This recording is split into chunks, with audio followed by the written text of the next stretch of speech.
I'm disabled, bro. I now have the power to bypass every line, park closest, get special treatment. Grown ass man being pushed around, die from embarrassment. I'm like, you know, let me stand up. Let me just start walking. And then you fall. So the night's amazing. We're drinking, right? We're at the bars. The vibes are up. Let's go to the Boston Park. Oh, We go there drunk. God. First, we do the slides. And I'm going down the slide. I'm like, yeah, this is fun and all, but it's not that fun. The famous Boston Park where the police officer went down and ate. We go there. I see a bunch of people on this, like, it's like a rotating monkey bar. And people are hanging on to it. And they're being pushed around. And it looks like a lot of fun. I'm like, bro, I got that. I'm like, that's me. I'm like, I've been working out. I'm going to put my strength to use. I'm like, if I fall, I'll be okay. So I climb it, right? I grab onto it. And I'm like, all right, guys, push me. I am going fast. It felt like I was about to get launched to the moon. I'm like, holy sh! I let go. And I'm like, should I just let my body fall? Or should I try landing it like a superhero? And I'm like, you know what? I'm gonna land this shit. Oh my God. He was the first person to approach me. He was in like full father mode, bro. Are you okay? Are you good? Are you good? Get up, get up, get up. And I'm like, I'm fine, I'm fine. As soon as I get up, I'm like, yo, I felt the bones in my ankle move. Because I went to the urgent care and I was like, yo, I need x-rays. I'm pretty sure my shit's broken. They're like, okay. And the x-rays come back to me. They're like, so we can't see your bone. I'm like, what? What? Did it just leave? They're like, your foot's kind of too swollen. Dude, my foot was fat. I'm texting my mom, my family, everybody. We ran into another person at the airport that Kayla knew, and they're like, oh yeah, I sprained my ankle in the Boston Park. This fucking place is a death trap. I went to, at the urgent care, I told her the nurse's story was so embarrassing. And she's like, oh yeah, they open up a whole new urgent care because of people like you that go to the park and get injured. Did you get sent there? No. Be like, hey, bro, we don't take dumbasses here. Like, Yeah, you gotta get the hell out No, of here. that's for that hospital. Yeah. It's like Weenie Hut Juniors and then Super Weenie Hut Juniors. Yeah.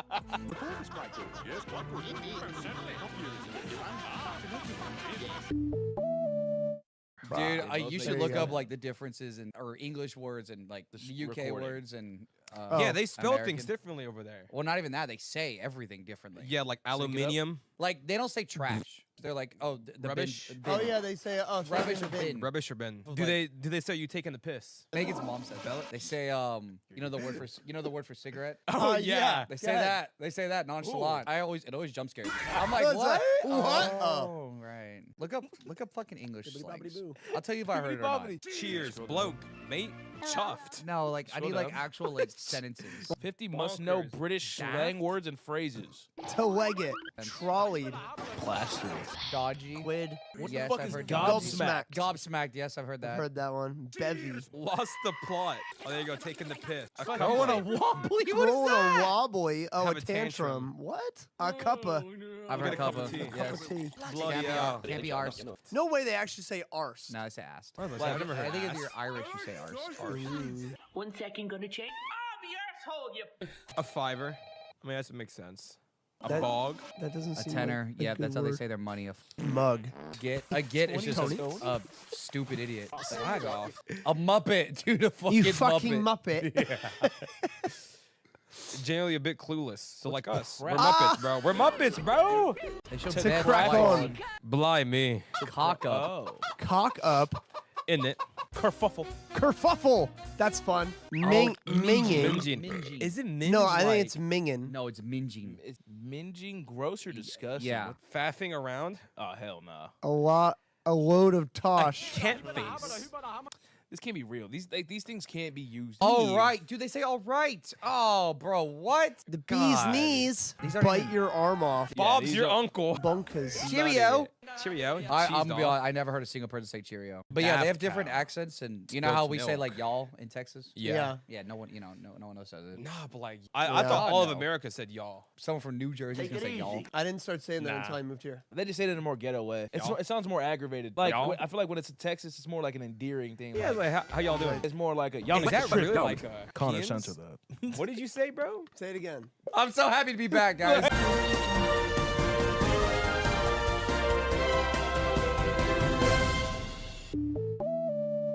fact that he had those intentions this whole time. Oh, yeah. Like he wasn't like the shy nice guy. Yeah, no. He was trying to get in them. I knew, bro. Day You one. knew? Yeah, I'm not gonna lie. I clocked it too. I was just too afraid to talk shit too much. My only gripe with everything going on right now, it's like, yeah, it's a fucked up thing to do, but like people are just using it as an excuse to just straight up make fun of him now.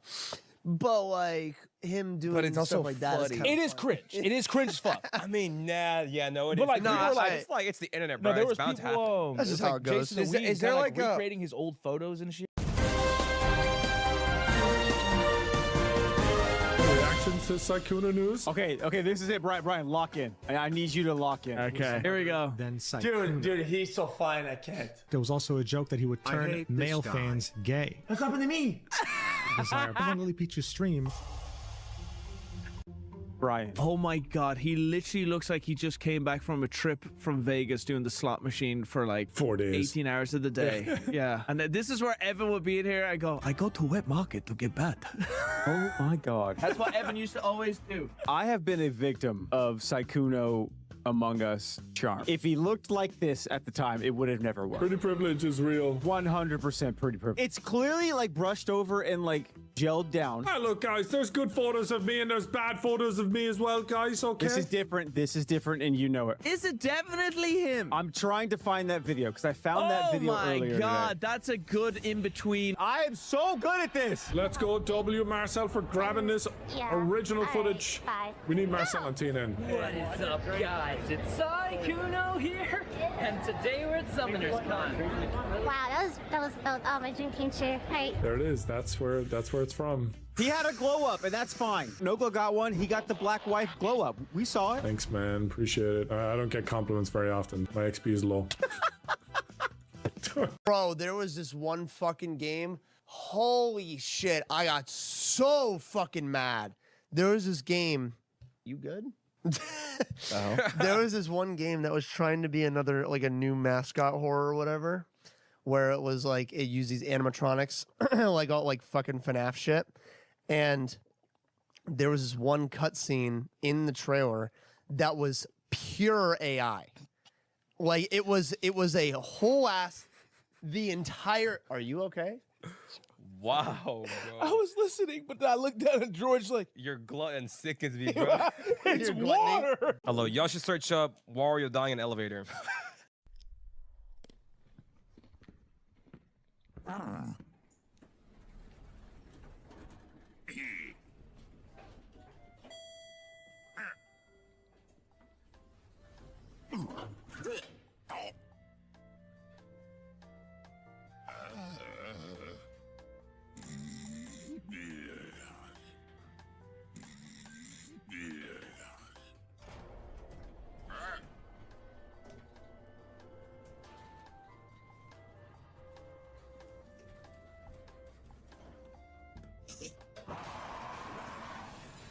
Oh my god!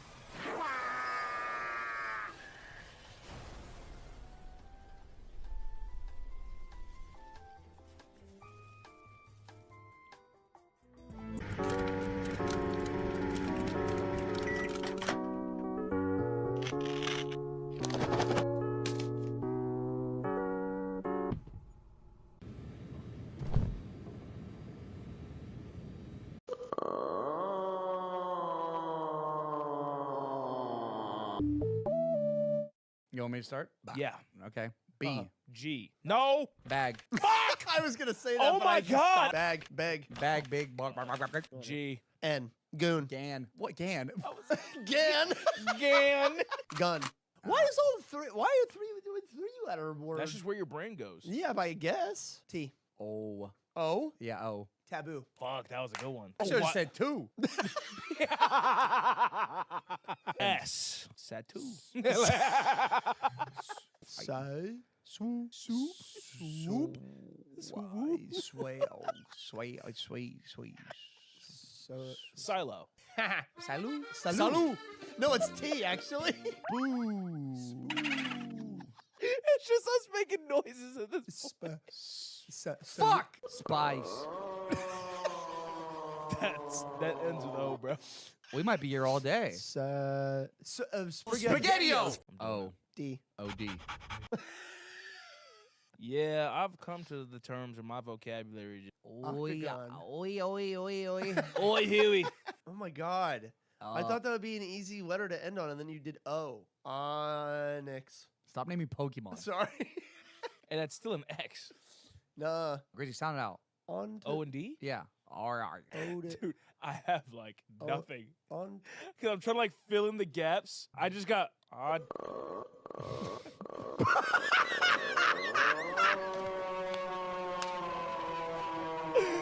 That's literally my brain right now, bro. Grizzy, sound out.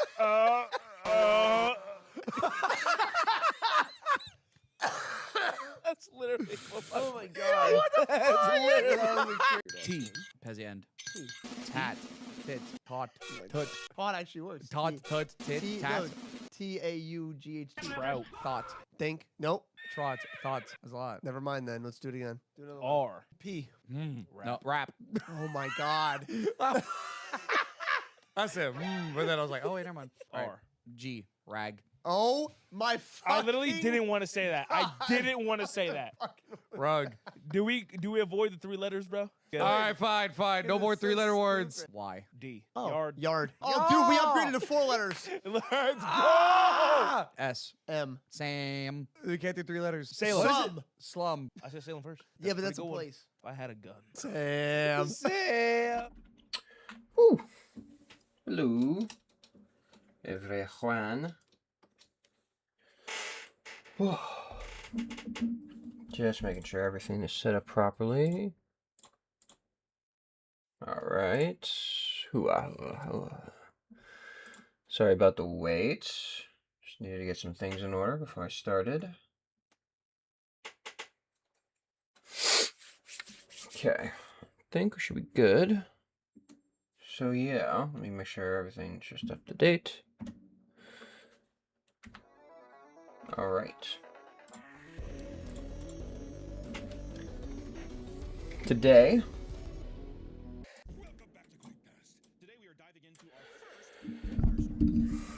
All right, so today we are just doing some background art and sketching. We're going to be live here until around 3 o'clock, so just around 5 hours. So buckle your seatbelts because it's not going to be going very fast. But yeah, let's get on it.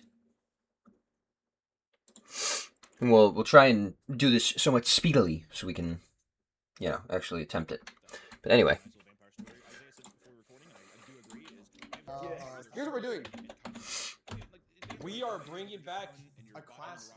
Today we are doing blind, mute, deaf, and drunk. Yeah, bro, if you couldn't tell. Because we need a 4th person to do something. Here's what we're doing.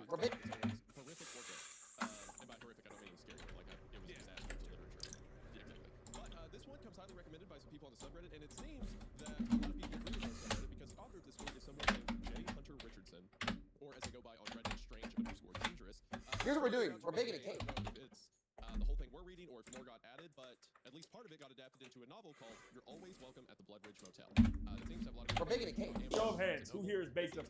This, another horror story called Death Hovers. Show of hands. Who here is baked up for? I have. And I'm pretty sure, according to Goodreads at least, he also wrote a children's book called Elliot the Octopus. It's just like, he's a multi-fish. Oh, shit. He's a man of many flavors. Oh, shit. A bunch of people have the story. I made a cake. Recommended, like I said, got into a novel. I made a cake. Something. I made Taylor a cake. A home run today. It's been a while since we've covered a story, at least tonight, we've covered a story. Oh, shit. I made a cake. One from Dopamine, the dead girl, got adapted. Let me think. Stories go from these online horror communities into like tangible money for the author, then being able to build back into the literature space off of it. That's really cool to see. So it has Jay Hunter Richardson. We'll have stuff linked in the description. Be sure to support him. It's been a while since we've had a continuation where there's multi-parts of following the same story. The last one was we shot story, and before that was the Tales from the Gas Station. So obviously the story and stuff, and I'm curious to see how that kind of compares to the other 2 that we've read, because those are always really fun, being able to do the character and experience like large gaps of time. I mean, even this, the first part is called "I'm in a motel," and I may have been renting out rooms to a family of vampires every 4 years for decades. So kind of like the progression that entails as each part goes on. That like All right. age severely, while I'm assuming this family's going to stay the same, which is kind of cool. Yeah. And, as always, guys, if you like the story, please do check out the Amazon book that the guy has up right now and just support that. And also just want to give a Okay.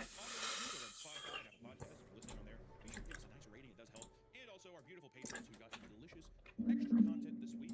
And without further ado, I would say, Isaiah, are you ready? I'm ready to get into it. With that, Hunter, let us begin. You're always welcome. That was the sign that hung outside the motel that my family had owned for generations. A relic from the heyday of Route 66, nestled among large pines just off the two-lane mountain road. My grandfather was a smart man, very opportunistic. When the cave system nearby was incorporated into the National Park Services, he capitalized on it. He built a motel. All right. The tourism experiment floated the motel, one room at a time. Eventually, our old living room was converted into the offices, and the door behind the lobby desk led directly into our kitchen. Eventually, our home and the motel were one and the same, and this is where I grew up. My grandfather had sold business to my father when my sister and I were born. My father had also grown up in this isolated. Interesting. Anyway. Oh shit. When my grandfather died, I made a cake. it was less of a choice and fate forcing itself on him. I have memories of my father talking about selling it, but that seemed to fade as we settled in as a family. Things seemed to go well for us, for a while at least. I remember this part of my childhood fondly. We lived in a place Let me that see. was only described in fantasy books. My sister and I would play in the woods in one of the caves where we enjoyed free admission made a for cake. cute kids, the only locals for miles around. These were the good times. Fortunately, shortly after my older sister's 9th birthday, she began to get sick. The doctors in the city wanted to see her often, and it was not easy for my parents to get down the mountain in our old truck. All right. She was diagnosed with a rare form of leukemia a week before her birthday. I don't remember her death, but I remember the weeks leading up to it. When the doctors informed me that I made a cake. my parents insisted on bringing her back to us, at the hotel. I set up some I made a cake. medical stuff in I her made room. Kayla a cake. I was not there when she died. My parents, for whatever reason, had sent me to my aunt's. Looking back now, I understand why. I made Kayla a cake Returned, for her though, birthday. You my beat it. sister was gone. I just want to stop My you sister, there. 1,000,000%, became a vampire. Yeah, definitely became a vampire. There's a couple things that are kind of cool. Obviously, there's a lot of Beat the cake. I think that the rules of was it vampiredom, vampirism, is pretty universally known. Like I like the idea. I like the idea that the Beat your hotels girlfriend. No, no, hotel, they technically can just go into their house. And, no. No, he can't. It's all okay. I like this Oh, he idea can't. of- It's all okay. See how fucking Yeah. loud he got? No.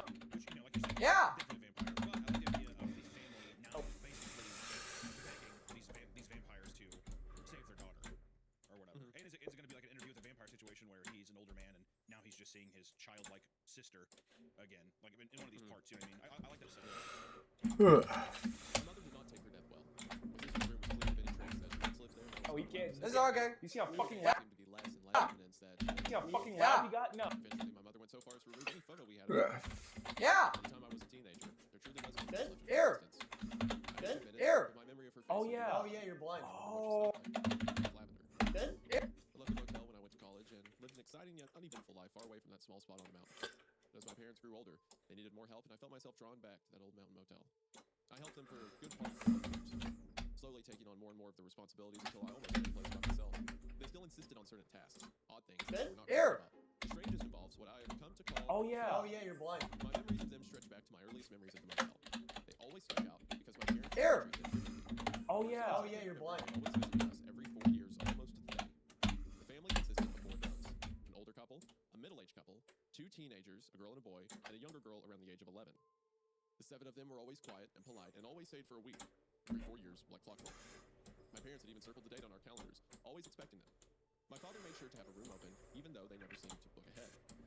They were almost like old friends, except for the fact that they treated us like strangers every single time. It wasn't like they didn't remember us, but more that we were inconsequential to their lives. Oh, yeah. Oh yeah, you're blind. Oh, I'm blind. One odd thing, I doubt I'd even remember them. But it was Or am I loud? hung over my head, never explained, and never acknowledged by my parents.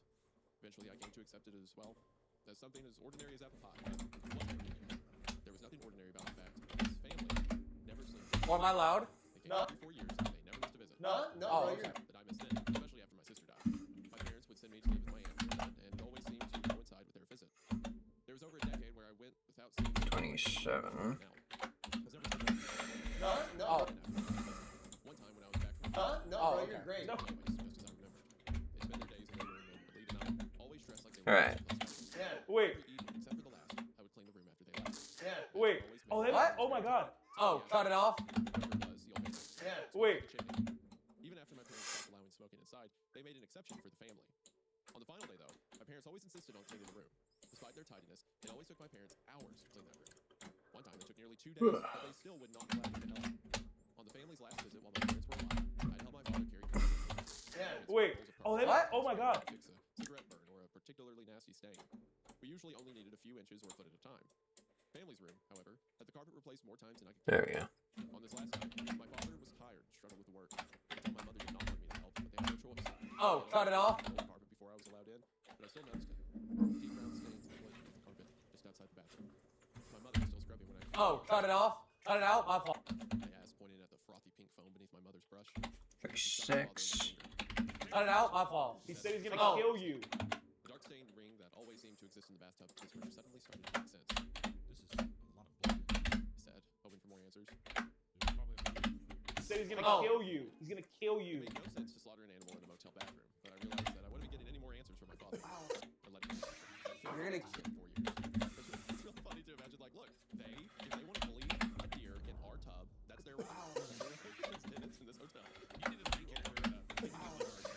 You're gonna kill him. Like, okay, these guys are like murderers, but he's not present. You're gonna kill him. I can't wait to get He thinks they kill people. He may just think that they do some weird thing in the motel. I feel like killing people and knowing that your parents are covering up murders is a big leap from Sins, right? But the animal is weird though. The idea of like they're hauling in deers and bleeding the motel tub is pretty intense.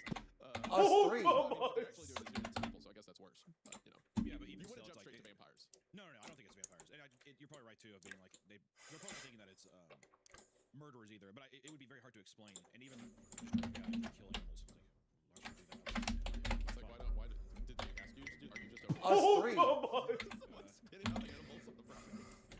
In this case, man's right. What he wants Us three. his own deer carcass. It's a mountain town hotel where I wonder if vampires are going to go there because they like eating on So when are we gonna start baking? continuously added if this like motel is just So when are we gonna start baking? Guys, so when are we starting? Music. I love the old mountain motel setting. It reminds me of like a Twin Peaks, Alan Wake, 25. I love that. mountain town kind of No. aesthetic. It's a classic, especially with supernatural stories. Yeah, so much mystery already behind it. Also, so much isolation. You know what I mean? Like beautiful isolation. I didn't get a chance because both of my parents passed within months of each other. I'd like to say I died peacefully at home. Guys, so when are we starting? My father got a heart attack while he was in the hospital. Should I tell everyone what to do? No, My father died shortly after, but my mother seemed to hold on for longer. Should I tell everyone what to do? no, We no. need. Or something. But she never Where's the bowl? She died in her sleep with an immense look of sadness on her face. Damn. So they both want to become vampires too. You know, that's probably what the deal is. They let the vampires kill there, and then it's like, when it comes our family's time to die, what you take them, you make them immortal, and then we'll eventually be reunited. That's like another kind of, no, I guess not trope, but that's another kind of thing where humans, the whole human system, all with the hope that they become mortal.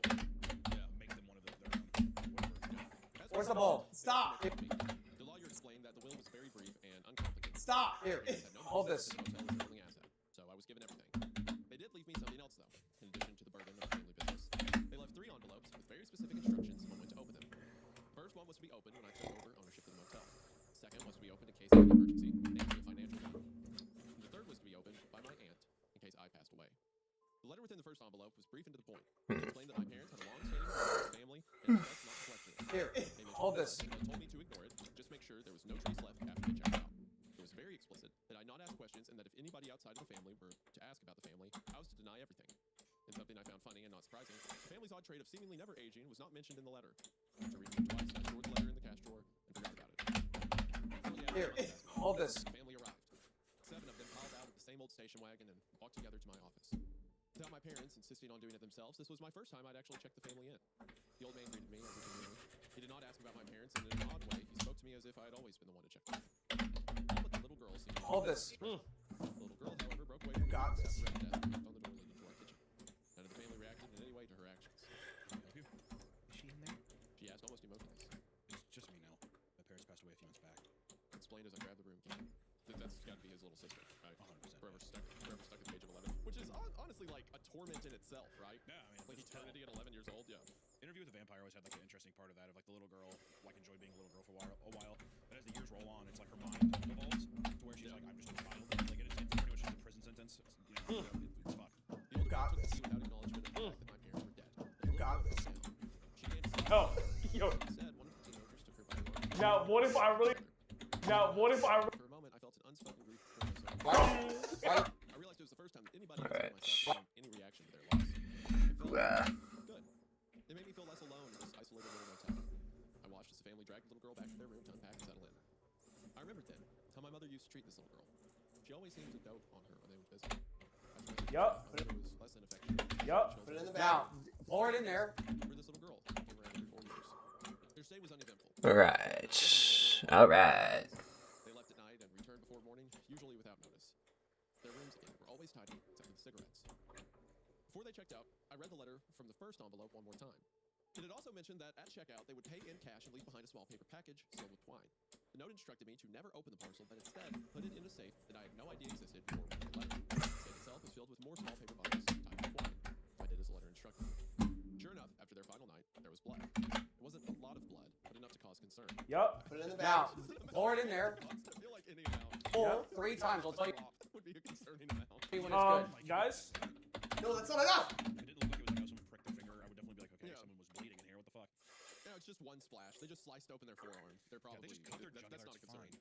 That's okay. This couldn't be for more than one person. So it's okay. Yeah, Don't worry this is about it. definitely 6 or 7 deer. That looks like they had a good hunt. guys, No, that's not enough. No, you need more. Yeah, they're checking out. There's just blood all over their clothes and their mouth. It's like, y'all good hunt trip? Good time? Huh? Yeah, well, the elk got this season, huh? No, you need more. Head to the board. Yeah, exactly. Yeah, No, you need more. Head to the board. Yeah, midway through the story, they just had a distinct Transylvanian accent. yeah, exactly. We are. I love your. Are you from Wisconsin? Because I'm totally oblivious to everything. Like, Is that a Midwest accent I hear? you know, I had a friend from Chicago. It's like, oh, you met your parents. You're very stupid. Yeah, they're like full blown Dracula. They're in the coats with like Yeah. the count pieces and stuff. The widow's peak and everything in their hair. The basket had been filled with blood. Whoa, that's not a concerning amount. It wasn't. He says it wasn't a lot of blood. But Head to the board. the bathtub had been filled with it and then drained, leaving behind a crimson film ring around it. How much? That's like dozens of people to bleed that much. That's a forbidden clear track is what that is. That room is what's hard. Oh yeah, the iron. Yeah, Like, iron. what happened to the board? If there was that much, fuck, that'd be brutal. Hold on. What Maybe would it's you not with the consider? smoke, baby. To cover up the smell, you're probably right. Maybe. I feel like the blood would win, but yeah, that could be a reason. What? Oh, okay. What's a concerning amount of blood to him? Like 3 dozen bodies. 2 dozen. What happened to the board? Nothing. Don't worry. Would it take like the Shining elevator for him to be like, I should call a manager? Nothing. Don't worry. I should get someone else. This is getting out of hand. It's just like it's ankle deep. Say yes. What do you think about this? Boots on and walk through the. Okay. People are freaking out. He has a roller on the carpet. He's like, it's only 2 inches today. This isn't that 2 bad. inches. I really only freak out at 6 or 7. Right. This episode is sponsored by Ridge Wallet. Never leave home without your phone, wallet, or keys. But some of you have wallets I've seen better. Ridge has some of the most durable and stylish wallets on the market, and each one can hold up to 12 cards plus. Say yes. What do you think? Spanning over 50 different colors, featuring aluminum, Checks out. even carbon fiber. There is something for everyone. And while these wallets can withstand damage, Ridge also protects you if your wallet. Whoa, that's a. Ridge air tag attachment. You always know where your wallet is, saving you from panic. But Ridge isn't just about wallets. They're also about suitcases, key cases, and rings, all with the same sleek, durable design. And whatever you choose, Ridge has free shipping for a 99-day risk-free trial and a lifetime warranty. For a limited time, our listeners get 10% off Ridge while using code Creekcast at checkout. Just go to Ridge. Whoa, that's a lot of butter. Sure. We're making a big fucking. Creekcast. After your purchase, they'll ask where you heard about them. Please support our show and tell them we sent you. Thank you so much to Ridge for sponsoring the show. Now back to you. Sure. We're making a big fucking cake, We are man. making a big cake. The tile floors were sticky, and the carpet had soaked in. What's that sound of? The bathroom. I replaced the carpet as my father had shown me. Yo, did I just get jerked? Looking back, of course it seems suspicious now, but it was always that way with the family. All right. Well, in hindsight, knowing what I know now, it was a little weird. At the time, who cares if they killed 6 deer? What's that sound of? Sponsored Turtle Beach. Growing up on an Xbox 360, if you didn't have a Turtle Beach headset, then your parents didn't love it. And Yo, did I just get jerked off? Nice.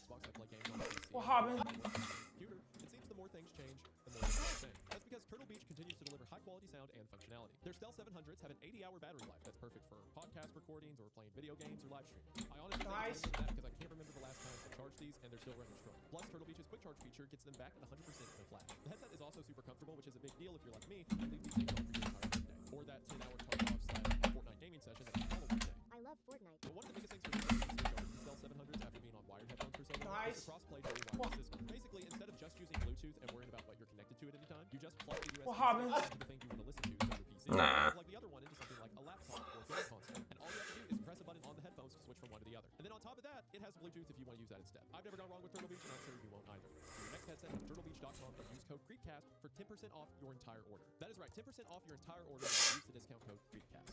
After your purchase, That'd be funny. and if you could say yes, it would help the I have an idea. Get the ultimate immersive gaming experience with Turtle Beach today. Thank you all for watching the ad, and thank you to Turtle Beach for sponsoring the show. Their link will be in the description. We are now back to the episode. guys. What happened? For sure where the blood came from. What happened? However, Yeah, you need a little bit more in there. nobody ever asked. There was never anything new, so I told myself the same line. They were nothing more than a family on a hunting trip. In three-piece suits and guns. 11. I ran the motel without incident in the years after, but it was not easy. Yeah, you need a little bit more in there. Spot. There's little else to attract me. Soft. In fact, What are we you- located on what some call a dead road. Not a dead end, a dead road. What? A highway without any sign What? of civilization. It's one of those highways that people seem to go missing on. Ours is just one of many around the country. We once had a rider stay with us. What? While my parents were still around. He told me that he was a true crime writer. He said that he was working on research for a book about what he called the Ring of Fire, a connection of dead roads all across the country, a giant ring of asphalt paved death. He said that lots of famous serial killers traveled the ring. His book was going to be about connecting the dots to unclaimed victims. He told me that I shouldn't worry about it because the dead there's always sex workers or strangers who lost their way. He explained Yeah. No, Swan! to the cops. Their deaths don't mean as much as a Yeah. No, Swan! We're done with that. Leave him alone. he would come back through when he was actually writing the book. He never came back, and I never saw anything about his book coming out. Yeah. No, This guy's just completely oblivious. Like, there's just people missing left and right, and the family has blood everywhere. He's like, oh, that's kind of strange. Anyway, I better get back to my thinking about my dead sister. Oh, hello, little girl. It's always the same age. The family, however, they always came back. 4 years after the last visit, they arrived 3 days after the date circled in red by my father long before he died. I'd actually waited for them. You see, when everything seemed to shut down last year and budgets were cut, caves closed down for the foreseeable future. Already, tourism had waned in the last few years, and it was getting difficult to keep the motel open. I was running out of options, so I opened the second envelope. Which, let me just say, if anyone leaves me letters when they die, and they're like, open this one when this happens, open this, I'm reading all of them. I'm reading all of them. Yeah. no, Swan! We're done with that. Leave him. We're done with that. Leave him alone. Yeah, fire fodder, fairly cold. Oh, no. If it had been a hotter day, still make a fire. It's actually There you on. go. Like, oh, this letter was left by, like, your... Yeah. No, Swan! We're done with that. I'm burning it in the kitchen. A jewel the size of a tangerine. Oh, no. I watched the world burn. Have you seen... It's actually There you on. go. Stop. Have you seen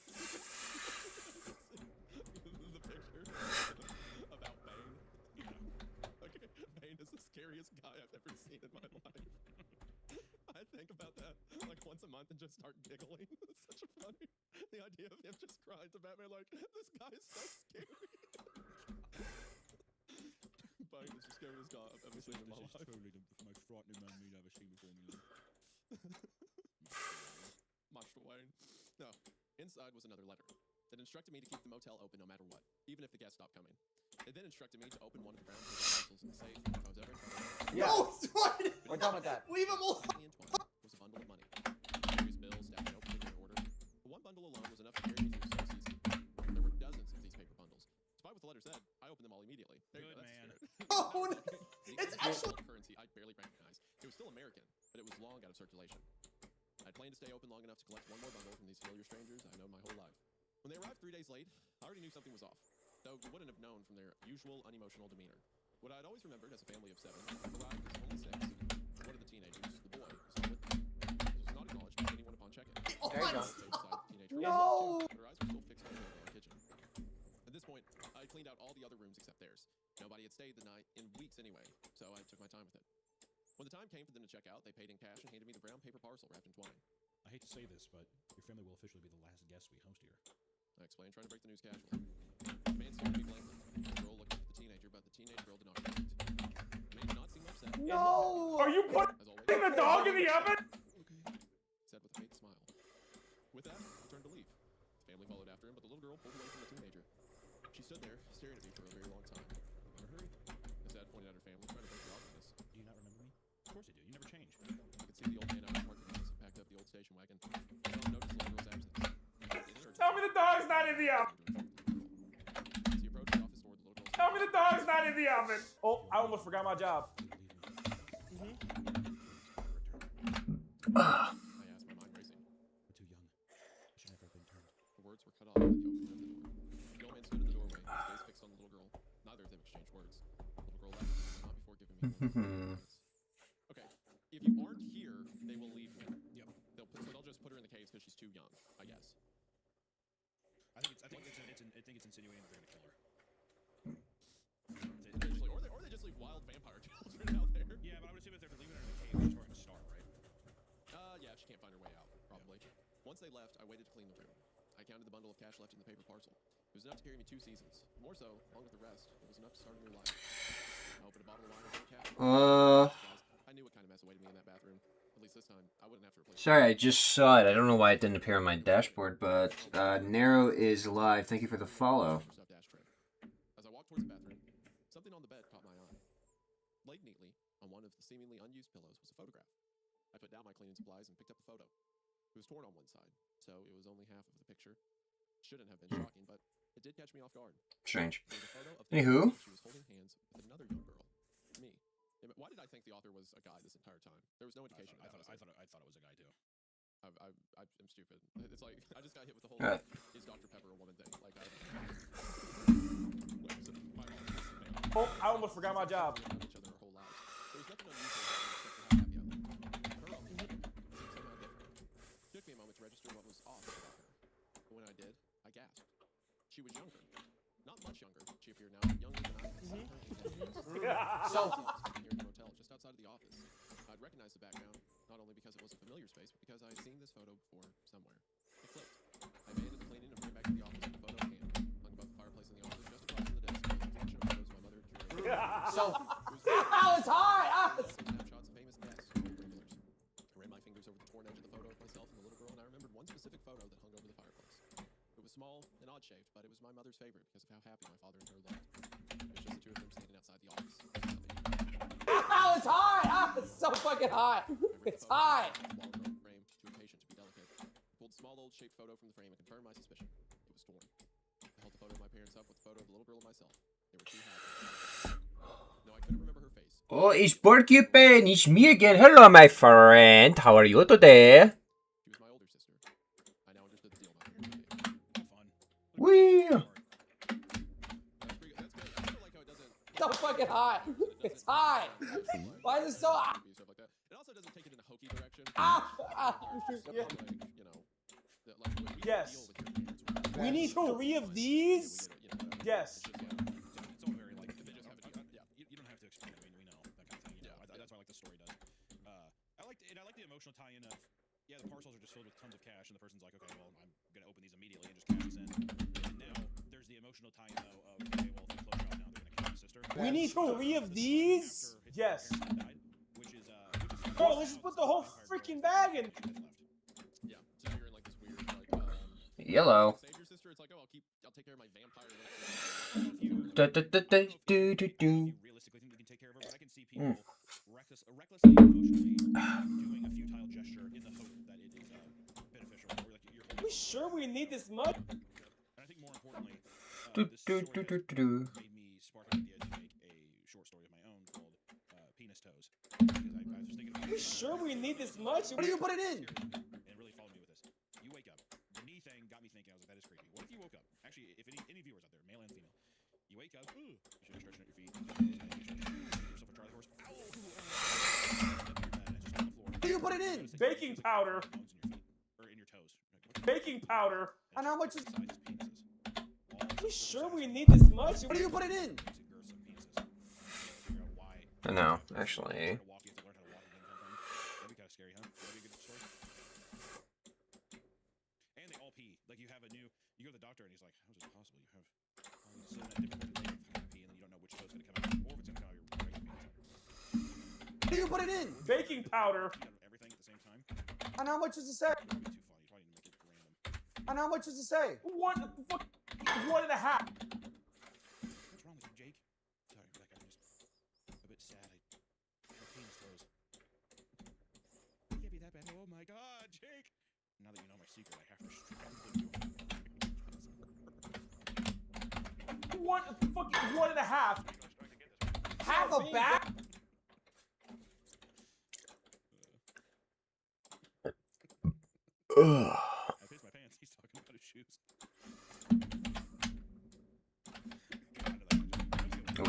Half a bag? No, 1.5 tablespoons. No, Wait, hold on. no, 1.5 tablespoons. Tablespoons are no. Oh shit. That is till he arrived. I didn't bother to clean their Tablespoons are no. Oh, emotional drain to take on the horrifying task. Instead, I retreated. no. Oh shit. Make a meal that my mother used to make No. Oh shit. Teaspoons. I was cleaning up after dinner when I heard the front door open to the office. It was teaspoons. The vacancy sign had long been extinguished in the front door to the office. It was teaspoons. Whoever had rung the bell, not welcome in. I opened the door slowly. With the what? Garlic. Yeah, garlic toast. Yes. Yeah, good call, Hunter. Good pickup. Proud of you. Good job. I opened the door slowly. The kitchen knife Wow. gently in my hand. Closed. The door swung open to an empty room. I'm late. Said a voice from the darkest corner of the room. He looked like an animal carried in a corner, balled up and small. He was more of an unkempt shape than a person covered in mud and grime. When he stood up, I saw how bad he looked. The dirt reached every crevice as if he were buried in it. Only the whites of his eyes stood out from the black coat of mud. He was thin, almost emaciated, still had a kind of strength about him. I'm sorry, but the sign. Said, pointing up at the "You're always welcome" sign hanging just outside. We don't have any clean rooms. I'm sorry. What's the vibe? It kind of down. His white eyes met mine with stares so intense that the tears were running straight through me. Yeah, we're swapping. Yeah, we're swapping. Though thinner than I remember. His familiar young features were caked in Wow. I knew it was him. He knew that I did.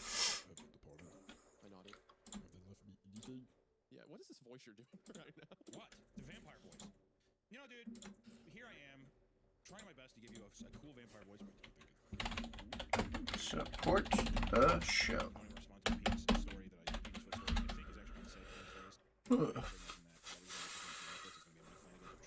So pretty good. But you know what? Whatever, man. I don't need your fucking approval. That's what I say. I'm not bummed out or anything. Let's just say that. All right.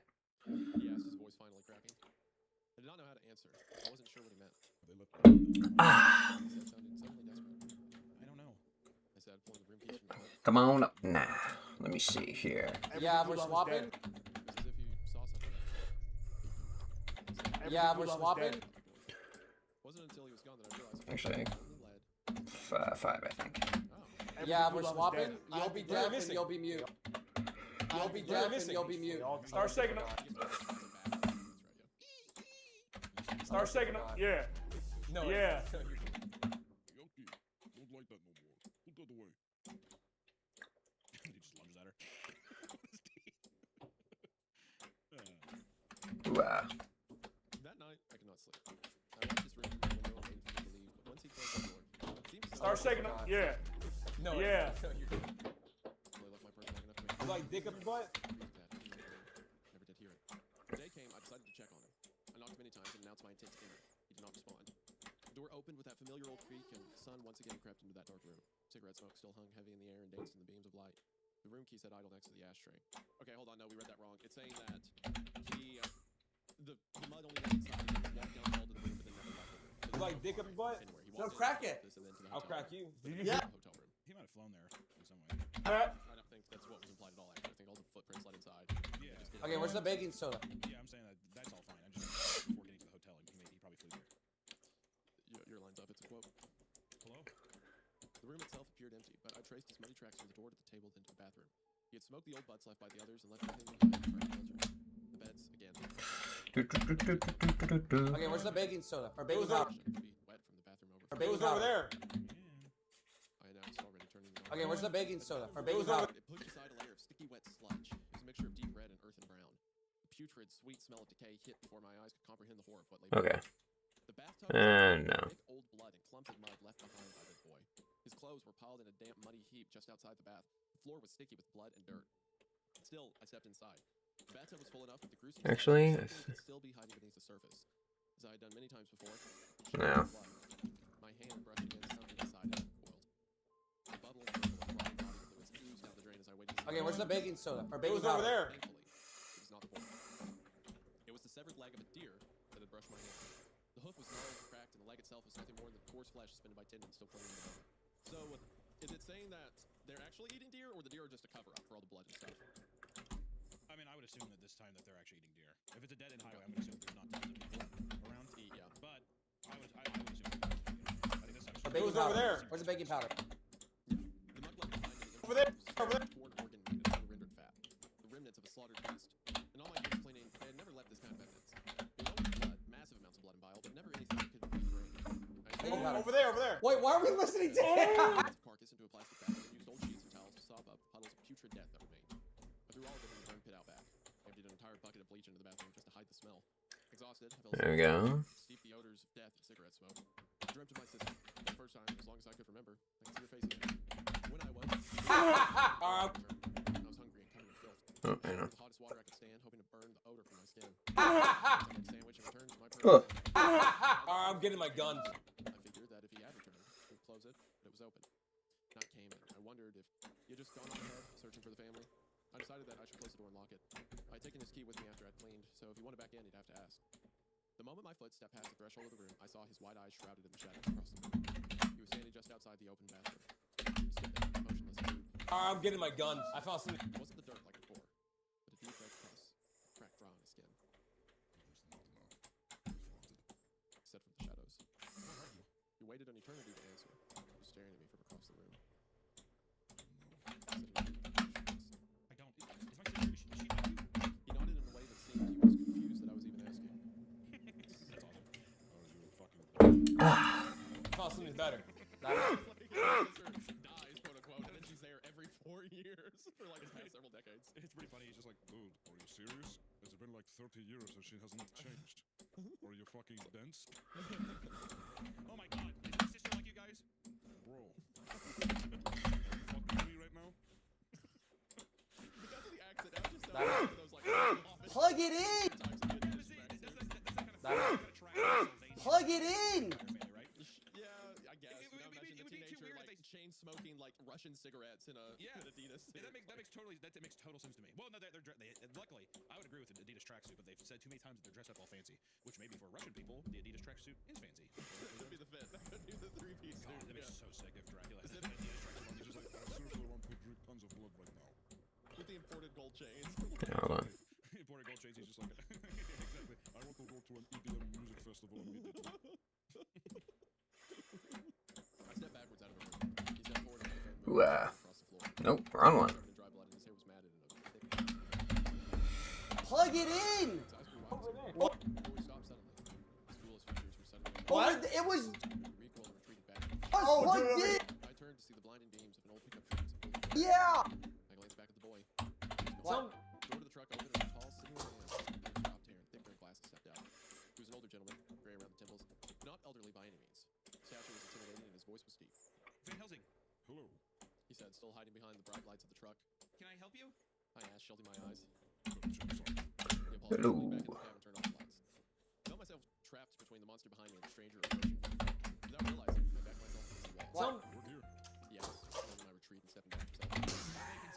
Vacancies. I shouted, slightly louder than needed. He looked around the lot and squinted at the darkened motel sign. We're close now. I'm sorry. We'll let you stay the night if possible. It's a bit of a drive. You don't know there are any options anywhere close. We don't have any rooms available. He asked, pointing to the open door. It isn't clean. He said, closing the door to his truck. I can pay in cash if it fits in. I shook my head and leaned one hand on the truck. What the fuck did you? This one was good. Did it work? You gotta like snap. Forward to the lights of the motel. The space was hard to see this all together inside. I couldn't help but What the fuck did you just do? it could be one thing, I thought. There I was, back into a danger. Did it work? You gotta like snap him in. Must have read the discomfort on my face. Hold on. Don't touch the. Sleep in the truck. Yeah, striking sound was I thought about it long and hard. I said against my better judgment. He smiled and opened the door to his truck. Appreciate it. He said, disappointed. Turned back towards the room, but even with the light, I got a drink. Inside. Closed the door and locked it. After that, I was until I was in my own bedroom. Still uneasy about the two threats that were sleeping only a few hundred feet away, I decided to arm myself. I don't like guns, never owned one, and I don't care to ever buy one. But my father taught me how to shoot.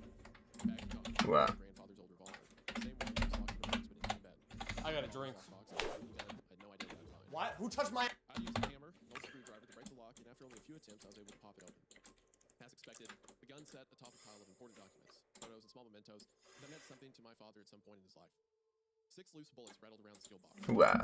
They appeared to be handmade, not purchased, and somehow older than myself. Shiny, polished silver. I loaded the What? revolver. Who touched my ass? Why would? Photos hidden beneath it were not ones I'd recognized from my childhood. They were all, for some reason, private. What? Who touched my ass? Why would you do that? Somebody smack. Years before, Why would you do that? that I hadn't seen Why would you? my mother, smiling and holding the hand of a man in his early 30s. The man looked eerily familiar. He reminded me, maybe, too much of the middle-aged man in the family. Those man photos do have to be the expressionless shell I've known my whole life. Photo like that one. Do that. Somebody smacked my ass. The earliest version of the motel. Beside him, 4 others, without a doubt, 4 members. Somebody smacked my ass. Yep, nope, to your right. Were smiling. To the right of my grandfather stood the older 2 members of the family. The middle-aged woman Wah. and the girl. The boy and the middle-aged men were missing. The photo was old and faded, but even then it was clear they looked the same as they did only a few days ago. So the middle-aged man was her uncle then, right? Because it's like, oh, he was holding hands with my aunt. But Yep, nope, to your right. who was the teenage boy then? Just an unrelated boy or someone connected with them, I guess? I think that we might find out more through the parts, but it almost seems as if with the silver, not vampire hunters, but I'm wondering if that's the case. Also, why the mom and like I almost makes you think that they were like purging the mountain of these evils. That's like maybe like one kind of falling off because she's like you're just letting them stay there and do shit, you know? Yeah. Beneath that, I found my sister's birth certificate. Old bonds, the deed. Yep, nope, to your right. Interesting documents, worth. Below everything, though, was one more thing. Card wrapped in the same. Yep, nope, to your right. Tied with the same. Nope. I unwrapped it to reveal the backside of a photograph, newer than the others, with Chicago, 1974, written in a handwriting that was foreign to me. It was not my mother's or father's. I flipped the photo and I felt a cold chill run down my Yep, back. nope, to your right. I saw myself, younger than I'd ever seen in any family photo. Nope, to your left. And standing in front of an old building. Honestly, Nope, to your left. said I was standing Small between left. 2 vaguely familiar adults, holding their hands. There you go. All 3 of us were smiling. Wish I could say it was There you go. You walk straight. I had to assume they were family friends. But to my knowledge, my parents Yeah. and those that did be the ones visiting I got my primary role. my life. My parents made the motel Yeah, kick him, cripple. together outside of a holiday weekend at my aunt's. Back as far as I can recall, neither of them had ever Yeah. visited Chicago, and they definitely never said anything about seeing friends there. Kick him, cripple. Who were these people? Where were my parents? Why wasn't my sister with me? Kick him. It grew more rapid with each thought. Kick him. Hezzy, don't move. We had too many questions that seemed to be We're impossible so close. Hezzy, you want to do a taste test? Exhaustion overwhelmed my mind, and I eventually drifted off to sleep. The loaded gun sat safely on the nightstand next to me. I'd even put a chair beneath the knob. We're so close. Heavy curtains pulled close. The sun never crept in, and I woke very late in the morning. Even before coffee, I made my way out to the park. Hezzy, you want to do a taste? It's already gone. I started to feel a tinge of guilt for judging the strange man I did. That guilt, though, would only deepen as the day progressed. Hezzy, don't move. The morning sun flooded in immediately, casting away any of my shoulders. Immediately, the smell of iron stung my nose. As I stepped up to the bathroom door, my feet once again squished into the soaking wet. The door was unlocked, and as I opened it, Kick him. blood. Hezzy, don't move. Stepped familiar, no less unsettling sight, of a tiled white bathroom coated in crimson blood. I prayed to myself that it was again out of an animal, though even that did not sit well with me. I decided to clean. Hezzy, don't move. Just in case somebody else came through unexpected. We're so close. I was nervous in an entirely different way. I was so focused that I forgot to make myself coffee. Instead, I went straight to work sopping up the massive amounts of blood. It was only when I was on the floor scrubbing that I noticed some of the blood seep through seams in the tiled floor. There were cracks and 2 straight lines forming a box against the wall. I then noticed that the baseboard beneath the sink had been removed, and there were small finger-sized holes in the floor. We're so close. Hezzy, you want to do a taste test? My fingers in. I was able to get underneath and pull up what turned out to be a door or hatch in the floor. So I pulled it open, blood seeped down into the crawl space beneath the bathroom. Crawl space until now, I had no idea it even existed. I had no choice but to investigate. Not large, but deep enough to watch. Hezzy, you want to do a taste test? Sure. It was dark, but my phone's flashlight. There it is. How does it taste? Thankfully, the boy was nowhere to be seen. The floor beneath me was soft dirt, made muddy from the blood that seeped down. How long? Red brick and mortared in place. How long? Like any other Fantastic. It's great. unfamiliar language carved into the walls. It smelled of smoke. Smelled of breath. All right, bro. We're pulling out the classic. I moved further in to explore the hidden room. Strange crystalline rocks were scattered, half buried around the floor, much like the ones you find in the now closed caverns. The most unsettling aspect, though, was the heaps of soft dirt that were arranged in 7 large piles throughout the room, one for each member of the family. Immediately, the room itself felt heavy with dread. I got out as quickly as possible. I left the crawl space as I had found it and replaced the baseboard. All right, bro. We're pulling out the classic. Raise your arms. To avoid the cracks in the floor. When I returned to the office, there was a message flashing. Hezzy, you want to do a taste test? Sure. There it is. How does it taste? How long? Fantastic. It's great. All right, bro. We're pulling up. Oh wait, no, that's the wrong one. Somber tone in his voice. He asked me if I heard from anyone in my family. No. I told him. Aside from my aunt, I had no family left. Well, then Amy didn't want to tell you this, but she passed a few weeks ago. What happened? Well, from what I understand, there's a fire at her property and everything she says appeared in it. Along with her, others did have no trouble getting. All right, bro. We're pulling out the classic. Raise your arms. Because she, like my parents, owned a small hospitality business. While it wasn't a hotel, it was what you would consider a bed and breakfast. Watch. Where am I going? A small part of me was relieved that I wouldn't be burned. Where am I going? You gotta put it in the right temp. Silence, and I could hear him shuffling through papers on his end of the line. Is there anything we need to do? The transfers, the state or whatever. I mean, other than the property, I don't know what else I'd want first. Hell, even the property. I'm not sure. I'm not sure I want to deal with it. This place is He didn't laugh. Said I just heard more shuffling. That's a strange thing. She tells you nothing. It's fine with me. I'd rather not deal with it. Well, she still may have to. You see, she left everything to your sister. How old was her will? She updated it after her parents passed. Oh. But I guess now would be the time to open the envelope they left for her. I have some answers. Okay, I'll do that. Conversation shifted to other aspects of the cell. You gotta put it in the right temperature, droid. After 6 hours. In an unexpected turn of events, this opening would return. After the call, I tried to push it all out of my mind. The war was gone, and as far as I knew, the man had left in the morning as well. I was alone again, high in the mountains in this isolated hotel. I wasn't hungry, but I fixed myself a drink and decided to take a lot of spice. After 6 hours of baking, a masterpiece. Carefully, I poured All our work. I could see through the thin Hold on. but it was undeniably written. That's good, bro. It said, I fear they are Shout out to HEB. I mean, Hold on.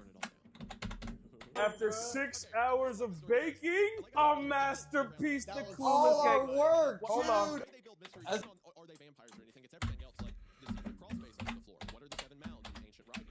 What was the aunt's connection? Why did she decide to burn everything down? Is it because the family turned on them now? Has all this been caused because our main character decided to sell the hotel? The guy who showed up last night. that's good, bro. That's really good. Shout out to HEB. I mean, shout out to us. Shout out to us. Around the nature of what they are, because we know what they are. It asks questions. Wow.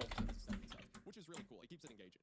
Well, I think this is just a classic example of the thing that is making the story interesting is not the idea that it's vampires. Vampires are just it's just the exciting, like syrupy cherry on top. You know, it's like the chocolate sauce and the cherry on top of the sundae. Like the actual meat. Wow. We should do some off stream. This family's mystery. Very interesting characters. Our main character kind of stumbling and finding into like new things about this family, and then having to unravel all these like secrets they had no idea about. That's like where that's what makes it engaging. And then it's just a huge bonus that there's a fucking naked man standing in a corner. We should do some off stream grinding. That's just the thing that makes it exciting. I think like the character building itself, that's what's making this so compelling. I think that's also just a good example of like why the story works so well, and like for many people who we want to like most stuff. Character is always the most important thing. The ideas of that, like the vampire shit, who gives a fuck? Like really, like it's just like you can go any direction with it, and it wouldn't matter if your characters suck. You know what I mean? Almost done with the backgrounds, which I'm just glad. So. We should do some off stream grinding. It is about a character that so happens to be here with vampires. Yeah. The dressing, the set dressing of your story is the foundation of your story is the mystery, and it's like it's being the fun of being able to unravel these mysteries with your character. Actually, no, We should do some off stream. Really, also, I just want to say, since we didn't say anything at that point. Wow. We should do some off stream grinding. That's good, bro. That's really good. Shout out to HEB. I mean, shout out to us. Wow. We should do some off stream grinding. No, it gets so good. Like I was a little creeped out when she's in the crawl space and there's like writing in the mountains. It's like what's down there, what they buried. That's good. That's good. Like visual horror. I like it. And there's a lot of questions like, what's with the Chicago thing? Is she someone else's kid that the vampires brought here? Like she can't be around. She's aging. How connected is this? Like again, it has mysteries. Oh fuck. Ones that are in the first part, I had a little bit of worry. Where I proved it. They were, but the worry's immediately been pushed aside. With how many Oh fuck. I'm bought in. I'm loving it so far. I'm thinking some kind of family in a city who met a vampire who got fucked up. I know before I was like, oh, maybe they're vampire hunters. I think it just might have been people who got in bed with a vampire at one point. And it seems like from the deal of you used to live in a very civilized, suburban setting, and now you're in the middle of nowhere. Definitely seems like they're hiding from the rest of the world up in the mountains versus maybe a space where maybe. Oh fuck. I proved it. Before we get into part 3, I realized that y'all can see it. Yes, I am wearing a My Little Pony shirt, but it's ironic. Sure. Little pew-pew. After the Cupcakes episode, so many of you messaged a gun company called Polinar Tactical, who had My Little Pony merch that said My Little Pew-Pew, that they messaged me and were like, hey, so a bunch of our fans, or a bunch of people have said that we would really like this My Little Pony shirt. This long diatribe about sucks. I'm a pony, because my fans think it's funny. People that watch Creepcast, it's this podcast where I read scary stories, and they didn't believe anything I said, but they sent me the shirt anyway, so thank you for that. So thank you guys for doing that. I proved it. How would you say this, man? A treasury of some sort give me a bunch of money because of the IP for Penis Toes, and the fans kind of contacted them about that. I proved it. Oh my fuck. Burn it all down. Those words rung clear in my head as if my mother were whispering through my ear. Trust me, I wanted to be done with this motel and the family, but there were some things I just couldn't let go. I started to sold the motel. Other secrets will be revealed. Dark secrets. Damaging secrets. Fill in the pit below the Oh fuck! I proved it! Oh my fucking It said god. 27. Packed up what I could from our old family home. Every photograph of my parents now felt different, less genuine. Do you think that like less genuine? Do you think that the main character is starting to question? Like, you know what I mean? Like, do you think that she is basically being like we're my family of fucking monsters? Like, she's starting to be like my family. Oh my fucking It god. said 27. But I think she is questioning like why they hid so much, and also It said 27. That has to be in. like, was the people in Chicago her actual parents or something? I mean, she doesn't know. There are so many mysteries that are strung out in front of her. She doesn't have answers to. Why would they keep so much from me? I asked out loud to ruin family artifacts and meaningless mementos. Nobody did. That has to be intentional. Out of everything to Hill, Instead, first started pulling two fucking oven, you hit the reset time. my body tense and my mind. It was worth I never realized. I question whether or not I actually We're willing to do fucking anything at this Yeah. point. hide. I knew, except for the fact that I drank rooms to solicit mortal creatures and somehow acquired gallons 38. of blood without notice. I began to doubt my own conclusion. 38. I waited at the door to the office. We're willing to do fucking anything at this Yeah, point, bro. except for butt stuff. Saw me or not, but regardless, I held Howard. my ground. I noticed a little too late. My cleaning supplies abandoned in the lobby next to gallons of bleach. The cruiser door slammed shut and snapped my attention back to him. He approached, she scanned the surroundings, making note of the turned back, rose, Ooh. he said with the tip of his hat. Ooh, ah. He removed the shades and Hello, hello, hello.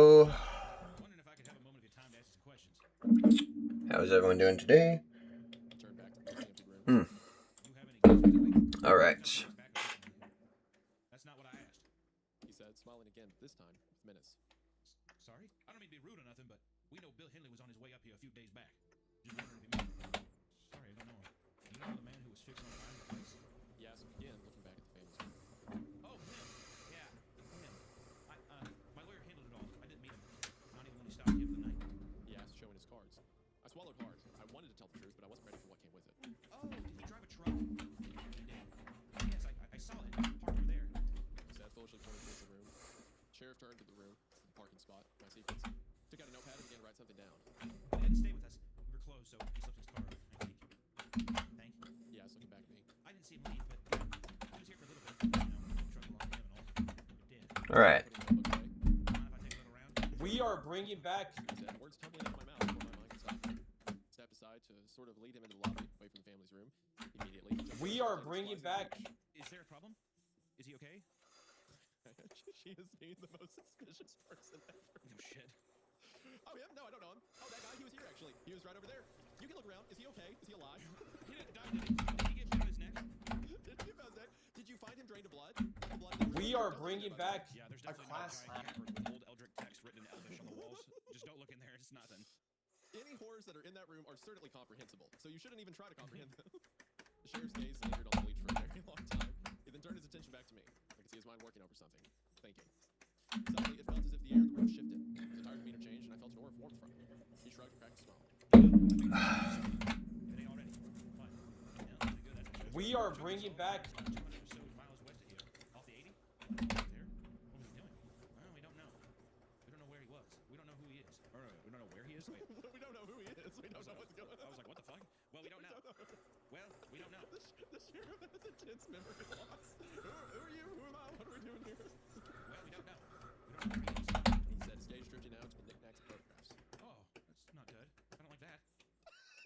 You really ain't gonna like the next pod. The bio of yours has a lot to answer for. We are bringing back.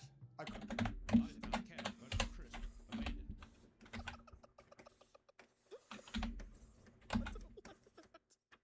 This guy, the man that was outside of my hotel, that I was the last one to see him alive, who's super suspicious, and his truck was found 200 miles away. Don't like that. It's funny. He said, picking up a photograph of myself and my parents.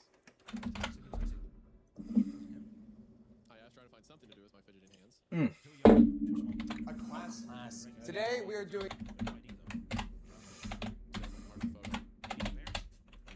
Look back at the photo, and back at me. Biological? I was told it looked more like my grandparents, really. I'll return the photo. I believe he then looked for photos of my grandparents, but there were none. Okay, so she's off of that. She's clearly adopted. Was that the vampire teen that was in the room? Do you think that he was? Yes. Yeah. It brought out. Today we are doing. So I have to thought with the cigarettes. I was earlier with the ash. I'm like, maybe that's like dead vampires or something like burnt ash. But then they said that there were actual cigarette butts being smoked. So you're probably right. That was just a mask smell. Yeah, they do love chain smoking. That's right. Today we are doing blind. Stuff was that he had been killed, which maybe he has. And the boy got started trying to drive away, trying to find the family, and then when daylight hit, he burned to ash. No, Which direction did they say he was driving? West. Yeah, I think he was driving. I think that. I think slept in the car. I feel like we're gonna get more from him. You know what I mean? Yeah. Well, it said he was driving west, right? So that would have been driving away from the sunrise. So perhaps the boy stole. I mean, maybe the vampire hunter's still alive, but perhaps the boy stole the car and then started driving west, trying to find the family, trying to get away, and then when sunrise hit, burned him to ash in the cab. That'll explain why he's not around. Because if he is a vampire hunter and he kidnapped the boy, why would he drive 200 miles away and then abandon his car and leave him in the cab? He would probably do it before, you know. He's done this before. He would. Well, I mean, from Blind. That's my bear trap I'm setting. If it's the boy drove the car and started driving west to get away from the sunrise, and that turns out to be right, I'm going to hee-haw about how cool I am for calling it, but it could also be wrong. We stood there trapped in the long awkward silence. I'm looking towards the kitchen door behind the front desk. Did you still look around? I asked, trying to lead him. Nah, maybe later. Just need to confirm it was here, really. He said, making his way back outside. I followed. Okay, well, thank you for stopping by.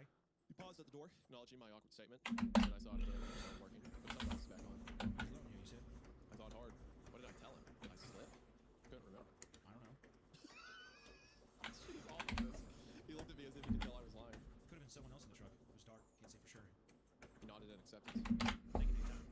Looked at each on. But as he drove by, the only remaining curtain still hanging in the motel rooms, made a point to slow and look as he passed. I waited until he's gonna go back to the Blind. All right, well, whatever happened, that girl's in on it. Yeah, we have a murderer right at the hotel. we gotta get rid of her. I waited until he was out of sight and then ran back home as fast as I could. As soon as I reached the bathroom, I vomited. My nerves were a tangle of anxiety.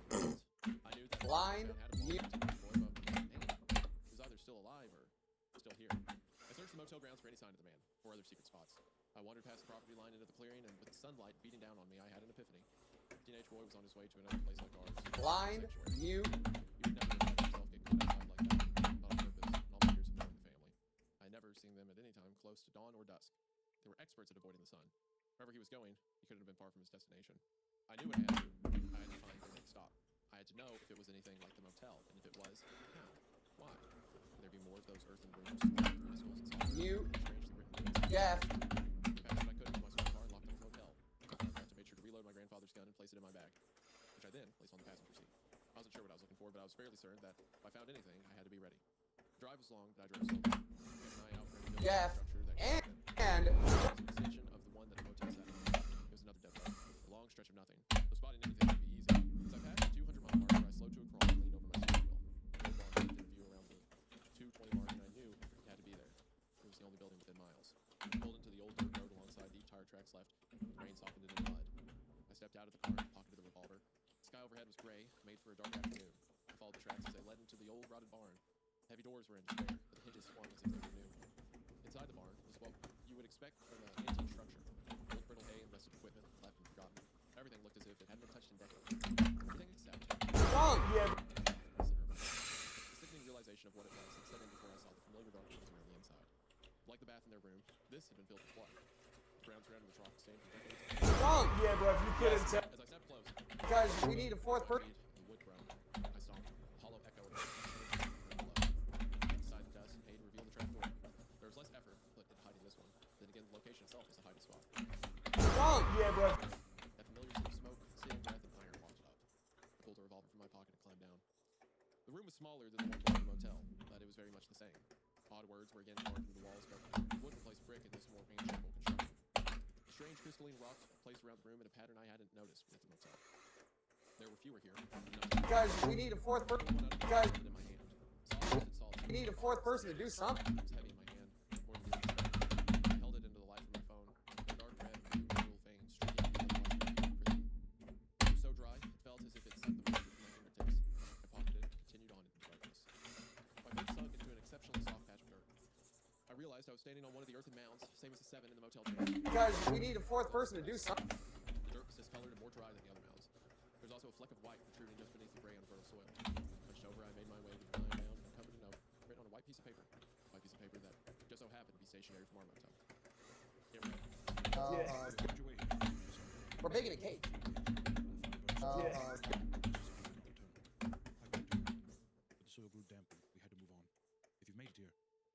the orphan. Our oldest home is in danger. In my slumber, I still feel your presence, so I have hope you will find us soon.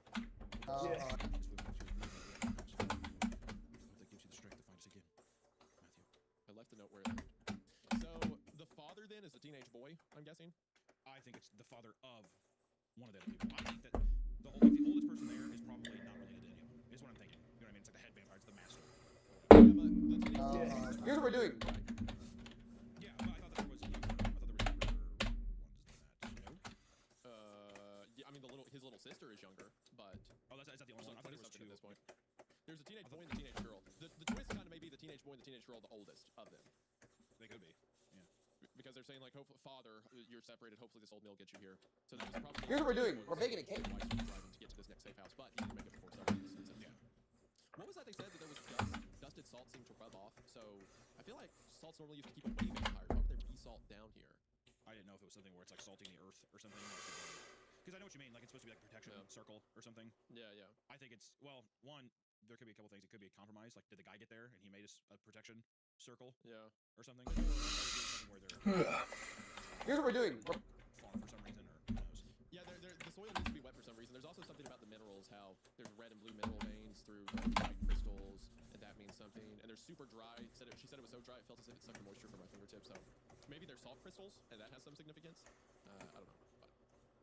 But Another good thing was like preservation or something. Salt. Yeah, could be. Preserving meat or something in the farm. You know what I mean? Yeah, could be that. Farmhouse in question was far from the barn. I was worried that driving out might bring unwanted attention. I walked through waist-high grass and untilled soil of dead farmland. This plot of land had been long forgotten. The house itself was a better condition. We're baking a cake. Show of hands. Even lived in the city, but how was my coat shirt? It was far from the highway and isolated in my own homes. I approached from the side of the home and peered through the dusty windows. The door had a timeless, untethered look, and it was unclear if it had been abandoned for years or if the residents had just had peculiar taste. Regardless, I saw no signs of movement inside. Thought about entering through the window, but caught myself. Did the rational thing and knocked on the front door. I thought I heard a brief flurry of restrained movement somewhere inside the house. My hand went immediately to the revolver. My voice was knotted and stuck in my throat. I swallowed hard to try to call out, but my nerves wouldn't allow it. Instead, I reached out for the doorknob, and the moment my fingers made contact. Show of hands. Who here has baked before? I have. Okay, so that. I won't make any weird prediction shit, but that feels strangely vampiric. Which I know our author couldn't be that and all of this, but like, I thought about going through the window. I didn't go through the window. Instead, I decided to. It felt like I was being invited inside. Anyway, my shoes slipped slightly on an old pile of mail stacked out from years of neglect. Some were postmarked from as far back as the late 90s. Oh shit. Was correct. Players did seem to coat most nights at home. The spots had been wiped clean with use. A half the hallway rug was worn down from recent footsteps. I followed them to the kitchen. There were dishes in the sink and a box of discontinued cereal on the counter next to the Chucker milk. The power had long ago been shut off, and the contents of the fridge had rotted past a state of decay and no longer even smelled. The ashtray on the kitchen table, however, was packed full of fresh butts. A single unsmoked cigarette was next to it. Oh shit. One thing became obvious. It was not called out just like metallic rattle and a pained moan came from somewhere in another room. Stepped carefully in the room and some noise. I could hear a subtle rhythmic tapping from behind the door of the room at the end of the hallway. I made a cake. I made Kayla a cake for her birthday. You beat it. Long, drawn-out moans that slip out from the Oh shit. I moved the gun back to the pocket, and with my other hand, I carefully opened the door. Foolish noise ceased in the moments that the door opened, replaced by the squeak of unused hinges. I stepped back and ate. It was just a bathroom. The soft blue and dystopian tiles were not the horror I expected on the other side of the door.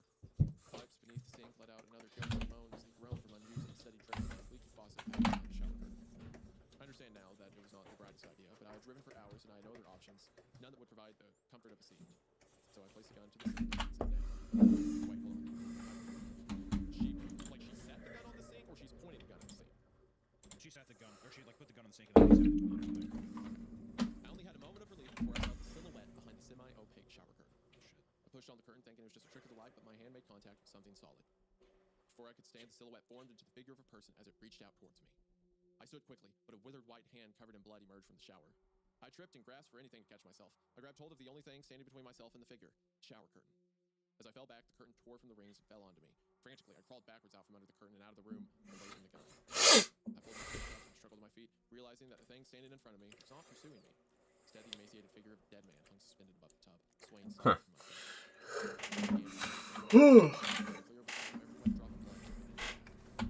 It was the meal. I made a cake. Before I knew it, I was outside. I considered my options. I thought about burning it down, but there's a guy I made a cake. there. You're gonna burn it down. I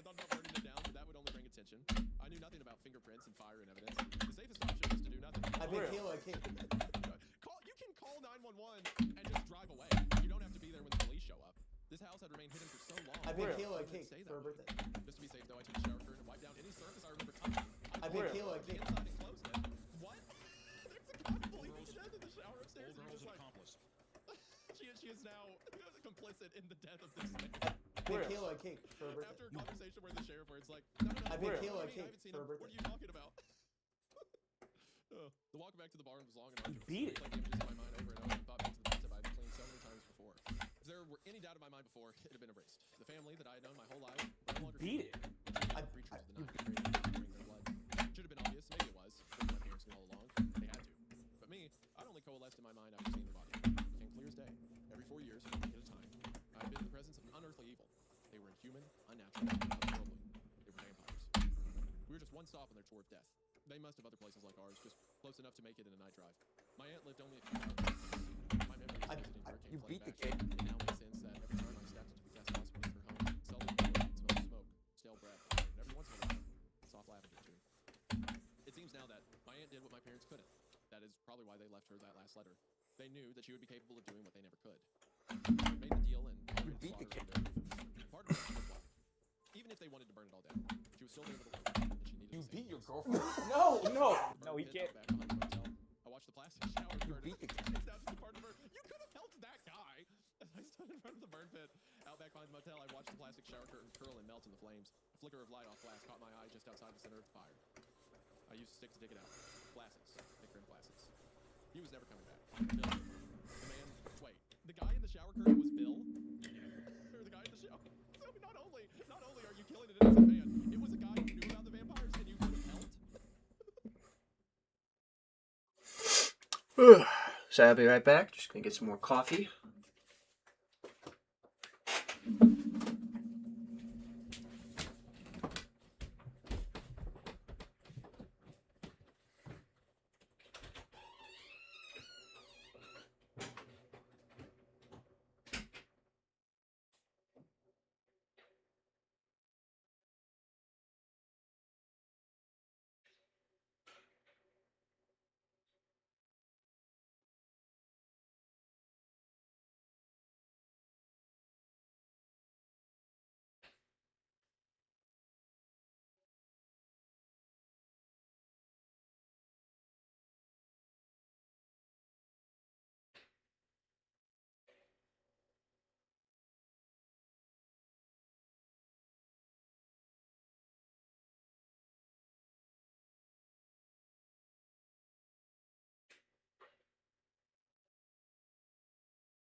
He was never Bill Hindley, the man who was going to purchase my motel, was not coming back. Like it or not, this motel was still mine. All right. I spent 4 years to figure out what to do with it. So I say, is every one of these posts this? No, because the first one beat the ends kid. within You beat your girlfriend. That's what I, well, that's what No, no. that have been, okay, so this is the first. So it's been 4 years. This is the first time they've been there. And now this is just the days preceding after like they stayed there. They left. This is just like a kind of interaction happening within the couple of days after they left. No, because part 4, the next part, opens with right after she burnt the stuff. Yeah. So it's like, I mean, it may So I guess what I'm focus saying on is, 4 or something. I guess what I'm saying is, it has like since you've known the character to be an adult, the people have died. The first time that she's there, it had been the 4 years, whatever. But there has been no other. It's not like the passage of time between parts has not been over 4 years since the character's become an adult or whatever. It's just been Not yet. Okay. They've been pretty back to back otherwise. All right. Part 4. Part 4. Over the next few days, I was little more than a ghost haunting the motel grounds. I drifted from room to room, cobbled together a purpose. I'd quickly realized that I was bound to this property, and whether it was an ancient family curse or a legal contract, I was supposed to stay here and maintain the property. I felt obligated to protect my sister, even if she barely resembled the little girl I remembered. My family, for all her faults, had done what she could to protect her daughter. Working over the events in my mind and recounting the visits of the family, I had come to the conclusion that my parents had made a deal to save my sister. I remember her illness. I remember her withering away before my eyes. She was going to die. It was a fact. But somehow she didn't. She continued living as an eternal child, crystal ball. I never involved in her. She herself. It changed, and I was determined to figure out how. I looked for the secret in the lockbox, but found little more than unfamiliar photos and documents. One thing that stood out, though, was an early memento that my grandfather had kept. It was the first brochure for the cave system. If not for the scribbled red circle on the map, it may have been worth something. I spent an entire okay, I'm sure they're gonna come back to the cave map, but it's funny to be like, amidst everything, I found a map of a cave with the X marks the spot on it. Yeah, I decided that probably was useless, so I kept looking for other. Yeah, there's a giant X with a crossbone and a giant ship. It's like just basically just doing the Goonies. It's like, yep, nine 12-year-olds just ran by with their disfigured 6-foot-tall friend. I'm sure that's totally normal. I'm sure that's fine. What's this? There's a note on the back that says, this circle will lead to the secrets to stopping the vampires. Yeah. That probably means that. Probably was just saying that. Unrelated. On the door to the front of the business, there's a post note that read, Goonies never die. And then, what's this on the other side of the brochure? You may encounter the Goonies, but more importantly, this is the secret to stopping the vampires and saving your sister. I doubt it. I don't like that. I'm gonna do something else now. Let's do other things. I'm gonna go clean blood instead. Maybe if I look at these heaps long enough, that'll give me a clue. I spent an entire day sifting through the dirt in the space below their room. Oh my, I was right. Literally, I'm gonna go look at the heaps of dirt, and I'll figure that out. The soft earth that filled their mounds was starting to change. With the exception of what I assume was the teenage boys, the dark earth and mounds were starting to dry and crumble. The boys' spawn was still dark with a fresh dampness about it, though it grew more dry and brittle with every passing day. Salty crystalline rocks placed near each mound seemed to draw out whatever moisture was in the dirt, drying it into a dead, useless dust. The crystals themselves were not unique, or rare by any means. They were the same ones that lined the ceiling and floors in the deepest chambers of the caverns. I remembered them from my childhood visits. I felt a strange longing to I needed to uncover the secrets. Yeah, kind of like how your grandfather left not the pirate ship. I don't like that. I don't like that secret. I'm going to find other ones. I don't want to be there. No. Remember, this is a woman that is now complicit in the murder of Bill. Just left him. Bill was gonna die anyways. She made the good call. She saw him behind the curtain and was like, I don't like this. I don't like you. And I don't like that. I need to do something about this. So, bye-bye. Give me the shower curtain. Wipe my pants away. You're dead. You're dead. I decided you're dead, Bill. Goodbye, Bill. I don't like this. I don't like that. I need to do this. Oh, he kidding. This is okay. You see how Oh, he kidding. This is okay. A creature named Graham, who remained on the premises. He would sometimes stop by for some of our own free lobby coffee, always open. He joked that we were the only coffee shop in town, which was partially true. See how fucking loud he got? No. Yeah. Oh, he kidding. This is okay. And I thought that I could manipulate that into eagerness to help me. I called ahead, but the line went straight through to an automated recording, an apology to potential visitors about the indefinite closure. There's little else to do. I made some coffee and filled the thermos for him. Closed slot, parked just outside the locked fence. I could see his truck marked inside, so I knew he was there. He saw me arriving on the security, though he was already greeting me with a wave as I crossed the closed parking lot. Afternoon, Graham. What brings you down here? Research? When was the last time you made it here? Years. My folks were still around. There's a lot to see. The remodel finished right before the shutdown. I'm dying to show you. So I'm glad you're here. I gave him the coffee and his eyes went wide. He stopped coming by after I closed up shop, so I could tell he was grateful to have one last cup. We walked into the dimly lit lobby and Oh, he kidding. This is okay. You see how fucking loud he got? He said, clearly excited. I stood in the darkness. See how fucking loud he got? Came on with quiet hum of electric light. The lobby was filled with media displays of the cavern history. There were photos and stories of opening day and updates for each anniversary. As I waited for Graham to return, I studied the older photos behind the glass case nearest to me. Here's my I swore I could feel someone watching me. It was only then that I noticed his gaze staring back from one particularly old photograph. Yeah! A familiar figure stood at the center of the group of visitors looking back at me. It was the old man from the family. It was as if he were somehow staring at me through the photo. His eyes locked on the lens of the camera and in turn on me. It was hard to discern his age in that old faded photo, but he looked very much the same as he did today. The only difference was that instead of his usual gray suit, he was wearing a park ranger uniform. You've met Jerry? Jerry. Good? Y'all call him Jerry. Yeah! He's one of the first rangers to work the park. Him and his colleagues are responsible for a lot of early cave system. This photo and a bunch of other stuff is found locked in the old utility closet. Didn't even notice that particular cave was closed off. Check it out. He said, leading me over to the illustrated map covering the entire wall. He pointed to a blank spot on the map. Found it right there, actually. Yeah, I brought my grandfather's old brochure, so I pulled it out to compare to the current map. The blank tunnel he was pointing to still existed on my grandfather's map. Yeah, they left out a few of the trickier spots on the new maps. They didn't want to entice explorers into places they maybe couldn't made it out of. May not get out of? Yeah. Steep inclines, drop-offs, or just plain tight squeezes. They left those spots off, and the map you see today is just the safest, what we call... Alright. Showed him the red circle at the end of the pathway, so they decided to omit the modern map. You know, that circle looks like the gulch. Past it. What is the gulch? It's one of those things that almost impassable with gear or like... Good? Here! Good? Here! Oh, yeah. Oh, yeah, you're blind. Oh. You're showing me a federal offense. Good? Here! You're literally showing me foreign goods. Where'd you even get it? My grandfather's collection. They were a little more willy-nilly with the rules back then. Everybody was taking tokens and souvenirs. Before the tuck before they kind of let people just roam photo of a well-dressed folks climbing a dangerous rock formation. What happened to the Tucker boy? That was the problem. They looked for him for a few weeks. He was visiting with his wife and son went missing. Right around the gulch, actually, which is why it's not on the map. Yeah, with another educational term. I thought you said he was a boy. 18, but he was married with a son. Times were different back then. Graham walked over to another glass case away from the main display. They've talked about taking this down for renovation. He said, pointing at a display of old missing persons photos spanning the decades of the park's operations. Mr. Tucker himself. He said, pointing at a class photo of a face I knew all too well. Younger and happier. Yeah, so teenage boy becomes the first. He had a young kid. He goes back and finds his son years later after his son's Alright. when he went missing, turns him into a vampire. So the man in the family's father is physically younger than himself. I was trans. Yes, I believe that's Alright. Yes, I do believe that's where the vampire come from. But whatever your grandfather circled on that map, I don't like it. Goonies never die. Good? Here. Good? We should find a pirate boat. Once again, I think this is a story about vampires. I don't think that really applies to here, but I don't like it. I was transfixed. Graham was already moving on.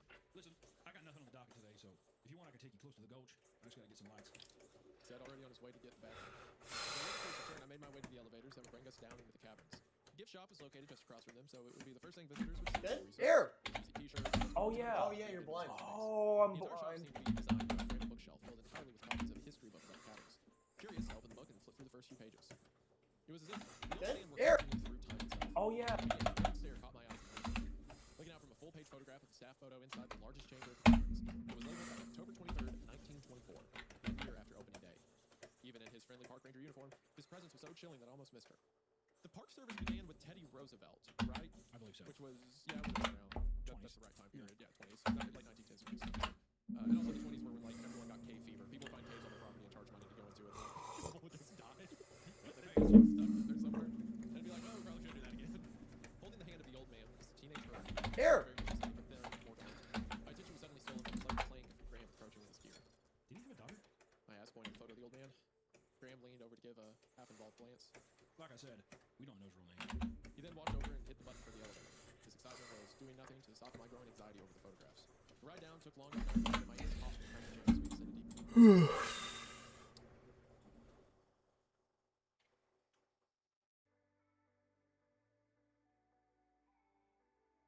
Ooh, nice.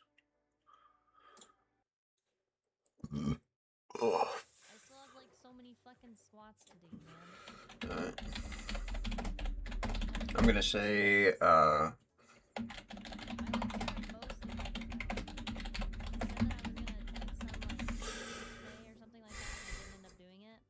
Today might be the day that we do like a small bit. I don't think I can let it go down. It's Here. fine.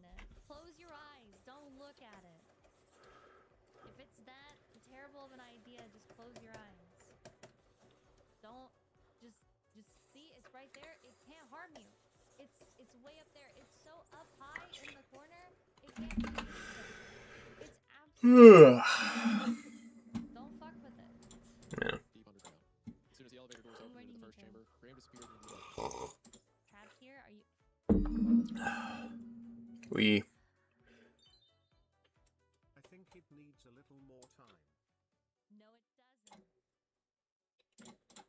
Wait here. Just the voice. Well, I don't like that, so I'm gonna leave that. Here. Oh yeah. Oh yeah, you're blind. Come back. Please help. She's like, I'm gonna go up now. I don't like this. I followed, but stopped right outside the elevator. The dim emergency lights casting haunting shadows across the cavern walls. There was just enough light for Graham to navigate without his flashlight. I could hear nothing but his footsteps in the muffled silence of the stale cavern air. When he reached his destination, his footsteps ceased and the silence settled in. To my right, I heard a distant flutter and what I thought was a faint screech. Loud mechanical click signaled the lights turning on and filling even the deepest corners of the cavern with comforting light. Graham returned, and with a wave, he ushered me to follow him. All right, let's start this prop tour. He said, heading right in the direction of the eerie sounds I just heard. There's no creaky plumbing down here, is there? I asked, remembering the sink in the old house. All creaky sounds Morning. appearances. He joked. I hope. I followed him. All right. So this Morning. is creaky plumbing, right? Because I heard that in the house before I left a guy to die. And it turns out it was just him moaning. But I have to go like back that, and clean blood. Yeah, if you die, can you not let me hear it? Thank you. Don't worry, I'll clean blood. I wouldn't like that. I'll clean up. I won't be here when it happens or try to help it. I'll clean up the blood. The walk through the main chambers and less traveled paths was long and filled mostly with small talk.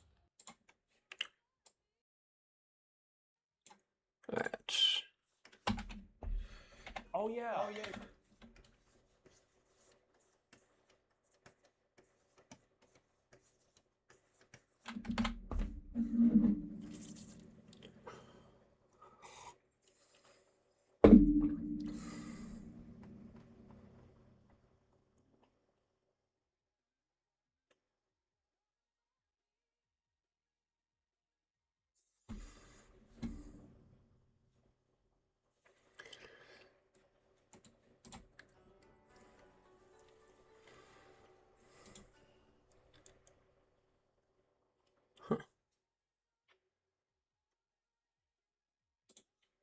Fascinating.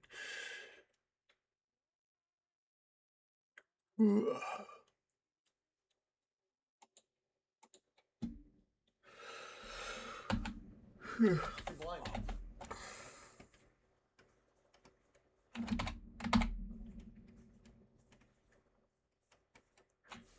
Oh, I'm blind.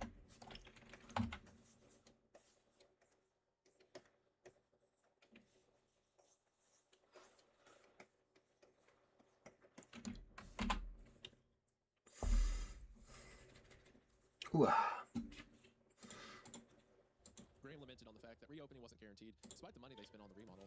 He treated all the taverns couldn't see until they Oh. Die for this gig. It's the cream of the cream of Park Service Post. I realize how lucky I am that I do have it. he said with a tinge of real sadness. It became obvious that we were reaching the end of modern map because the lights started to stagger more with Or am I loud?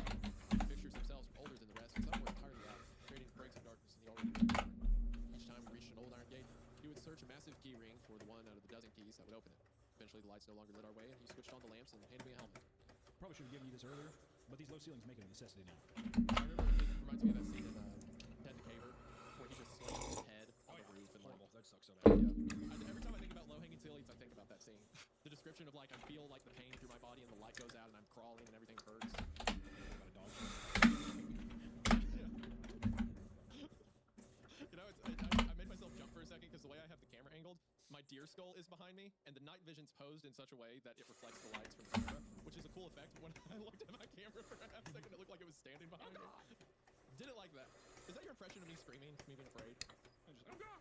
I do. I'm all behind it. No. Geological sites that from the public database. No. We noticed that some of the cave walls were starting to display the same dark red and blue mineral veins and crystals I'd pulled from their chamber. What's that? Pointing to the rune carvings I recognized from the room below the motel. No idea what it says. Old-timey graffiti, I guess. He's the park guy, and he's like, I don't know, something that the Mayans made up? I don't know. I don't fucking know. Look at this stalactite. As the ceilings and walls seemed to close in around us with each step, warm air seemed thicker as well. I felt as though it was getting difficult to breathe, and my back was stretching through my posture.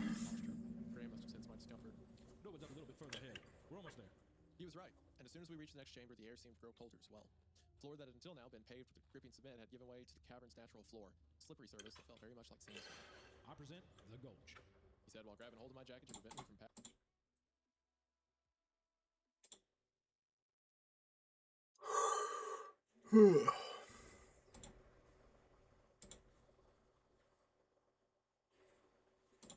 He switched on a very bright lantern and lit up the enormous room. My breath left my lungs as I noticed why he had grabbed a hold of me. The steep drop-off was only a few feet ahead and it was more of a cliff than an incline. It dropped down maybe 20 or 30 feet into a lower tunnel that led into further darkness. How do we get down? We don't. Tour stopped here. If we so much as sprain an ankle, we're pretty much done for. No cell service, nobody knows we're here, nobody come looking for weeks. That level of irresponsibility would cost me my job. But his adherence to the rules went out the door when he heard the haunting sound. A faint cry echoed out from the darkness past the gulch. No. I watched his mind wrestle with possibilities as he said slowly. Then what was that? He turned to me. No, you're great. Shook his head. His own voice echoed down the cavernous path ahead, the sound seemed as if hearing. There was brief moments of silence, when we still shared a doubt that we heard anything at all. I could feel him pull my jacket to lead me back out. But then we heard it. That's a voice from the distant darkness. It sounded like an echo without a Oh, okay. feel Graham's body tense and stiff as he said that. What we heard was very real, not from our own imaginations.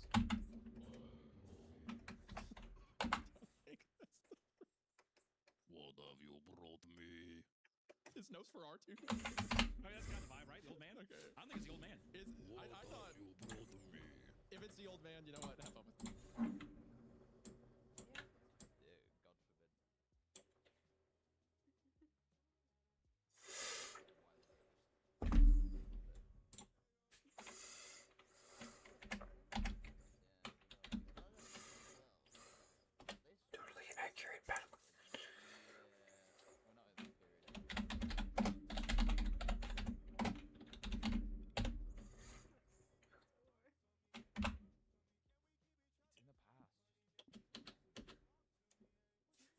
What is it? Totally accurate battleground somewhere?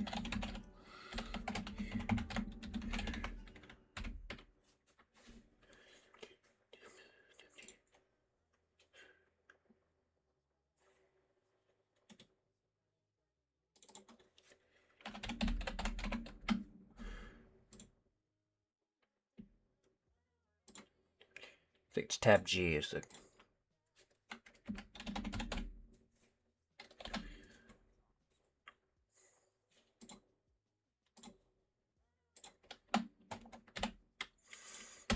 There we go.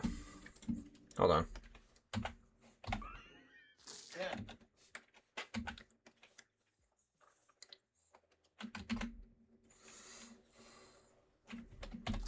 Wait. Oh, they... What? Oh, they... What? Oh my...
No, now you're ad-libbing. That's not the work of the Oh, they... What? Oh my god. Called out, vulnerable and afraid. Nobody should be down there. How did you get down there? Graham asked as if he wanted an answer for himself and not the ghostly voice for him. There was a moment where I understood, as if both of them were working on what to say next. It's wow, what a change. Well, look, read it. Change it. It said the voice now small and almost childlike, more vulnerable than before, but it's the same voice. Oh, they... What? Oh my god. Oh, cut it off. He said, and I realized that it was now me holding onto his jacket, trying to hold him back. Stay where you are. Wait. Oh, they... What? Oh my god. He turned to me with a look of defeat or unwanted heroism. We have the hill. Do we? If there's one thing I know about her, she does Just not want to let him die. It's not a big deal. Let's hit the blood later. Someone's down there? I don't like that. I don't like that they're down there. Let's go somewhere else.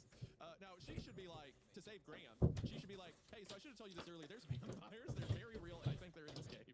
I asked as he moved past me to an old metal... Oh, they... What? Oh my god. As he struggled to find the key that opened the trunk, I peered into the darkness looking for any sign of movement. For a moment, I saw a small, pale form. My attention was soon taken by the metal trunk opening. Graham pulled out a rope ladder attached to the already secured trunk below. The ladder unraveled along the steel line all the way to the floor. Childlike voice said, slowly losing all emotion. The urgency replaced with a calm sense of command. I followed after Graham as he descended. Why? I followed after Graham as he descended down the ladder. Oh, they... What? Oh my... Texture of the cabin wall. It felt as if the moisture was drawn from my skin. With each labored step down, the cold air stung my lungs. By the time I reached the bottom, God. I was already Oh, cut it off. The light seemed still stopped at the edge of the shadowy darkness ahead. How did you get down here? He asked, walking slowly towards the darkness ahead. Said the voice, its childlike essence giving way to a frightening growl. At the edge of the darkness, Graham stopped to adjust the lamp, doing everything he could to cast more light towards the unseen place. With his attention on the lamp, Graham didn't even see it coming. He had no time to react. A pale white figure emerged from the darkness and skittered across the cabin floor. Grabbed Graham by the ankles and pulled him to the ground. The lantern shattered on impact. I stood there frozen at the bottom of the ladder, my own light only casting a few feet in front of me. Cut it out. Cut it out. My fault. Gasping moan. He said he's gonna kill you. Oh, cut it off. Cut it out. My fault. That was good. I like that. So I climbed. It's One-Eyed Willie! and then even further down the cavern, you just hear, Goonies never die! and then you hear fucking Sloth do like, I climb faster than it's usually. Ruth? Baby Ruth?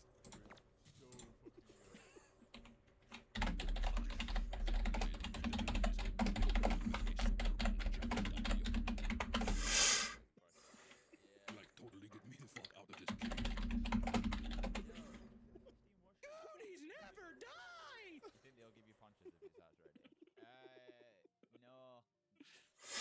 Ugh. So committed to the bit.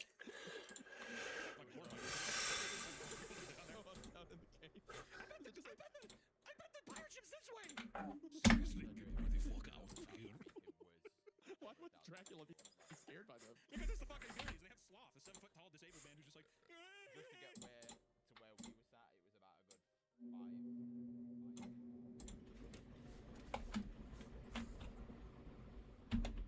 5. Cut it out, my fault.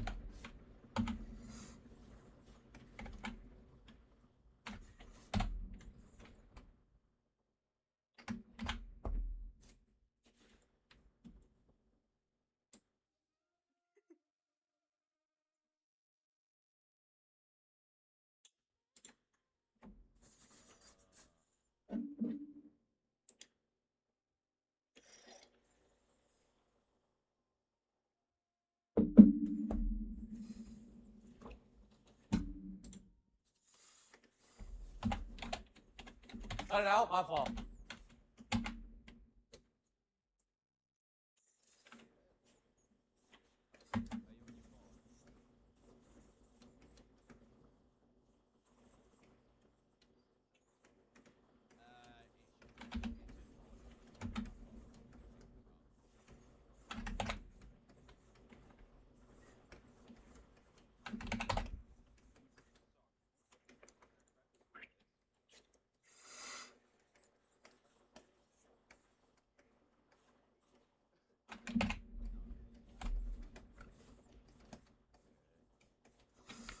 Said he's gonna kill you.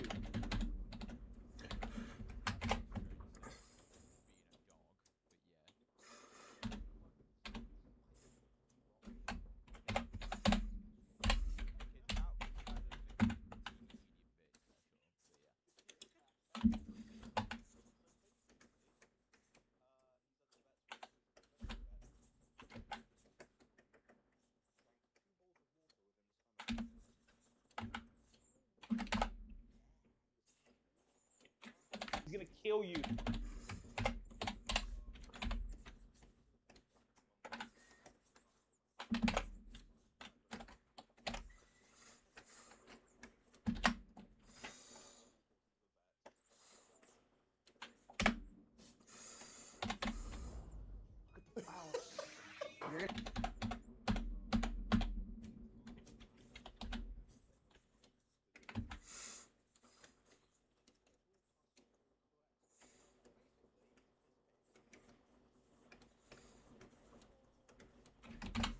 Said he's gonna kill you. He's gonna kill you.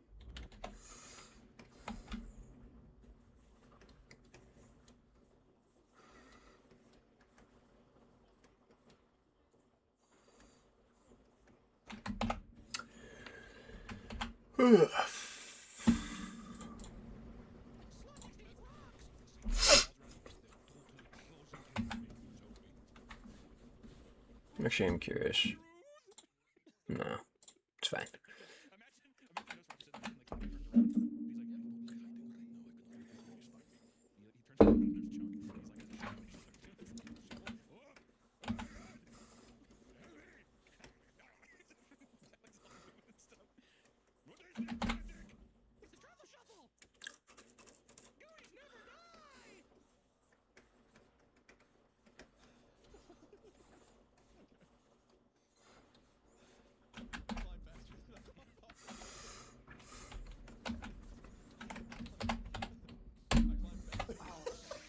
You're gonna.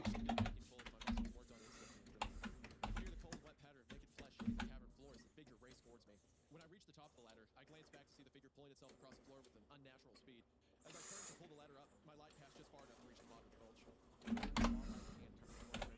You're gonna kill him? Inhuman strength. I braced myself to pull back. Here it's other than clawing the sandpaper-like surface of the cavern wall, struggling to gain footing. I looked to my right, into the open utility truck. Sitting atop a coil of rope and other gear was a silver-coated pickaxe. As I felt myself teetering on the edge of falling, I grabbed the pickaxe, swung hard, severing one side of the rope ladder. But still, I climbed. The shriveled torso of a ghost-white child covered in Graham's blood. It looked up from below with soulless black eyes. There was no fear. From its waist, long strips of withered flesh and mangled bone. But I soon You're gonna kill him? I can't wait to get drunk. inside the rope. The did not slow, and I turned by my pickaxe. My mind raced as I considered my next swing.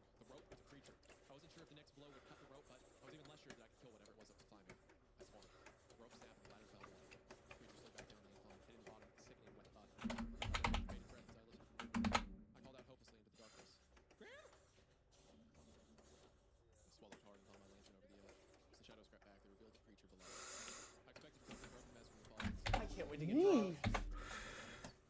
Both resemblance to a human was slight. You could see aspects of the family and its emotionless hair and pale, waxy skin beneath wet red blood.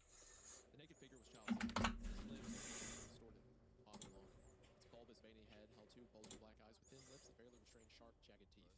It looked as though it may have been human at one time, but its form now was nothing more than a legless, emaciated ghoul with dry and withered skin.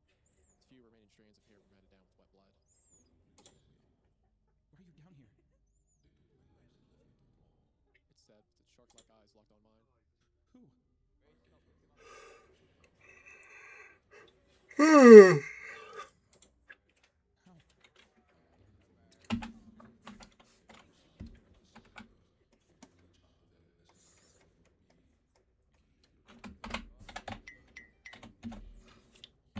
Us three.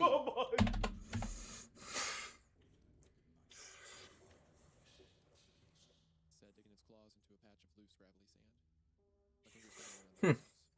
What's stopping you from killing me once I help you?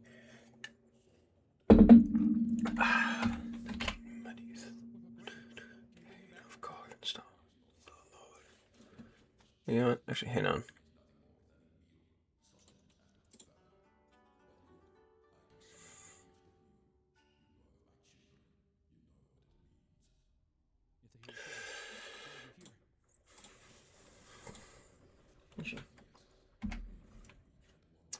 Hang on.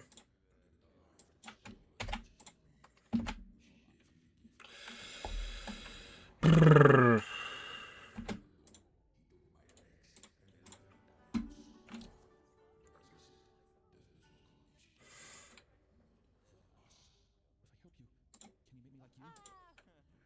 Let me see. Interesting.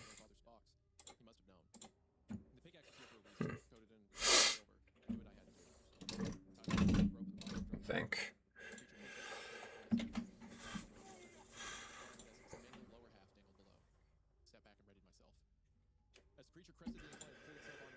All right. I brought it down on the creature's skull with a sickening crunch. I let go and the blood-covered ghoul fell forward onto the ground in front of me. Slowly turned its head and the black expressionless eyes locked on mine. Silver slows but cannot kill us.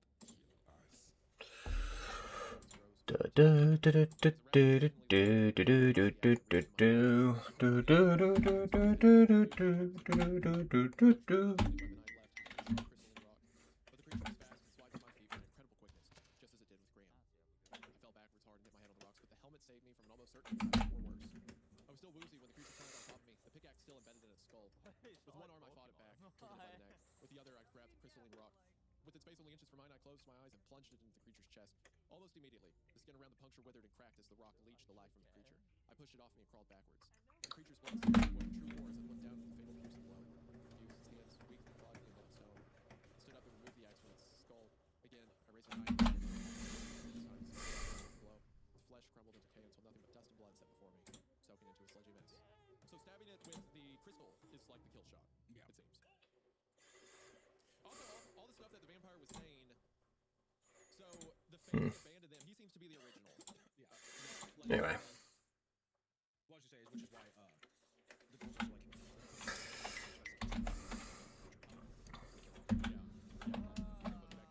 Where the whole family came from, where this started from. Also, I didn't think about something now, but the vampire thing reminded me. Us three. After she said that she was going to sell the hotel, I guess the only reason he didn't kill her instead of Bill or whatever was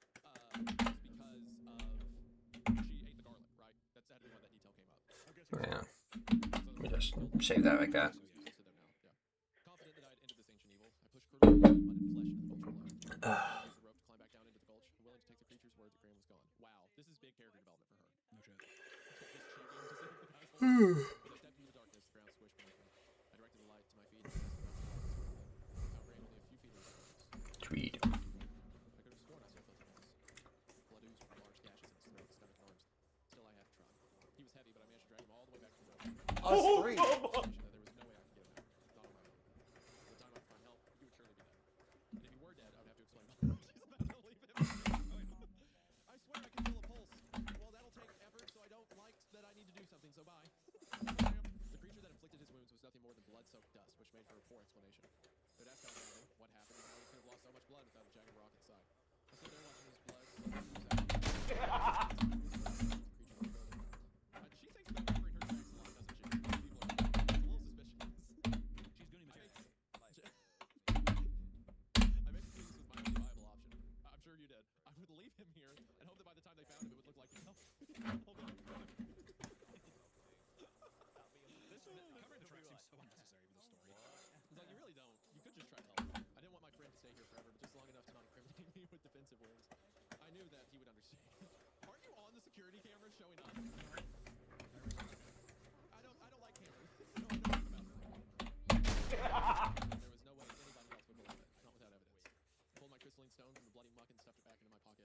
After I said goodbye to Graham, it took me hours to find my way back out of the caverns. Back in the gift shop, I cleaned myself up and did my best to remove any evidence I had visited. I even returned the helmet to the rack after wiping away any trace of blood. I was tired and weak by the time I stumbled outside into the night. Drove home in a daze and barely remembered all of it. The days that followed were Okay. sorrow. Graham lost his life because of my foolish actions. Minor cartoon. What is this? Okay, hold on. I couldn't help but wish it was me instead of Graham that was still down there, rotting, waiting to be found. On the third day after the events in the cavern, I was awoken mid-afternoon by a knocking at the office door. Yeah, no. I wanted to open it to a weary traveler, but instead, I found myself face to face with the sheriff. He lowered his sunglasses and cut right to the point. All right. I let him inside the office, and he made his way over to the chef's desk, pulled out a tablet from under his desk, and set it down. So when are we gonna start baking?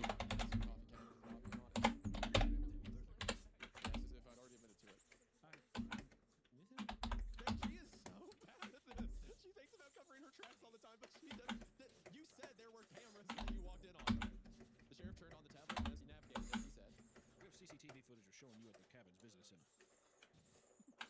What? Go ahead, Kevin. Is that like a cave? It's probably a mix-up. Well, officer, I don't like that. So, can you get rid of it? No, I don't think. So when are we gonna start baking? Guys, so what are we... You want someone else, not me? Maybe? Before I could even answer, the video was already playing. I watched myself walking across the parking lot, waving to a smiling, still living Graham. Yeah, I brought him coffee. Used to come in often, but it's been a while, so I stopped by. Is he okay? That's the second time someone's disappeared or died, and she's like, did he die? Oh, he's kind of a horrible person. Yeah. The sheriff constantly was questioning me. Just coffee? My brain seemed to shut down, overloaded with the possibilities of what he knew, why he was He nodded, accepted my answer. Said already navigating to another video. Yeah. Problem? Did he get in trouble? Well, there's a problem. Not that you did anything wrong. He said in an almost apologetic manner. He could sense my discomfort and cleared his throat. Before he hit play on the video, he explained. Did he mention anything strange? Was he afraid of anybody or anything? So after he left, he missed his round. I believe he slept in the scent that he... Guys, so when are we starting? Should I tell everyone what...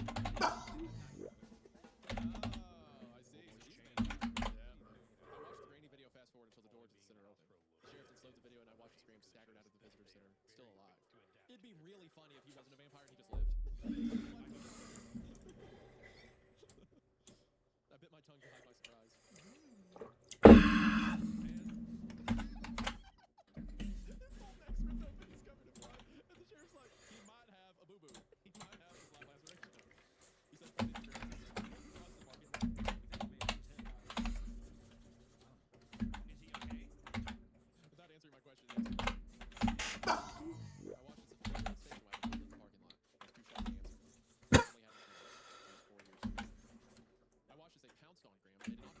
Guys, so when are we starting? His arms and legs were split out into each corner of the bed. Two men holding each other, while the middle-aged woman and older woman held his leg. The teenage girl just stood there. Even though the footage was grainy, I swear I could see somebody else watching this moment ago. Hold on. You don't want to see this. Stumbled, tried to end the video, but instead fast-forwarded it. I watched as the family got back in their car and left, leaving Graham at the I watched as the sun crept across the rose above the trees. Should I tell everyone what to do? No. Guys, so when are we starting? So, it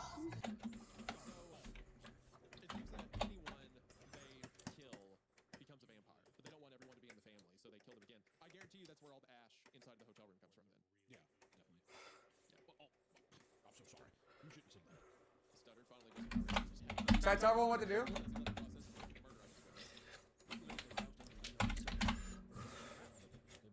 Ugh.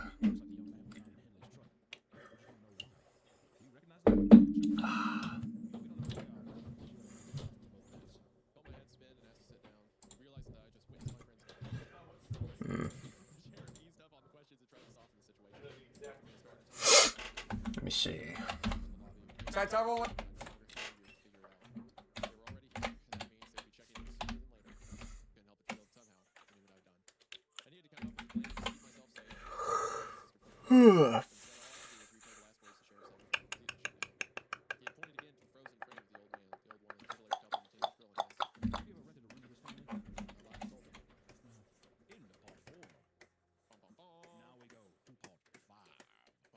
Should I tell everyone what to do?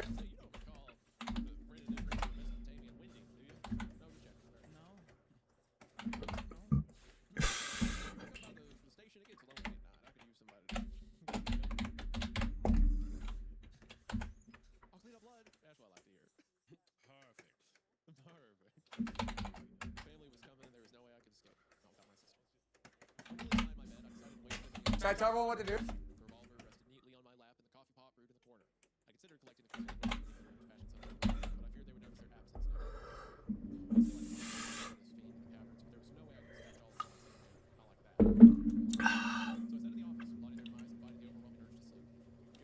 No!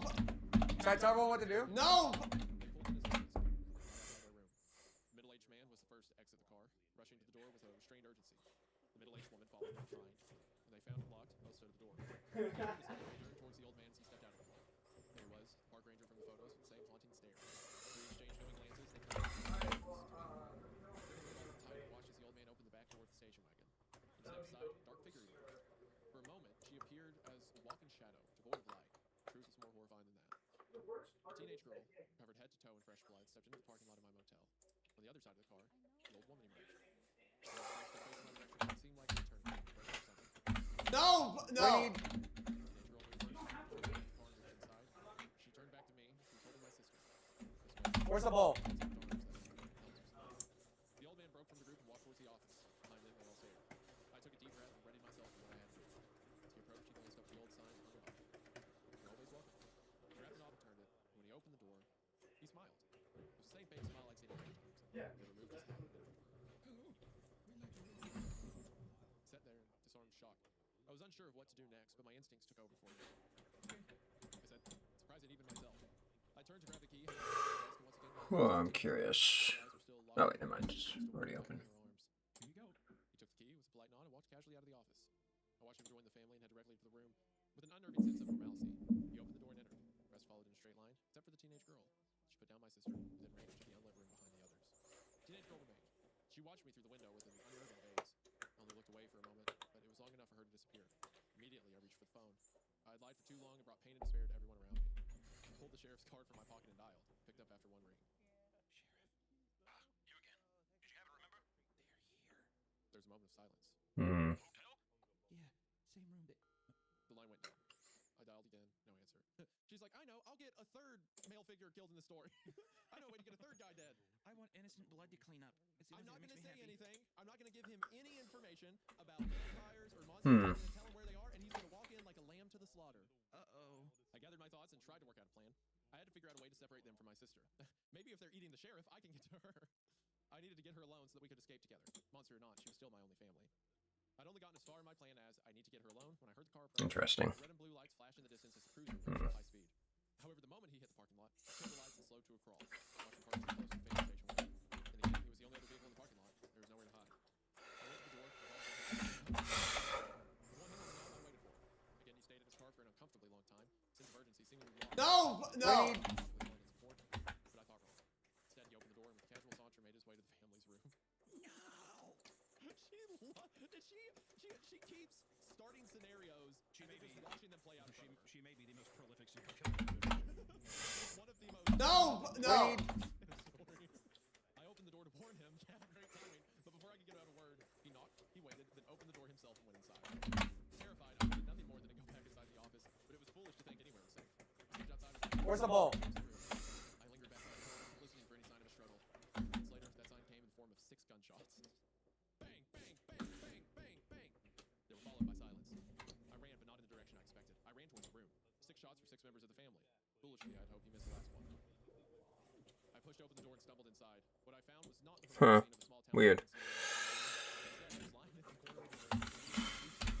Where's the ball?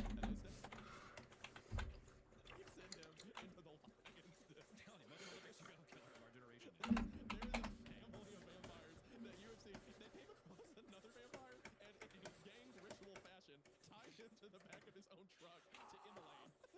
And now you sent this poor sheriff who can't figure out how to apologize. You sent that guy straight into the mouth of the beast. And then you hear gunshots and you're like, maybe he did. Maybe he's maybe it was the one told me explicitly, silver only slows us, but maybe lead kills him. Sure, sweetie. Whatever you want. It's your world and we're just living in it. As I stepped into the room, the family gently pushed me aside as they walked calmly out of the room. They paid no notice to the revolver dangling at my side. The old man tipped his hat, flashed that fake smile as he passed, as if there were nothing out of the ordinary. All right. Where are you going? You can't leave now. The sheriff shouted at the blood pouring in his mouth. Blam! Fired the gun again, straight into his own stomach. What? What? Straight into his own stomach. Oh, I see. Wait. Now you have to turn me. You have to turn me now. Oh, whoa! Okay, I didn't see that coming. I thought maybe the sheriff had something to do with vampire hunters. Maybe he would be in the know. Until he showed her the video of Studio for some reason. Remember when you asked me to do like a blurred version of the banner behind? Yeah, yeah. Like, I had to do it in Photoshop because Clip Studio just wouldn't blur enough and it would look weird as fuck. Yeah. So I just, yeah. Yeah, no, like... Where's the ball? Adding a bit of a blur and stuff like thumbnails for like backgrounds. And I know like with Clip Studio it's kind of like almost impossible. Yeah. No, I know it's that's kinda like blur, but it's just not a good blur. I don't know how to explain it. Yeah, it's alright, but it's not... if you want to go over the top with it, it's like, oh... Yeah. Sorry, no. Let's see. I think it's very cool, like how you incorporate blur. the immolation. I'm like, well, if he was a vampire hunter, he wouldn't expose that to someone he didn't think was in on it. But this is an interesting turn. Okay. He shouted, and with each word, the exertion pushed oozing blood from his wounds. The older woman ignored him as she collected her earrings from the side table and walked to the door. Followed by the teenager. Where's the ball? Stop! Interesting. So just like her parents were working with the vampires. Stop! It looks so much fun. And with that, the door shut behind them, leaving me standing in the first room with this dying man. Did you shoot yourself? Frustrated, he waved the gun wildly as blood seeped from his nose, mouth, multiple bullet holes. You don't like. Seemed like a good idea at the time. Rods to pay. Oh no, you have a fishing rod, but then once you cross, looked down at this dying man and couldn't help but feel mistrust. Yep, you gotta put it down humanely. I think you need to waste a whole. Stop! It's got another guy die in front of me. That's 3 for 3. I'm like indirectly leading to the death of someone by just watching it. I asked, my finger hovering over the send button. Frantic words didn't realize why I hesitated. We both know what they are. You don't have to lie anymore. You help me find them. We both want the same thing, you and I. I don't think so. Here. Here. Hold this. You got this. He said, realizing that I didn't know. I asked, thinking about all the off-limit places my mother restricted us from. Here. The old septic tank. Open caves. Wait, there's open caves on her property? I guess. My parents would never. Your parents maybe. But the old couple that ran this place did every damn thing they were asked. And look what it got them. Oh, your parents maybe, but the couple that ran this place. Interesting. I shook my head, tears welling in my eyes. It got them their little girl back. Interesting. Okay, so this is a fun turn. This is fun. Like, I was enjoying the story, but this, like, there's a conspiracy, and the family was a part of it, and her parents were and stuff, or her fake parents. That's cool. I stood over the dying man, my whole world coming down around me. I knew the answers, but I was still not ready for the truth. I looked out in the direction of where the bodies were hidden, as if looking through the wall itself. Here. I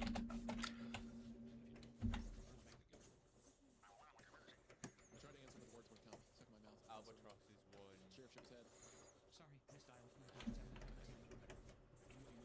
Crab kind of creature. You know what albatross will be long gone, and you'll be left to clean up and take the blame. Here. Hold this. The largest wingspan is one of the few birds that can actively fly such long distances by locking its wings open and sleeping in mid-journey. I wanted to hold his hand, to but my own keep itself compulsion, what he aloft had done above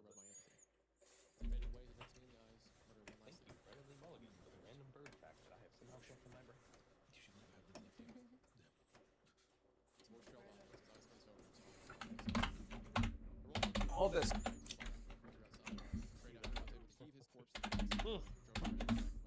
you were to put the word on for the definition of a physical form, it's brain cleanup. You guys want to play a game of blood cleanup? No. What does that even mean? Friends, they can kill people that will clean the blood. I'm gonna hit you in the head with a hammer and I'm gonna clean it all up.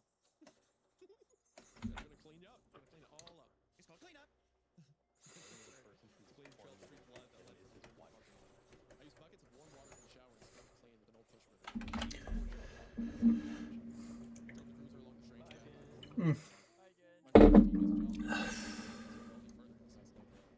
This is where he took old rusty propane tanks that had sat for so long.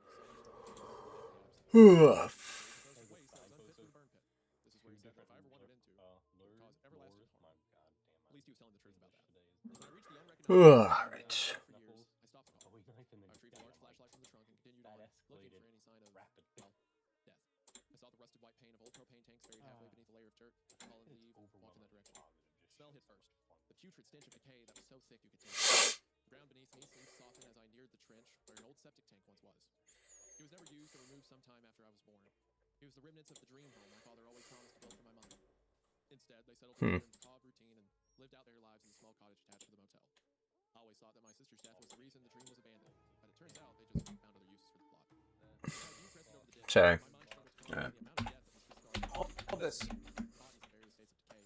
Most of them were years or decades old, stacked without regard to their humanity. I don't think I've seen that man play a game so badly that he forgot he ordered food on top of it all, 2 hours while playing the game. His body was almost unrecognizable. You got this. The man ordered food 2 hours like when he started, and he didn't realize that that game. I've not seen him get that addicted into a roguelike for a while. So Bill wasn't the one that was hanging up in the shower? Yeah, it was him. That was still Bill. That was still, so he went to the house, got the body, brought it back here to dump it. The sheriff did. Yeah. Okay, all right. I was about to say, that would make 4 people that you let die. I pulled the sheriff from the back seat and dragged his body to the pit and landed just next to Bill. I collected the bloody sheet and carried him over to the nearby burn pit, the one my father used.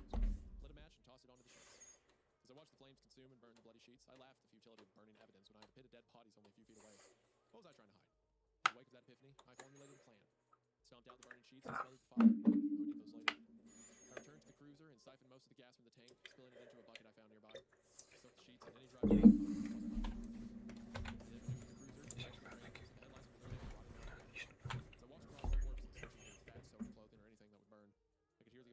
Snap and crunch beneath my weight. I listened to the nauseating squish of rotted organs rupturing below. The time I climbed out, the smell of death and gas everywhere. I think. I knew exactly how I was going to describe these soulless creatures. I knew exactly how I was going to kill these vampires and eliminate my entire life. I was going to bring justice to these people. You got this. Part 5. This is the final meme. Final part. Let's go. Part 6. Part 6. Red blood seeped into the clean white cloth of the sheriff's cell phone. It was not a feeling staying in that empty hotel somehow though, still felt like home. In all my years of emptying the ashtray and replacing their new sheets, I never lingered longer than I did. Back in my mind, I believed I'd always sensed something beneath the floorboards. Now, I had all the time in the world. I was waiting for their return. It was only an hour or so before sunrise when I heard the familiar rattling shake of their old station wagon pulling into the parking lot. I will fight a bit. Oh, yo. He greeted me with that eerie fake smile. The others followed him after. Pushed my dad aside, waiting for my chance to exit. Teenage girl by last and handed my sister. They continued about their business as if I weren't even there. Most of them headed straight to the bathroom where I heard the trap door open and their lady below. The old man stayed behind, lit up a cigarette, and then offered one to the old woman. She turned back to the bathroom and joined him at the table. My sister, on the other hand, immediately turned on the old television. Stood in the stern. Oh, yo. Black and white mustard movie began a shot of the sunrise. With the older couple paying no attention to me, I leaned in and whispered to my sister. Said, pulling the photo of her and I from my pocket. She broke her gaze from the cowboy on the screen and glanced at the photo. I took it from my hand. I said, looking over at the old woman, only spared me a passing glance. Snapping. I can bring it to you in a few hours. She glanced at the curtains covering the window and the world outside. I tapped the backside of the photo. I've written the words. And ready. She nodded. I left and returned to my room. Hello, Beth. Did my best to sleep for the next few hours, but I was constantly woken by horribly vivid nightmares that reflected my current maddening reality. When the alarm went off, I'd already been awake for an hour. I crawled out of bed and looked at something.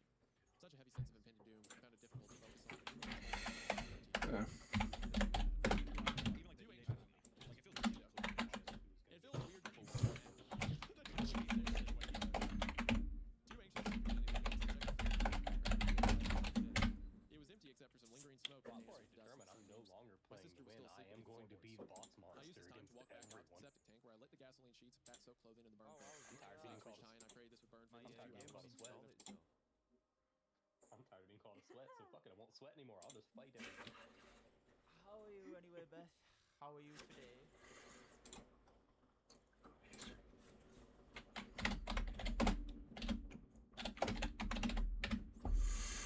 To be noticed when the time came. At the end of the pit, I looked down at the legacy floor.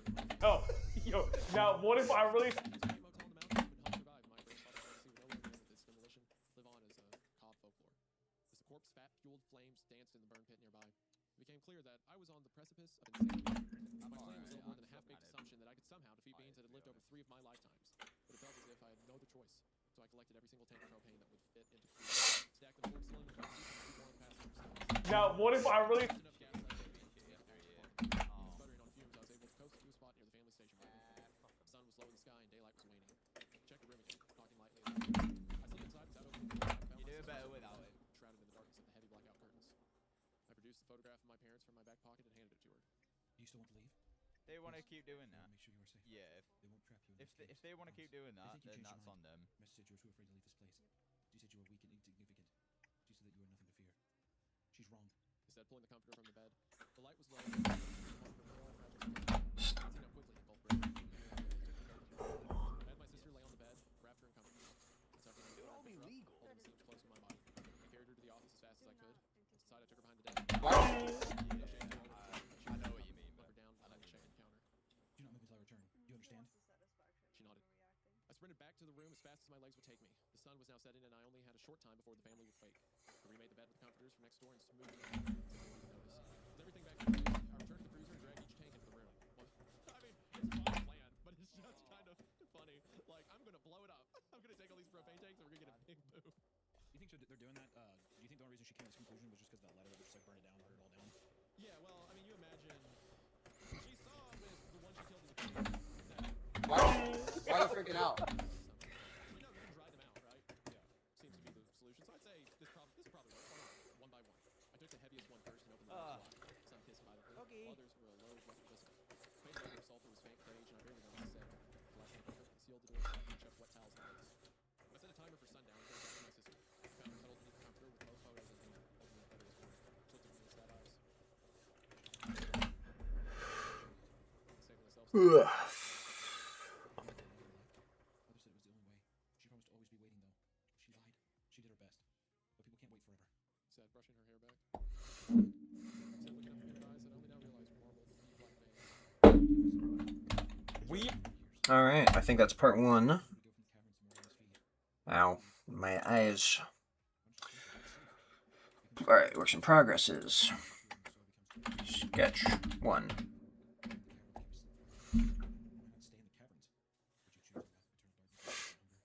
She replied with the slightest hint of indignance. No. Before now, we've never stopped and we've never turned around. So why now?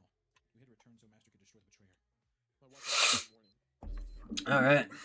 She leaned in with the intensity of a zealot. When Uncle Matthew felt his father burn, Master got back and seek vengeance, but she refused. She felt he was responsible for his own demise until she felt her make her die. You see, we can feel the pain of the ones that made us. It keeps us connected. It keeps us safe. It makes us family. When we found the betrayer had stolen the gift and killed our others, we deserved the pain of death.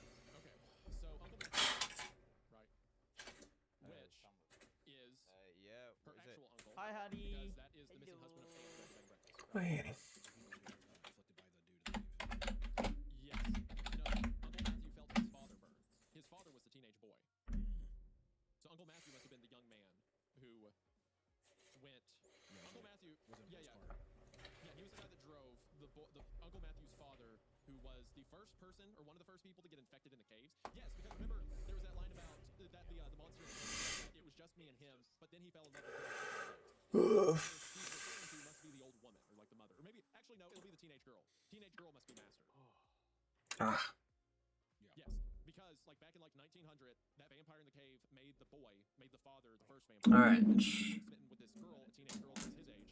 The vampire in the cave turns her, and then they both abandon him. So then the teenage boy and teenage girl, over the next 100 years, begin to turn more and more people. Among them being Uncle Matthew, the little girl's Okay. uncle, husband of Anne who has the bed and breakfast. Different people along the route. Because when the teenage boy dies, Uncle Matthew felt him burn, and that makes sense because you feel the emotions of the one who turned turned you. So the teenage boy came to the bed and breakfast and turned Matthew, and then It's gonna get yes, because when he died, when the teenage boy died, Uncle Matthew felt it. But the teenage girl who was the wife, vampire wife, whatever, of the teenage boy, then Alright. the cave died. The where I vampire live. cave died. It's Yeah, 40 right. something. Yeah, I think that's great. Meaning it's gonna go up another like. But so the little girl now is the real gone. field's probably gonna go up She's another like 6, 7 she's like super degrees. into this whole We're like probably gonna be we looking had to kill him. almost He like was evil. He was awful. So we gave him a painful death. And knowing our protagonist, as we've known her thus far, she is not going to understand what's going on and confess that she was the one who killed him. And the little girl's going to be like, "Oh, we have to burn you now." Yeah. Yep. I needed to return to the room, but my sister sensed this and grabbed me by the wrist. Here's my friend. You didn't kill them. I said, taken back by her reveling in his murder. I just know it's. I know it's bad when the AC turns off, and in under a minute I already feel parts of my body sweating. She was refused the gift despite what Uncle Matthew promised. So I'm she like, lit herself oh on fire fuck, and tried to we're take dropping this thing from 70 to 60 now. Alright. the sun was coming soon, so we left him. She said we do not have room for the weak. She said, her eyes ablaze with righteousness. Okay, so that explains why they got separated from father. Alright. Because they were all sleeping underneath the bed and breakfast when the ant went crazy. Or like wanted the power and set everything on fire. I pulled my arm from her. Okay. Decent day, but it's not terrible. Said, stepping away from her. Yup.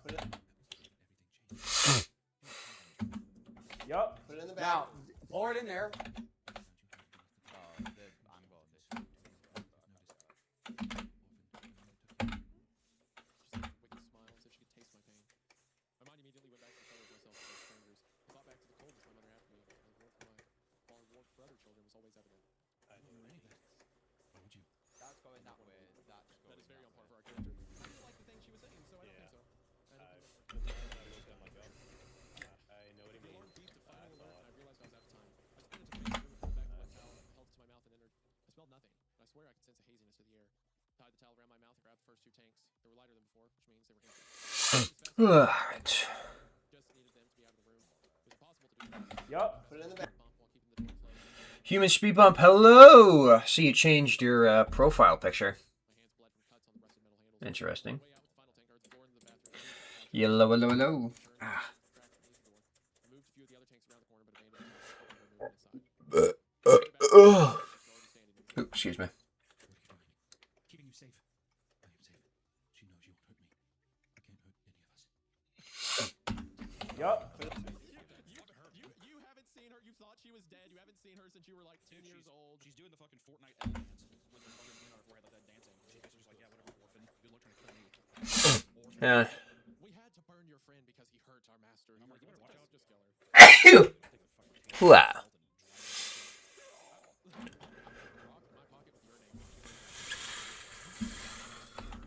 Yup. Yes. That I caused you to get in, like you're gonna trip and fall into the rock, and I'll watch. I'll pull out my phone and think of calling 911, but tell them it was an exit. Regarding the resistance, you put blue in your PFP. Fair enough.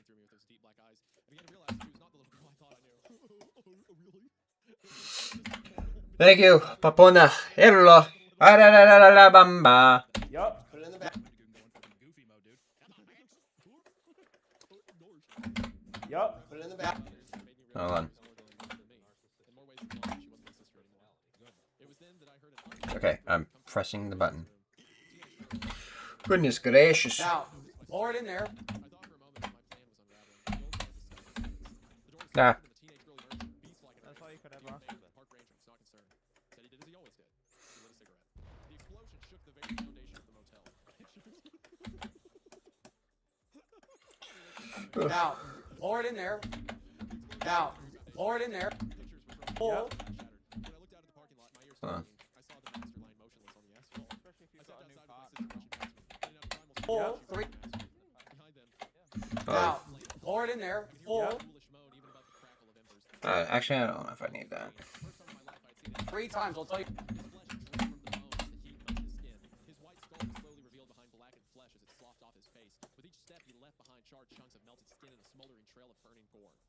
He made it only a few more feet before collapsing to keep the scorch agony. 3 times. I'll tell you when it's good. But as he tried, Guys. his body, No, that's not enough. building collapsed in on itself. 3 times. I'll tell you when it's good. Her eyes seemed to darken and black orbs set deep in her skull. She let out another primal scream and ran towards me. I reached her back and my hands pulled out the revolver. Guys. First shot struck her in the shoulder. She slowly but I waited to fire. I waited until I knew I would not miss. I waited until she was close enough to see my own reflection in her black eyes. I waited until it was almost too late, and I fired. All 6 rounds shot, with the last catching her right. No, actually. She dropped to the ground, but I remembered, silver cannot kill, it only slows. Pulled out the crystalline rock and killed the very creature that started this. Guys? No, that's not enough! No, you need more.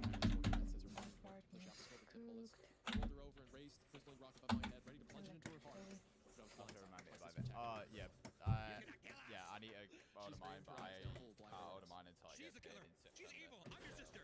She showed her teeth and leaned in so close I could. Guys? She opened wide and bit down. I could feel her sharp jagged teeth as they pierced my skin and tearing my flesh. I had no choice. I had to fight back. I only meant to hurt her when I plunged the crystalline rock into her side. She howled in pain and rolled off.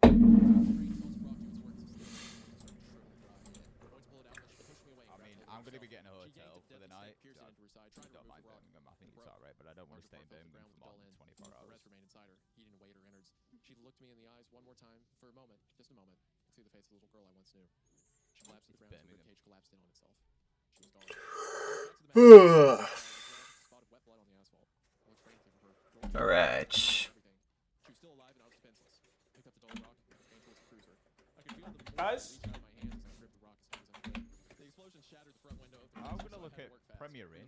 Like, there's a Premier Inn near the... Guys? She was already there, silhouette among the backdrop of flames. I fired again. No, that's not enough! There was nowhere to hide, and I knew it was impossible to outrun her, so I chose the only safe place I could think of. I threw open the back door to the cruiser and crawled in, though I was careful not to pull the shut just yet. The master leapt onto the hood of the car and sneered at me through the metal chains in front of the seats. Slowly, she crossed over to the opposite side of the car. Her gaze locked on me like the she was. I backed against the door, ready to push it open behind me, but even then I knew I couldn't outrun her. She opened the rear door across from me. Her long, clawed nails gripped the metal grate over the window as she pushed the door wide open. I know she was sure that she was trapped, so she moved slow and deliberate as she crawled into the backseat with me. Pitch black eyes floating with reflections of the fire outside. She smiled at the jacket. No, you need more. I waited until she was close enough to kill, and then I told her. This is what I used to kill your maker. Said, holding up the broken crystal rock. Her motionless eyes were fixed on me. It's a nice-ish With an city. inhuman quickness, she grabbed hold of my wrist, tiny enough to break a bone. No, you need more. The moment she broke away to glance at the dull broken rock that killed her creator, I asked. Heads at the board. Heads at the board. Squeezed tight with retribution, and I could hear the bones snap. I dropped the rock and kicked backwards. Tumbled out of the cruiser and into the parking lot, hitting the asphalt with a sickening thud. She didn't let me just exists. Unable to get from the hand secured to the metal dividing grate inside. Best way to put it. I kicked the door shut and then ran around the vehicle as she linked in her handcuffs. I slammed the door shut. With her free hand, she tried to open the door, but found it locked from the outside. Slowly, I stepped away, watching the Can't avoid it. movement as she struggled to break free from the I won't restraints. mention the petrol bomb in that house. From a distance, I watched the fire burn in the darkness, hidden by the night sky, and I waited for her to die. I was waiting for sunrise to come up and purge this world of her evil. From the back Birmingham, we love it there. How did she break out of the handcuffs? I don't know. The vampire? I guess she's not as strong as we thought. From the backseat of the cruiser, she screamed through the against the windows. I watched her fight for hours, locked in the backseat. Eventually, she even resorted to gnawing off her own hand. Thick black blood spurted from her wound, spraying the glass and obstructing my view inside. As the sun crept over the tree, she stopped fighting. I wasn't sure if she accepted her death or just expended the last murderous will to live. I expected to hear her scream as the sun took her. Heads at the board. I don't mind those battered windows, and I knew the truth down. Just as Graham's body became a charred black husk, so did that of my sister and Birmingham. The master, though, she burned so hot, nothing but dust remained in the backseat of the cruiser. As I stood over the corpse of what I now knew was never my sister, I realized that I was no longer linked to this hellish place. I was free from the tether of the bloodline that kept me here, burdened by a sense of loyalty to a family that was never mine.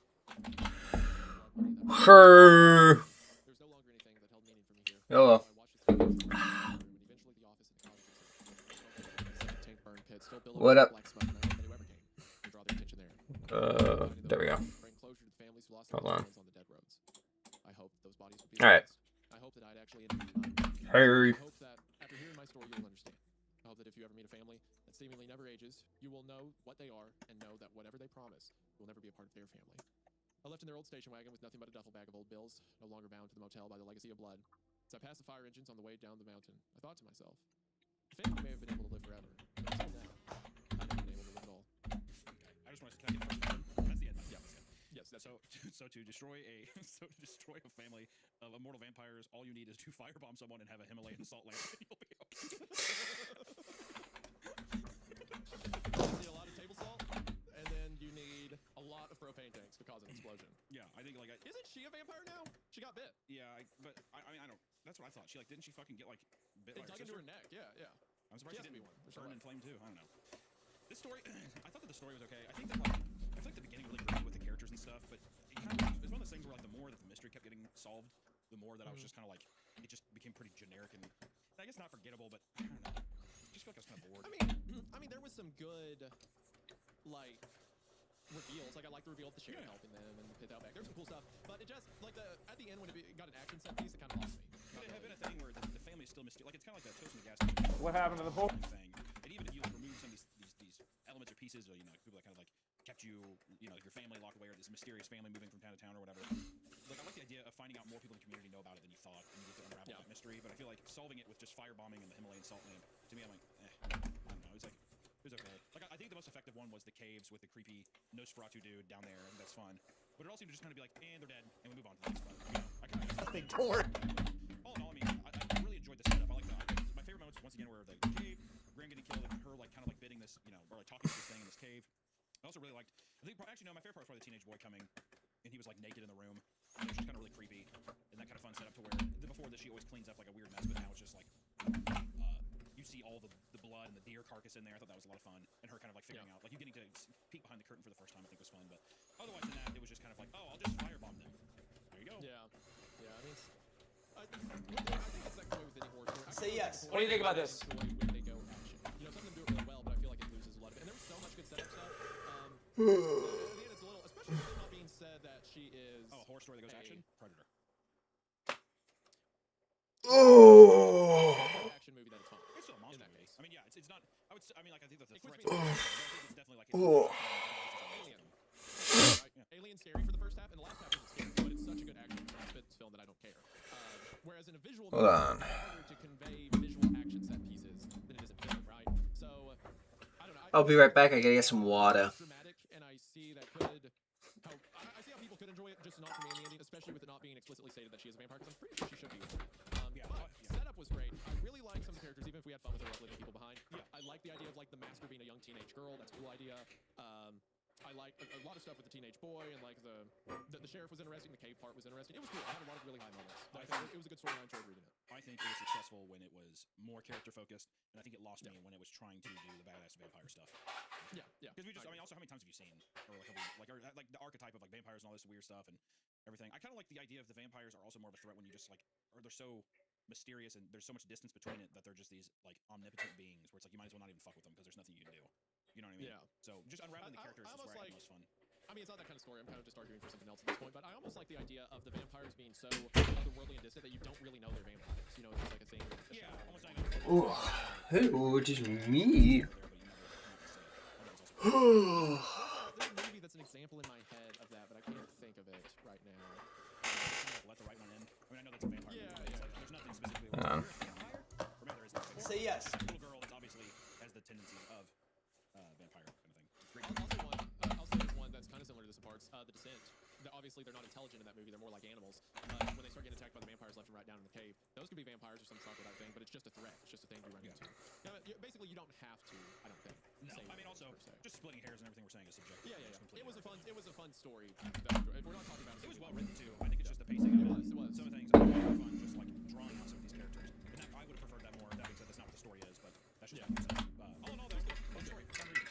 Thank you so much for listening on the platforms of Spotify or Apple Podcasts. Thanks for giving us a nice rating there. And also thank you for be sure to support the author J. Hunter Richardson. Yes, and this story does have an email release. What do you think about this? Be sure to check it out. Grab a copy for yourself and just have a physical copy to support the author. We appreciate it. And also, thank you to our patrons who are supporting us and just getting some extra content on the side. We appreciate you. All right. Well, let me. You know what? Might as well do that one. I haven't heard that one in a while. I actually didn't mind it. All right. Oh. Actually. I had this thought near the end where I'm like, I hope this doesn't become like when he goes to the basement. I hope it's not like Silva's. Hold on. I gotta go to. I gotta pee. Actually. This is my second break.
On my back.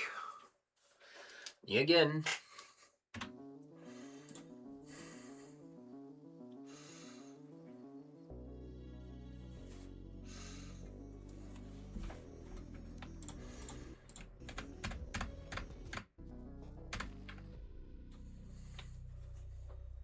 Welcome back to Creepcast. Today we are reading the story. Is it Azaleas, I would say. Azaleas. Cookhouse is a family restaurant, but please don't bring your family.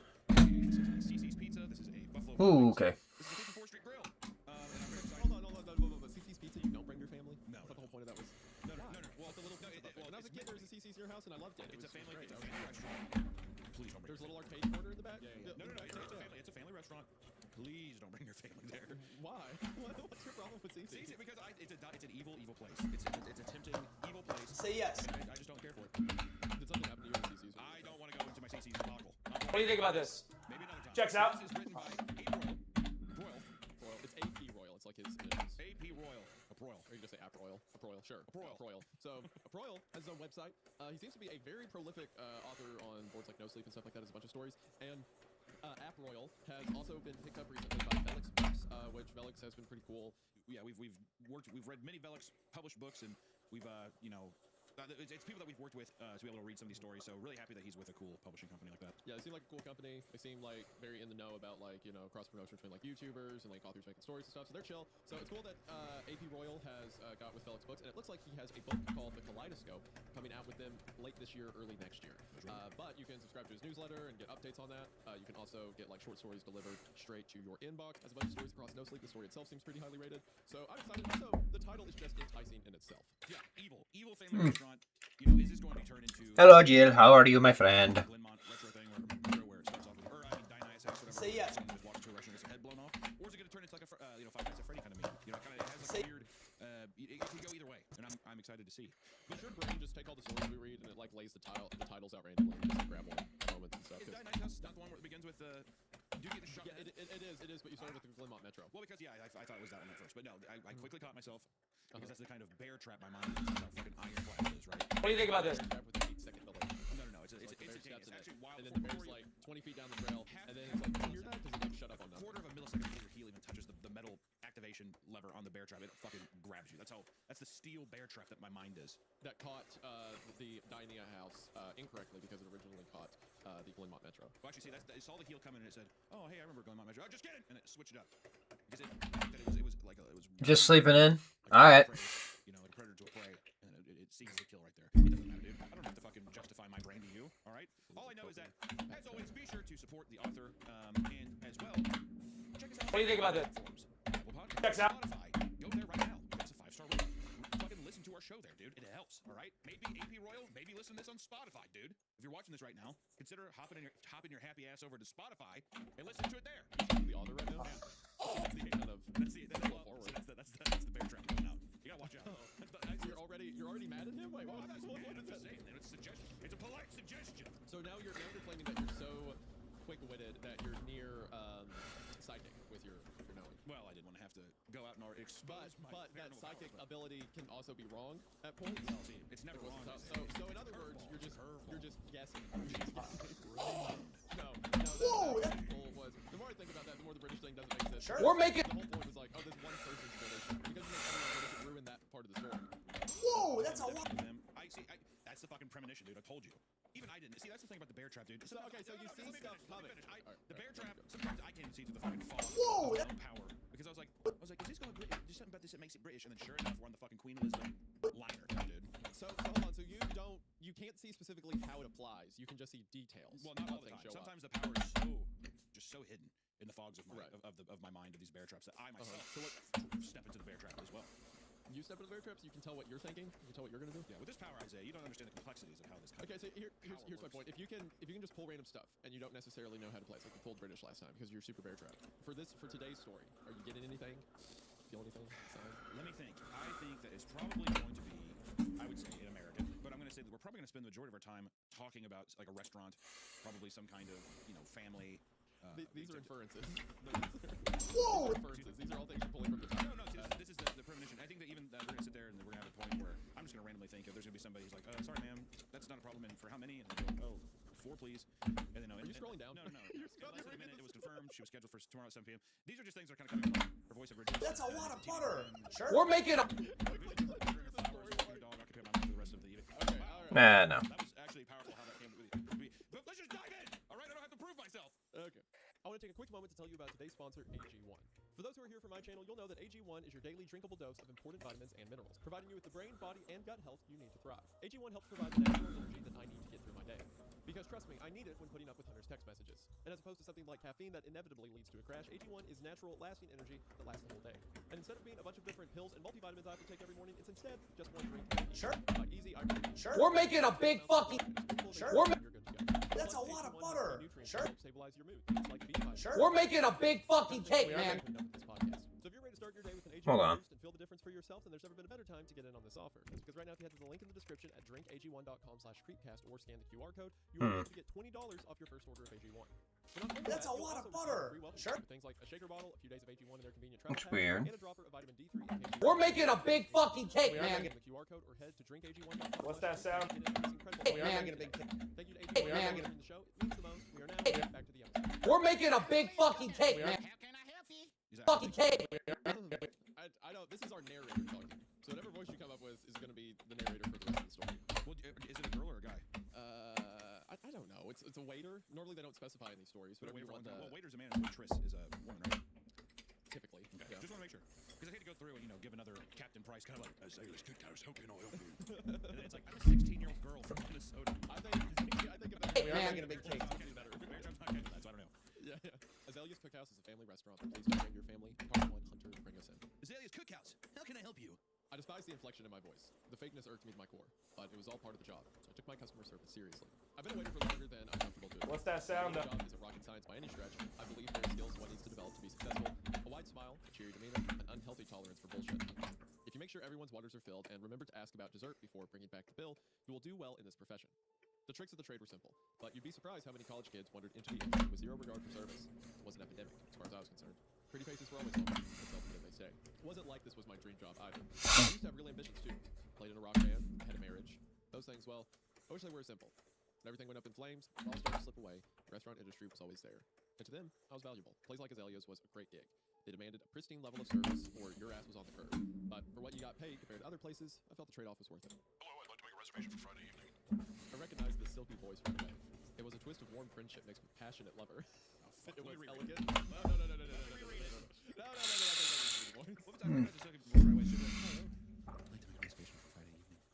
Yes, there you go. Okay. It was elegant and upbeat. It was Paulina. I didn't take my neighbor for the type to dine at this kind of establishment.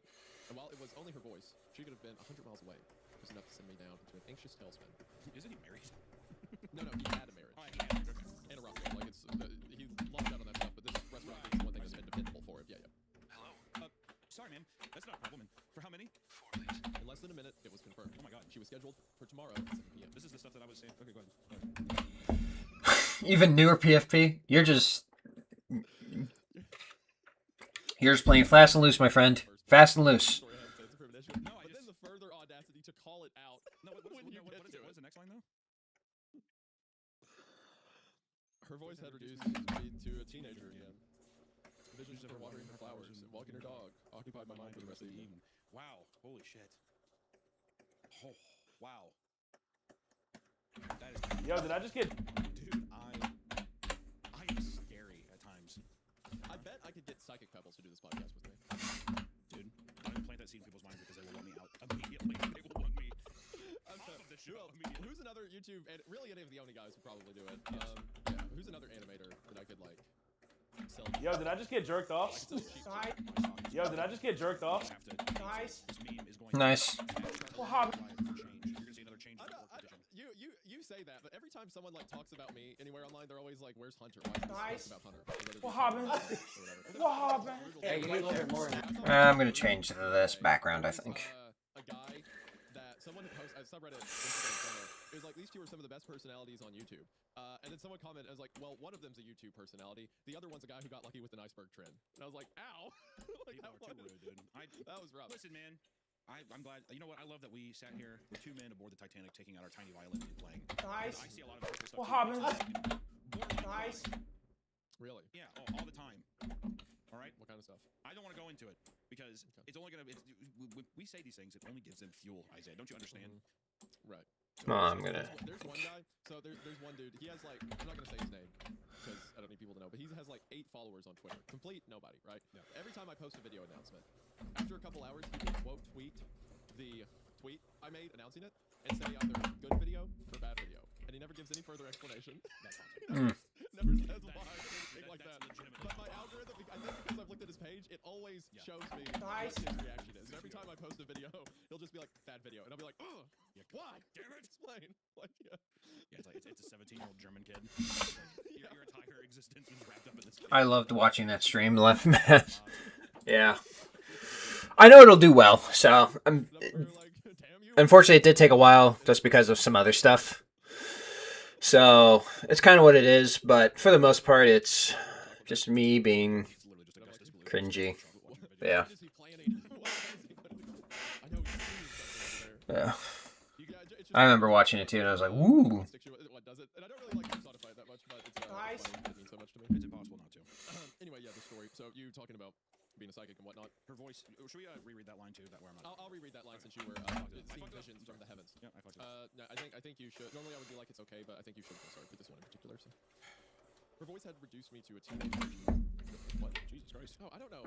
Oh my gosh, my eyesight was way up. I read teenager again and visions. Her voice had reduced me to a teenage virgin again. That's what I thought he said. I saw visions and like my okay. I'm a premonition, dude. Come on. I just want to have sex so bad. Shut up. Her voice had reduced me to a teenager again. Visions of her watering her flowers and walking her dog occupied my mind for the rest of the evening. There. What happened? Okay, I'm gonna get who's the other guys I can sell for? Flash Pass, I'll do it with me. What happened? Kalina was in her front yard in the morning, meticulously tending to healthy little flowers. She smiled from a crouched over position, her golden hair added in splashes of flourishing color. Tulips, sunflowers, and geraniums were spread thick across the lawn like a rainbow nestled in a sky blue. We exchanged waves, her mouth open and ready for conversation, just as the back gate swung open. All at once, they were upon her in an orchestrated attack.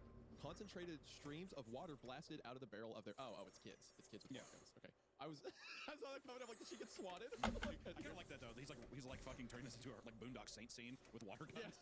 Yeah. All at once, they were upon her in an orchestrated attack. Concentrated streams of water blasted out the barrel of their guns. She let out a wail, covering her face from the attack. Her white tank top was now see-through, drenched by the precision of trained killers. Shooters, her 2 sons and husband, Keith, giggling at the scene of the crime as her pleas for mercy went unanswered.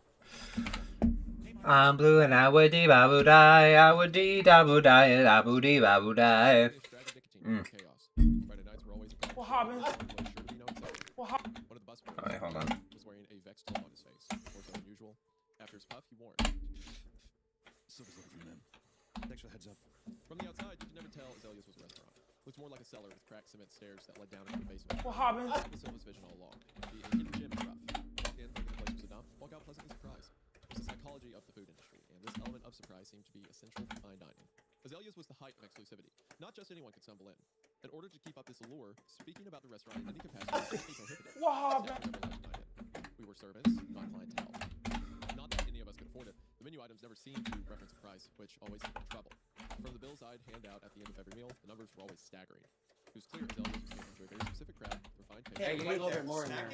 Nod. That's definitely a little nod to maybe a clientele or something that the restaurant is serving. That feels a bit more exclusive or hidden. I like the way that this is set up is nice so far. Just say. Yeah, you need a little bit more in there. For one, I really like his royal writing style. Like the way he described Paulina getting attacked by her kids. Like you said, it's kind of described almost like a Boondock Saint hit. But he describes it. Yeah, you need a little bit more in there. Sultry for boys, her shirts now see-through. But the like objective thing we see is that she's got a husband and 2 sons. What do you think so we're doing? Is that, like, something about his neighbor like wanting him, or does he want? Yeah, you need a little bit more in there. And she's not perceiving that, or just like our author's intent of it. Like, oh, dude, it sets up some interesting stuff about psychology there. The narrator is definitely wanting deep fucking for sure. He's fantasizing about it. For sure. All right. That was probably an inappropriate way of saying that. That is such a, you had to say deep. You had to like adjectives to it. You had to make it more explosive. Oh my god. Good lord. Okay, so anyway. Good lord, man. That's just dropping a brick on the gas pedal. We were at you just threw it to bits. Like, what the fuck are we doing? All right.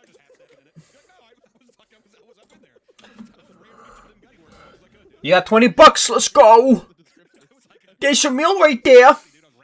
Hell yeah. Let's go. Oh, Lord. Hey, you need a little bit more. Okay. Anyway, I'm gonna. Okay. What I was saying, I like Royal's writing style how so much is conveyed in just the way he describes the scene, right? That being said, the distribution of the restaurant, we have like the initial, like the front-facing premise of like it's just a really expensive restaurant. Hey, you need a little bit more. Keep, you know, it kind of exclusive. You can't talk about it. But then you think about it's like what kind of restaurant can you not talk about and the menu items are priced? You know. So yeah, it sets up. It's like there's a double meaning. Like what could be happening here? I agree with you. It's just set up very well. A referral and a reservation got you through the door. You needed both, no exceptions. This drew a certain type of crowd. Snooty, high maintenance. But I didn't mind it, to be honest. That combination could be tiresome, but it usually meant great tips. I approached this wonder door and talked to one of the greeters let me in.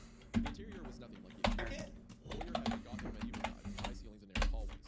Chandeliers sparkled overhead in the dim light.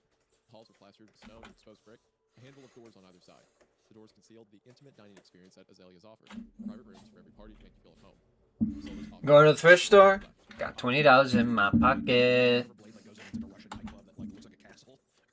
That's what I'm seeing in this restaurant. I went to this one restaurant in LA. What do you think?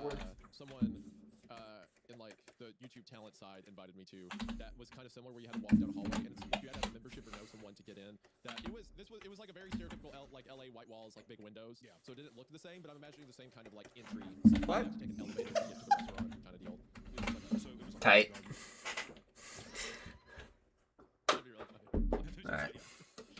Dude, Hunter, you're not gonna believe this, but the breadsticks were literally endless. Yeah, you could get as many as you wanted. There was no end of them. Exactly. Yeah. Get this. Bill came, no charge. I had 6 loaves of bread worth of breadsticks. Where is this on the bill? Oh, sir, they're free. Oh my God. Whoa, where are you taking it? I'll Yeah. right now. Me standing outside of Olive Garden just like a country bumpkin from Tennessee, like, you good sir know how to make a deal. You know, about 10 minutes down the road, we're going to see the Coliseums. you fellers must be Christian. Yeah. Oh, what? We're done with that. Leave him alone. Me looking at like a suspension bridge. Is this them aqueducts? Yeah, so Gothic, medieval vibe, whatever, walking through. I knocked with caution. No response. 2 more times. Nothing. Confused, I headed back the way I came. Hey, Juliet. Have you seen Silver around? Wayne said he was looking for me. Mooney. Hey. You got a Care Bear chicken? Hell yeah. Back into the seating chart on the screen. Workers were starting to enter now. No, what? We're done with that. Leave him. She nodded. Followed the flow of people towards the change rooms. My shift was about to start, and I needed to update. No, wrong one. The night became a blur of well-dressed people and trips to the kitchen. I was scuttling past streams of people into narrow pockets of space while balancing wobbly plates. Just another day at the circus. There were glimpses of Silva here and there, darting around the halls with his scruffy beard and velvet blazer. He was bouncing from employee to customer to office like a bad game of Pong. I didn't bother seeking him out. I knew that he would come and find me when there was time for a breath of air. In the middle of me reaming out a... Whoa. In the middle of me reaming out a busboy, You gotta get your shit together right now, dude. You did that. You did that. That's what it said. Teenage virgins. And then you're like reaming out a busboy. Read it. What does it say? In the middle of me reaming out a busboy, Paulina strode past. There you go. Yeah, that's what it says. Yes, Paulina strode past. Her maxi dress sparkled with little rhinestones, flowing with the natural curves of her body, leaving nothing to the imagination. It appeared to be a family affair tonight. Boys looked dapper in their matching bow ties, and Keith was all smiles in his tailored suit. This was a special occasion, indeed. Mark? My heart sank as she disappeared into one of the rooms I wasn't working. Are you deaf? Martin scolded. You can fuck off with your teeth. I don't answer to you. He glared back. We're done with that. Leave him. The man looked like he hadn't caught a wink of sleep in years. His bags were deep black, like a coat of mascara had been slanted under his eyes. Rattled a massive... You got the grumpy bear? Ah. Seen in a dangerous, teetering fashion. Some china clapped together in ominous flames. Fuck off! He yelped. You see the problem here, Martin? The quicker you do your job, the quicker the stupid tank of a unit is out of my way. You're clogging up the freeway. His face soured as he pushed the cart away. The metal We're done with that. Leave him alone. Ugly metal cabinet on wheels. He muttered something under his breath as he passed. What'd you say? He was near the kitchen before he hollered back. It ain't as easy as it looks, chump. I took a deep breath before entering the adjacent room. Welcome to Azalea's Cookhouse. So he was in the hallway, and then he saw her and lost his mind, and then he started following her.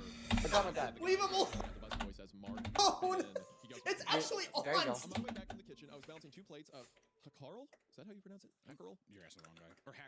hackerel. Hackerel, an Icelandic delicacy of fermented shark. When Silva tapped me on my shoulder. Mark, I need you in my office. Drop those off and come see me. It's Nah. dinner service. So I can just wait till my break. I can't. Oh, no. My blood boiled at the thought of Atlanta. We're done with that. Leave him alone. I sighed and dropped off the food before making my way to his office. It's actually on. There you go. Thanks, Mark. Have a pussy. We were surrounded by a forest of cherry wood, bookshelves and cabinets filled with space carved in looping, intricate patterns. Everything was so polished and quaint. There were floating shelves that carried up the walls, each holding rows and rows of books. Behind a grandfather clock in the corner, Sweet. lots of leafy plants. I wondered how any of them survived in this dungeon. You've been doing a great job here, Mark. I know I'm not the most rah-rah type of owner, but believe me when I say this, I'm taking notice. He continued, the sounds of muffled conversation trickling in through the halls. I'll level with you here. I'm in a pickle. We are short busboys tonight. I need you to cover. With all due respect, Silva, why would I do that? Because I need you to, Mark. And to be honest, it's a chance at a promotion. Promotion? Couldn't get Martin in his Oh, no. Look, Silva, I like what It's actually. I do it well. I'm not saying I don't want to help you out, but please don't spit on my face and tell me it's raining. I'm a waiter, not a busboy. The pay is nearly triple. The smirk grew on his face once he detected the astonishment in my face. It's actually. This doesn't leave the room. The news went down the hatch like sour milk. I understood why the chefs would make more money. The menu was always revolving to keep the clientele happy. They likely had years of experience overseas teaching a culinary school. But the busboys, these guys were glorified dishwashers. I knew the way Silva ran the restaurant was different, but this corporate structure was completely It's actually on. the face of the business. No. The restaurant and customers. Tell me the dog. Surely that had to be more. No. Like yesterday. He got up and made a go. If you do well, the position is permanently yours. Do I really have a choice? Not really. A glint of something conspicuous in his eyes. The door was now ajar. The bustle of the business now flooding into the room. You'll do great. Now go and find Dwayne. He'll be showing you the ropes. Dwayne was outside with one of the chefs, another cigarette to his lips. The light emanating from the lamppost highlighted his bronze complexion. Hey, Dwayne. Silva said you're going to train me tonight? Guess I'm going to be one of you guys now. He raised an eyebrow and dropped the cigarette to the pavement. With a blank expression, he said, Well, hot damn. Let's go. stomped the butt out and drifted inside. No. Are you putting the dog? Carefully preparing the meals. The atmosphere wasn't much better back there. Plates were sliding around amidst fits of yelling and chopping. I passed one of the chefs giving a lecture to one of her apprentices. Who taught you how to work a knife? You need to skin this fugu again, and I'll rip your apron off myself. He stopped at one of the metal monstrosities in the corner of the dish room. Get pushing. The cart was frustrating to maneuver given the state of its back wheels. One wheel refused to roll in line with the others, opting to wiggle uselessly instead. It was a cumbersome task, and the sheer size of many drawers, and it was a challenge to see over it. There would have certainly been a collision without Dwayne guiding me to the front. We finally stopped in front of one of the rooms, my arms and legs feeling like jelly. I held the door open as I inched the cart in, slowly, and the door was firmly closed shut. The scene at the dinner table nearly knocked me off my feet. We were inside the private room that Paulina's room. No. There was Keith. Are you putting? Inlaid with cream sauce. His mouth was full of foam. Tablecloth soaked with a puddle of vomit. His eyes were staring back at us in a dead stare. Their two sons were No. Are you putting the dog? There was no ounce of recoil from Dwayne. Just gripped Keith's head and pulled it out of the sauce. Let's go, Mark. We don't got all day. The walls felt like they were closing in on me. Everything was spinning. Dwayne, what the fuck is this, man? He was dragging Keith by his shoulders, his limp legs bobbling against the ground as he was carried towards the cart. Most of his body was able to fit into one of the compartments. The rest of the parts that overhang were forced in with a metal pole. The squishing and cracking made my stomach turn. It's actually on. No. Are you putting the dog in the oven? Tell me the dog's not in the oven. Oh, I almost forgot my job. I want nothing to do with this. I said, turning towards the door. Dwayne dropped the body and beat me there. His arm held the door shut. Listen, this might not be good for you. I get it. It ain't for everybody. But listen to me. And listen good. Silva doesn't just let you out. I didn't ask for any of this. I'm just a waiter. I'm surprised. I'm surprised. Silva keeps the waist half soft. I'll be damned. Let me out. Listen. You're part of the Azalea family. You've just been given a seat at the big boy table. And families, they have secrets. He eased off the door. Go ahead. Get some fresh air. I'll prep this room. And you can meet me at the front of the next one. Or you can meet me up front. Oh my fuck! You can meet me at the front of the next one. I took off in a steady march past the greeters and guests waiting to be seated. Past the menacing stare of Silva. I was focused on one thing, escaping. The air outside was crisp. It helped steady the spinning. I slowed down to catch my breath, but the rapid gasp for air wouldn't stop. I'll get a new job, I thought. Start fresh. No. At the end of the parking lot, something shimmered, caught my eye. It was the flowing dress of Paulina. Oh, God, thank God. She was just entering her This is a very tumultuous moment, Hunter. She was just entering her minivan. I stared at the vehicle as it backed out of its stall and slowly cruised in my direction. Instead of taking the left turn to exit the lot, the van stopped. The window buzzed as it rolled down. Mark? My words were stuck in my throat. All I could offer was a slight nod. Everything okay? I'm just heading home. Do you need a ride? Her voice was nonchalant, no regard for what she'd done. Because she hadn't done anything except enjoy a pleasant meal. The Azalea family took care of the rest. Mark! Mark! A voice yelled from the bottom of the stairs. I've got to go. No worries. She smiled, clean, glistening, white perfection. Before she rolled up her window, she called back. Hey, let's go by to eat sometime. The offer hung in the crisp air. She drove off in the empty minivan just as Silva emerged from the bottom of the stairwell. His hand was clutching something. Break time is over. End of part one. Very good.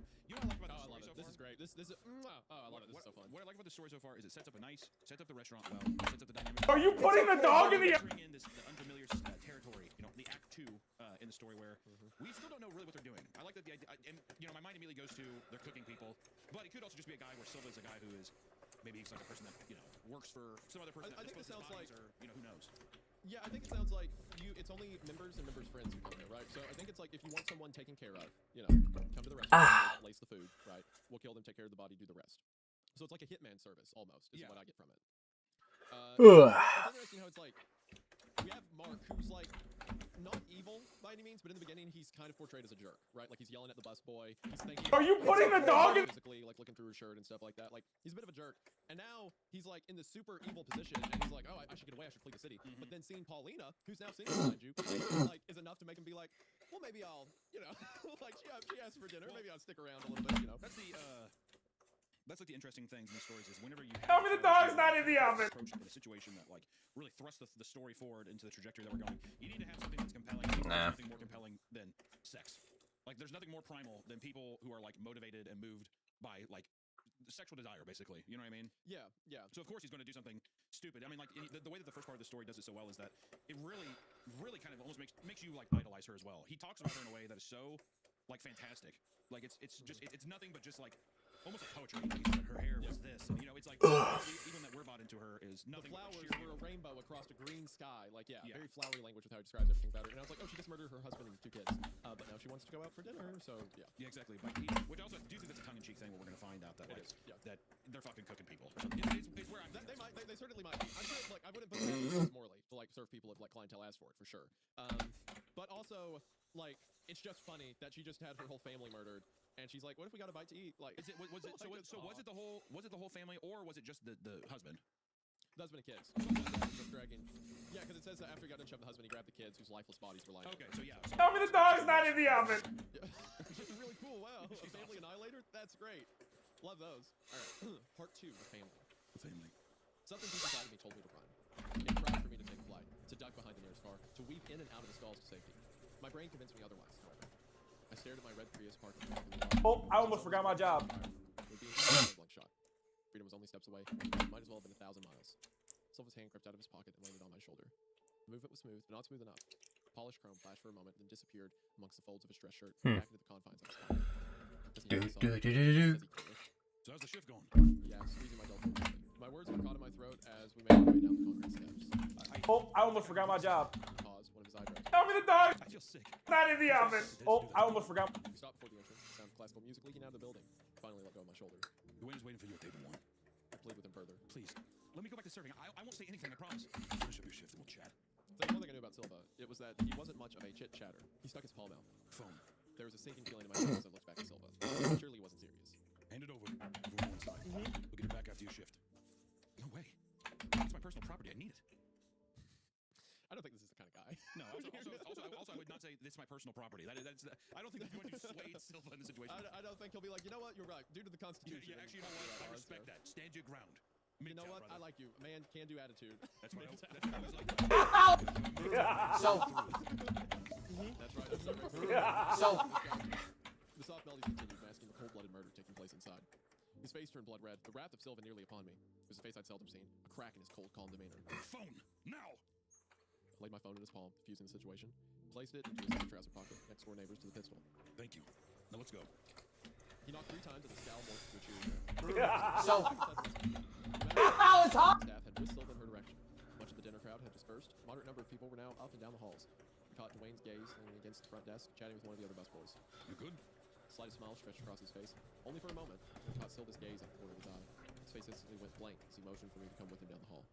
I didn't respond. I only followed. Table 1 looks like it's ready. We've got a quick turnaround, so let's hurry. My eyes shot back at Dwayne. He casually held the door open. After you. You could see the woman from the doorway. Her head was facing down with layers of shiny. Ow, it's hot! Across the table. I detected a hint of fruit mixed with a strong hairspray aroma. Dwayne hovered around the table, grabbing the wine glass across from the lady and switching around the remnants of the cup. Drink crowd. Oh, this one was a real lightweight. Well, what's in the drink? I asked out of morbid curiosity. He took a whiff. Some sort of fruity Pinot Noir. Probably a mix of elderberry. How do you know that? You ever talk to James or Elsa? I shook my head no. Those were 2 of the head chefs at Azalea's. Never really mingled much with the kitchen staff. Well, if you weren't so stuck up, you'd know. He made his way Ow, it's hot! Ah, it's so fucking hot! Hot! With some exception, of course. He cleared the glasses off the table and chucked them into one of the plastic bins. The drink crowd. Now they're looking for something different. They want the death to be quick and dirty. Instant with minimal suffering. He lifted the lady's head up from the table and examined her face. Her thick layer of makeup and mascara had left a stain on the white tablecloth. At least that's what I'm told. I can tell you what she died from, but based on the turnout here, I mean, it was quick. I wondered how many bodies Dwayne had seen over the years. Help me grab her. And don't even think about pussing out this time, or I'll let Silva know. So I grabbed one of her shoulders, body up. Her face was a disturbing shade of brown, her eyes staring back in cloudy, empty stare. She was pretty. What was left of her? So fucking hot. Except for this sort of fate. How can you do this, man? Her petite frame easily slid into the confines of the metal walls. I don't know. At first, I just really needed the money. Closed the door and locked the panel shut. After a while, it just becomes another job. You'll get used to it. You'll see. Start pushing the metal cart. These people have families, Dwayne. What we're doing here is criminal. Oh, dude, shut the fuck up, Mark. My personal property. What we're doing here is a crime. Okay, hold on. Yeah, if you had to start moving bodies, you would be like, this is wrong. Yeah, Like, this is no. like, Let me tell you, the things that he is saying, they're correct. But him saying these things out loud, you're like, why don't you? You're like, I almost want to stuff him into a fucking locker. You know what? I think the reason that his wording's the way it is. I don't think because he's still going along with it. I don't know how much Mark hates because, like I said, in the first part, he's kind of established to be a bit of a jerk, yelling at guys, thinking about sleeping with a married woman. So here, it's almost like he's trying to talk himself out of it because he's going along with it. He's like, no, this is criminal. My phone's my property. You should take it. It almost feels like he's trying to talk himself out of it. Well, I think you're onto the right thing, but I don't think he's trying to talk himself out of it. I think he's trying to have other people talk him out of it. I think that's what he's doing. Sure, it's like a cry for help. Yeah. He's looking for make me someone not do this. this feeling of being like, you know what, you're right. Let's get like, you should just stop. But instead, everyone's just basically like confirming this like almost like confirmation bias or something. You know, like, but what I mean by talk himself out of it is I don't know how much he himself like cares and is willing to do a job like this. That means a lot of money. That's what I'm saying. Is I think he's trying to. It's like almost like a narcissistic thing where it's like to be human. You know. Like, come on, guys, this is wrong, right? We definitely should. So fucking hot. It's hot. Fuck off, Mark. Goddamn. Sure. You know what? You would 100. If this was me and you in this scenario, I would 100% be Mark. Oh my god, this is 1000% criminal. Give me back my phone. That's my personal property. And you would be the guy that's like, it's good money. Shut up. Put the body in the bag. Like three times. God damn. Why is it so hot? We're stuffing lobsters here. God, boys. Hell yeah. Hunter would hear triple pay. Yeah. He would come out of that first room like, oh, that trash in there was a real load. Wink, wink. Yeah. Here we've got a family of shrimp in room number 5. Yeah, they got her body so petite and tiny. She just slides right in. Hunter immediately. Yeah, I'm like, great. Sounds good. They're like, wow, you're really taking to this faster than anyone has before. Yeah, I know. I love my job. More course.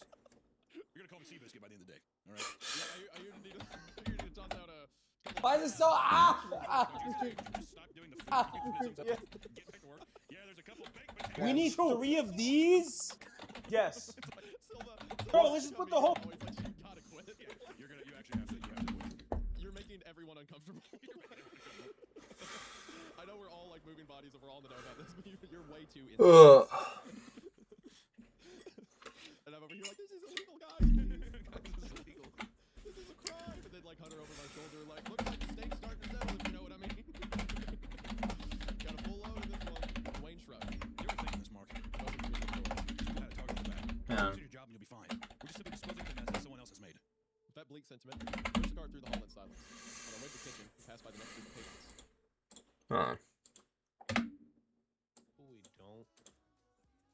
We don't do any kind of shaming here, so if that's your thing, that's your thing. We need 3 of these. Moral shit. Illegal. We don't care.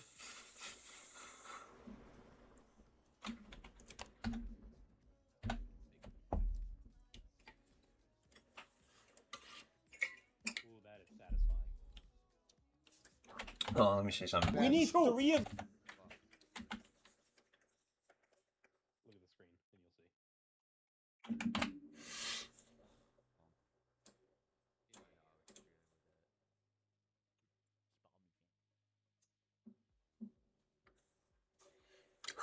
Yeah. Look at that. That is so Anything with a sound blaster satisfying. is so satisfying. And it actually has the grains down there, like the engine you have to have for that before they vanish. is So nice. Yeah. A couple of young professionals with vibrant smiles and flamboyant suits. My mind played Russian roulette with their bodies. Which one's body would we fetch next? It's clear that Wayne had been lost. Money, trauma, maybe a combination of the two, had severely warped his mind into having a morbid indifference for life. I knew my words would go nowhere with him. I had this business model all wrong. We need 3 of these. Quality dining, intimate gathering, unbeatable service. It was all a lie. With the dinner crowd dissipating, the halls were a lot quieter and easier to maneuver through. I knew this was my chance. I knew I had one shot. Dwayne was leading the way, pulling the metal cart from the front. I was at the... We need 3 of these. Yes. The cart would provide the shelter that I needed. Out of my front pocket, I pulled out a pen and notepad. Trusty tool of the trade.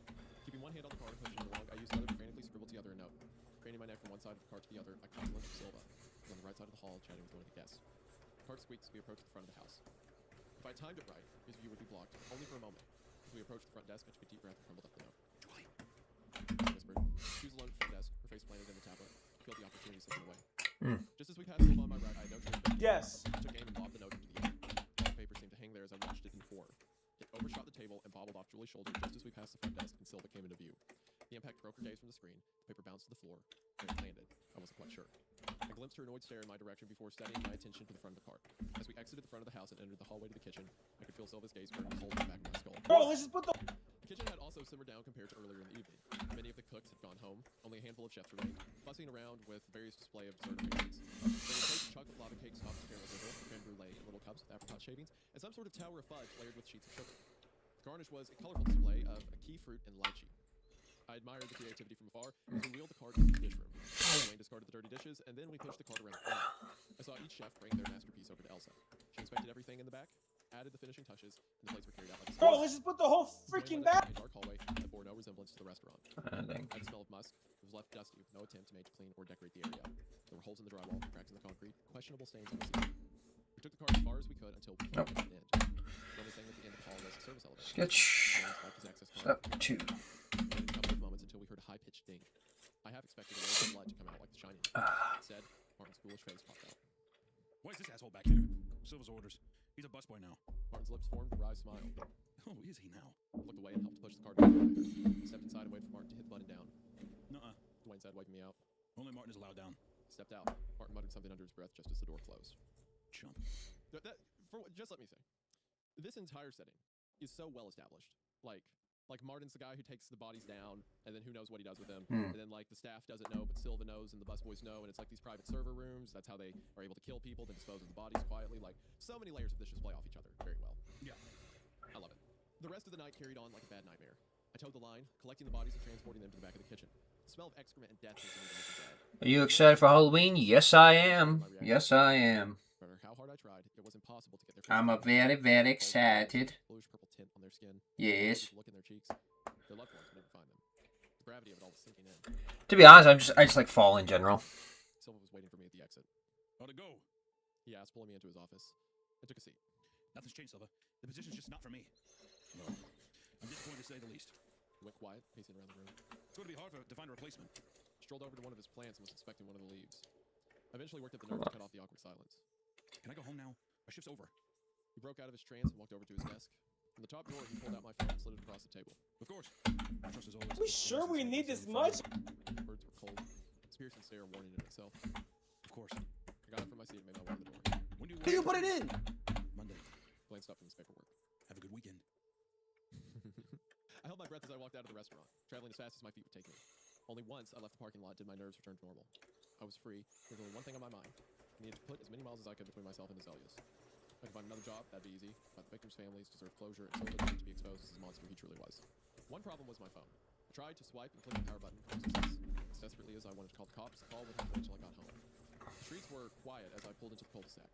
The lights were off in every household on the block. The whole neighborhood asleep. You put it in! Driveway, beside the vehicle, sent shivers up my spine. Going up to my driveway, headlights were Hold on. You put it in! Sealed envelope with a mark in bold black marker. Throat tightened as it poured open. Inside the envelope were photographs. You put it in! Glossy finish. Each frame was a crystal clear, no hazy pixel inside. And how much does it say? What? You put it in! Baking powder. There was another candid shot of me pushing the cart through the hall. There were more than just. Are we sure we need this much? What do you put it in?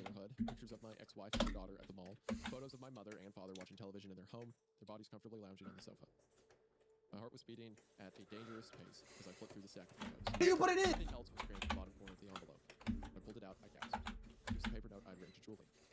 Handwriting, it read, "There are bodies in the dish carts. Call 911." In utter shock, I dropped the contents of the envelope. Gonna try and do a little watch party with my friends and watch horror movies. Nice. Nice. Some of the photos were traveling towards my. I think what I would like to try and do is do like a Luigi's Mansion stream. Or like, yeah, something like that. Or do it with like a week or something. Or have like a 3 scary games kind of thing, maybe. Something like that. But we'll see, because it depends on when Halloween falls onto. When does it fall? September. Halloween is on the weekend, so it's a Saturday. Nice.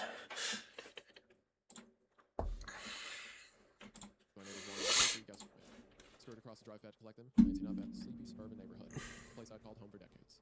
Suddenly didn't feel so homely. One of the photos that was carried across the lawn and flipped over. There was writing in permanent marker on the back that read, "Welcome to the family.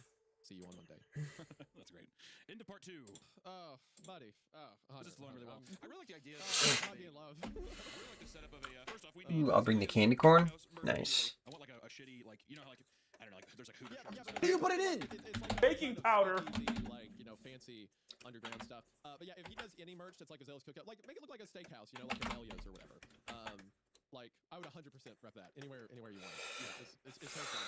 The premise is awesome. Like, why hasn't this been done before? The closest thing I can think is the menu, but that was like a one-off, like everyone's dying tonight kind of story. This is like the whole business is killing and disposing of bodies for rich. You put it in. Baking powder. Place where you can bring your family. You basically order that, whatever, and they dispose of the body. And also something too, like private rooms. So they basically people die in the room, other people get up, leave, and it's all cleaned up. The only thing that my mind was thinking though is I feel like baking. I feel like the reoccurrence of being, I guess unless people lied about the stories of where they were at would probably be the only way where like, that way the cops would be like, wow, the last 20 fucking murders that have happened, everyone's been to this restaurant that night, you know? So you probably just people would probably just be lying. But I mean, once again, it breaks the immersion of the fun of the story. That was where my mind went. But I do like the idea of the bounty hunter restaurant though. Within the story, I am willing to say like what if all of the people that we're seeing like interact with it and stuff like that, like what if there's enough people willing to cover up? What if the family is so powerful that they're able to make up cover stories for these dead people? You could also like put the bodies somewhere else away from the restaurant, stuff like that. You could also probably assume too that they have the cops paid off or whatever. Yes. Yeah. Yeah, to some degree. So I think that okay, so for one, I'll say maybe I was a bit too harsh on our main character because it seems like as soon as he got away, he was like, "How do I call the police? How do I let these people's families know?" Seems a bit more virtuous than we're halfway said. Oh yeah, camera froze. Back to the restaurant and stuff. It's different because they've threatened his ex and his kid. They've threatened his family and stuff like that. So now it's a different ballgame than just virtue. But does that also not give him another angle to, you know, well, my hands are tied, I have to, even though it's not. And how much is it? Listen, you're right. That could be another excuse. But I agree that I think that based off of his response and stuff, at least from the text, it's more so he's legitimately afraid, and you know, it's a weird world. But I'm wondering now, as you dive into part 3, which is I'm wondering, fucking 1.5. Or you know, how much of a resistance does he put up to what, you know, to this new operation, this new lifestyle he's gonna have to live? Yeah. I think he's gonna justify it a bit. We'll see. So with that, part 3, the neighbor. My home did little calm my nerves. Fucking 1.5. He'd been watching for God knows how long, tracking myself and my closest loved ones in order to ensure everything was kept in the family. The photos were a clever insurance policy, a weapon to wield if things went south. Now I was stuck under his thumb with my real family in his crosshairs. What a difference a day can make. Not even 24 hours ago, I was just lowly sober. Now I was sitting in the dark, trawling through the shady corners of the internet, hunched over my laptop in my pajamas. I scrolled through my internet tabs, each one more incriminating. 1.5. Where do I buy a burner phone? How do you know you're being stalked? 1.5. Possession of a dead body. Maybe the police would believe my story. Maybe if I showed them where the bodies were, maybe if I could get my hands on the security footage, this could all end. I could go back to living a normal life. But maybe they wouldn't. And who was I kidding? Life was going to Half a bag? I managed to doze off. All I saw were the cloudy eyes of the victims. They will never let me sleep. Every shadowy corner was a threat to his henchmen. Every creak from the floorboards made me jolt. Nothing felt safe as night faded away. A hint of amber broke through a gray arc of cloud before the harsh reality set in. I wasn't going to figure this out alone. I needed to talk to someone. Someone I trusted to keep quiet. Someone who had information that I didn't. Someone hiding a secret as dark as my own. Someone I think I loved, screwed up as that was. It was an impossible thing to explain. The cold hard facts were there. I stared into her husband's lifeless eyes. I carried out her children's limp bodies. And yet here I was, still in love. The Polina I knew was warm, inviting, full of heart. I had known that woman for years. Despite my apprehension about that evening, I still held out hope that there was something. No! Half a bag! Songbirds chirped their familiar chorus. I got up from my heaps of blankets and ran a hot shower. After breakfast, made my way over to Polina's house. Usual characters were moseying around outside. Mo from across the street was firing up a lawnmower. Purr from the engine overtaking the Songbirds' tunes. Debbie was putzing around her front yard with her little cockapoo on leash. I only made it a few steps past my dog before I noticed company. Parked beside the red minivan was an empty squad car. Shit. I switched gears, starting towards Debbie. No! 1.5. Neighbor on our block. We stood on the sidewalk outside of her aquamarine painted. No! 1.5 tablespoons. Tablespoons at seemingly random locations. I dove into some polite conversation, all the while keeping my attention on Polina's home. 10 minutes of chit-chat went by with no movement from Polina's tablespoons are not. Oh! Casually asked, any idea what's going on? No! Oh shit! Teaspoons. Hint of smirk It was teaspoons. the delectable piece of gossip. You know, I think there's some trouble here, nice. What do you mean by that? our neighborhood watch. At her age, there wasn't much else for her to do. Coming home all hours of the night with an obnoxiously loud exhaust. She tugged on Romeo's leash. His nose No, what did it happen? You know, I seen you with another gal, a dark-haired girl, a trashy thing with tattoos. This was all news to me. I paused to take it in, patting Romeo on the head. That is awful. Really awful. But that's far from a crime, Debbie. You know, I wouldn't be surprised if he hit her. Debbie. God damn, Debbie. Debbie's just me. Probably smacking her around. Good God, Debbie. My grandmother was the exact same way. She just, old lady talk about stuff, and she'd be like, "Oh, did you hear about Eunice?" Abel's loser. I think she's hitting the bottle again. It's like, what, Grandma? Why'd you say that? It's like, she came to church last week without makeup, and I thought that was strange. She's a whore. Just like, yeah, it's like, all right, that's a bit high level to jump to. Maybe dial it back a little bit. But that Debbie's so funny. Debbie, Abel's loser. No. Oh. I seen him toss rocks at poor Romeo when he was barking. He thought I wasn't looking, but I was. So mature knowing we were speaking about someone who was murdered. While Debbie continued her rambling about other neighbors' deplorable acts, at the corner of my eye, I saw two cops walk out of Paulina's house. I've got to grab the mail, Dad. Nice shot. Abel's loser. I waved goodbye as the vehicle rolled out of the cul-de-sac. I waited outside of Moody's back room, underneath the humming neon sign, wondering if I was making a big mistake. The murderer and her accomplice enter a bar. It all feels like one bad joke. Something tells me I won't be around to hear the punchline. No. Oh shit. Teaspoon. It's a roof and four walls with a couple of kegs. It's got a flashy neon sign that you could spot from outer space. There are signs promoting their daily food and drink specials on every street corner in the neighborhood. This is a place begging for service. Anybody's service. How I got here is still a whirlwind. On Saturday, I retreated back to my house and opted to stay in. I figured Paulina had too much heat on her to risk any interaction, as I don't like enough time. So you have it. Paulina spotted me on Sunday on my way back from the jog. I was hoping the whirlwind would help clear my head. No. Oh shit. Teaspoons. Couldn't resist her wave, and the moment I found myself sitting on her porch, a strawberry lemonade in hand and a smile across her face. Her sparkled in the sunlight. She looked radiant in the circumstances. We chatted for a bit as I touched on my attraction to her and the reality of our situations. She extended another offer to grab a drink and in a helpless I said yes. Ah. Woo. One here, yeah. I think that's what's implied by the hard hunter. Thank you. Sorry. When she, we're gonna get you in church. We're gonna fix you. When she arrived, she gave me a hug and we grabbed a seat in plain view of the BLTs. We watched people. What is a BLT? It's like a slot machine, right? Oh, okay. I go to church. I wouldn't know that. I'm like you, deplorables. Like BLT, it's like a video. I'm just kidding. When she arrived, she gave me a hug. Is that mean? They're far, right? Thank you again. The VLTs, the only reason I know VLTs as well is because of a trailer park rules. Ugh. It's okay. No, I'm curious. Yeah, video lottery general. So it is a. Okay, gotcha. I was curious. It was teaspoon. Chatting about the weather and the news. We discussed her vacation plans to Mexico and her current project work. Our first round is casual, like this, like an awkward Thursday. Paulina's hair is in a messy bun, but her appearance is far from disheveled. She's wearing a boat neck sweater, silver hoop earrings, a pair of Levi's jeans. This is what I imagined her to be like. This is the woman that I know. 2 rounds in, the conversation starts to get more personal. Paulina asked about my history, so I told her about my divorce and how my dating life has been. I have her full attention. I can see the interest in her eyes. I really don't know what else to ask her at this point, so I just keep going on about myself. Drinks in, and the alcohol has washed away all of the nervous energy. Floating through conversation with lighthearted, friendly banter. It was Patting my arm when I decided it's finally time to No. Oh shit. Teaspoons. Liquid courage. It's running foolishly through my system, so I start to ask the bold questions. Questions I've been dying to ask all night. How are you doing, Paulina? She looks puzzled. She sips her Mai Tai through a straw. What's wrong with you? I'm doing good. How about you? I lean in, my voice falling to a gentle whisper. No. How are you really doing? She puts her drink down and cocks her head to the side. Pauses, stirring to a drink. Doing well.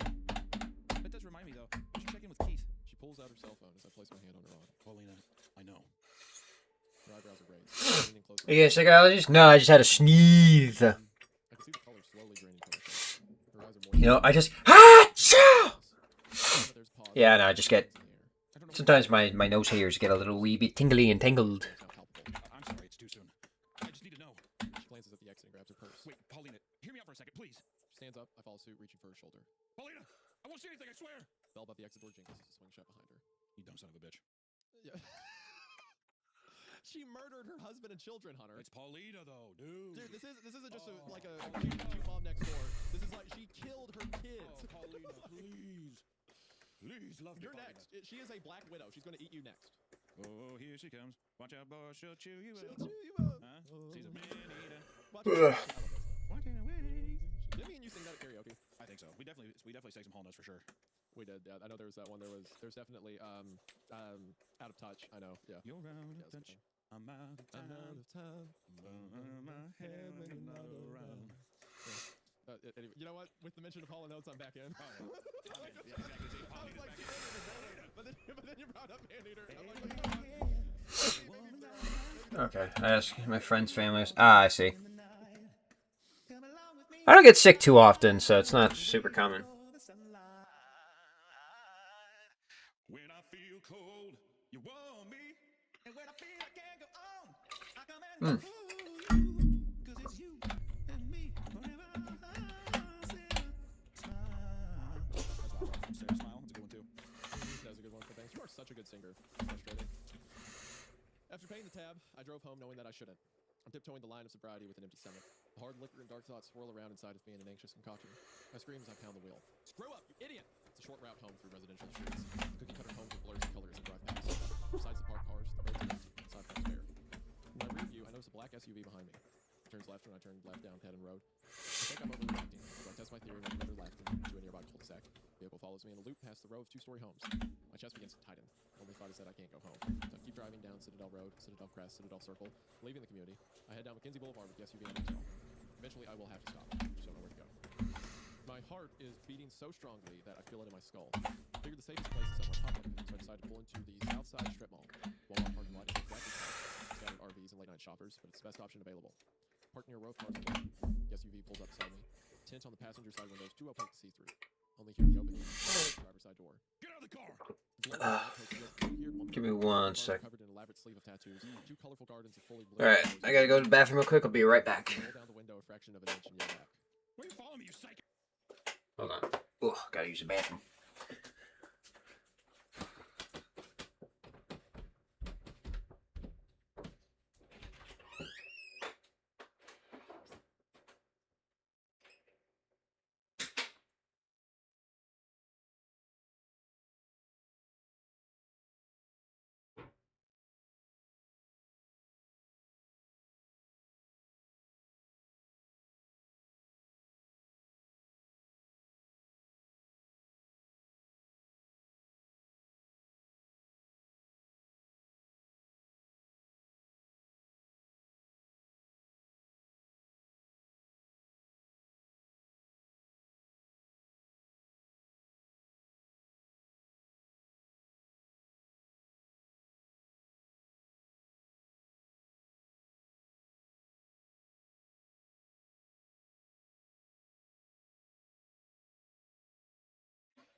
All right. Who the hell are you? And what are you doing with Paulina? Oh, hell yeah, dude. Do not just tell me. Do not tell me. Now we're getting into some girl interaction, y'all.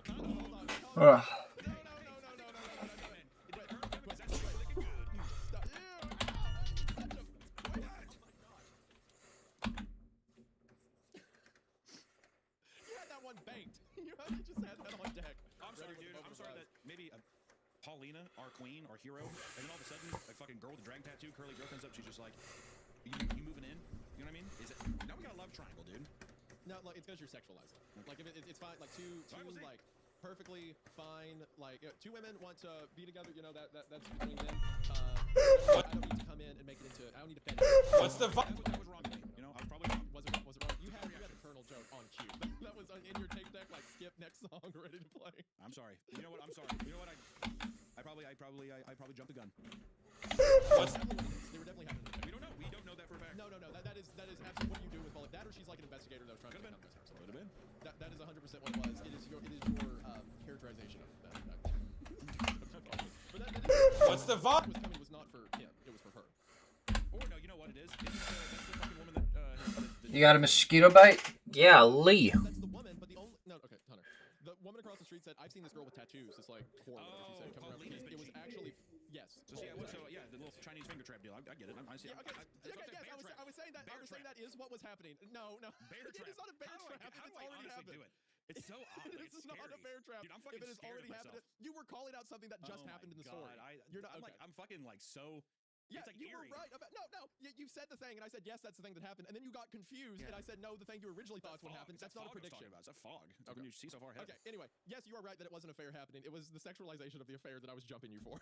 Okay, whatever. I rolled down the window a little more, and now I noticed the distinct characteristics of her face: dark brown hair, eyes, blue eyes, prominent nose, tall stature. She was sitting at the table next.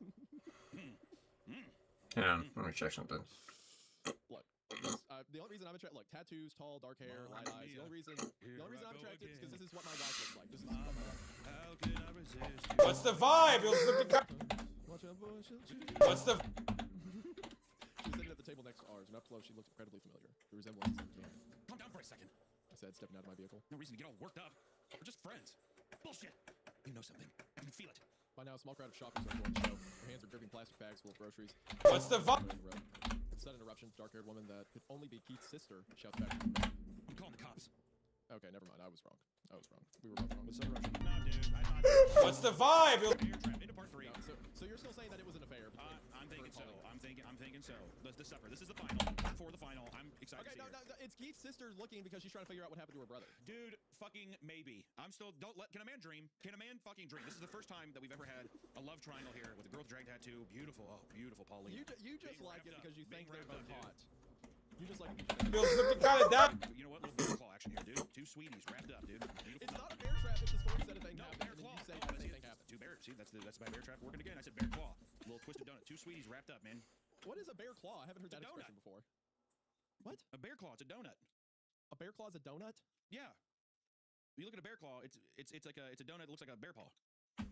Okay. It's like 2. What does that have to do? But they're tied up there. It's a little bear claw. Okay, I don't have to fuck. I'm saying the 2 sweeties wrapped up right here. I'm just saying that it's bear claw. It's a bear trap. I'm calling it. I'm still keeping it there. I think my bear claw has not done me wrong yet. Called the British thing last episode. Calling this one here too. I'm telling you, man. Better watch out. The one thing I would not do right now is bet against the bear trap. That's all I'm saying. Part 4. What's the? Part 4, the Last Supper. The crowd feasted their eyes on the drama ensuing. The woman who I believed to be Keith's sister had a fiery look in her eyes. I felt horrible for her family, but she was looking for answers to questions that I just couldn't provide. Silva had me backed into a corner with jail time and flattering as the only ways out. Can we relax for a second? I'm just a neighbor, Mark. That's it. Well, you two should look like cozy neighbors. Her hands were shaking as she placed her phone to her ear. Stop for a goddamn second. There was a gasp from someone in the crowd. A woman resembling Keith nearly dropped her phone. Thompson, go on. Is going to the You'll do nothing but look crazy. The woman glared back, and she'll take the phone from her ear. She placed it in her palm, squeezing it violently. Some of the closer shoppers. She did something to him. She declared, tears rolling in her eyes. I know it. Body trembling. If you're stupid enough to be with her, she will do the same. She will do the same to you. Okay, so how's that? Vibe. Feels looking kind of. Looking now. It is back. Feels looking kind of down. Pauline is smiling. An old in the tatted woman here walks in the frame. Don't be surprised when you hear the clasp of a bear trap. That's all I gotta say. There was silence for a moment as the woman paced around the lot. She eventually began to sob as she found a seat on the curb, her face shielded by her tears. The crowd slowly dispersed. Once she calmed down, we were able to make a proper introduction.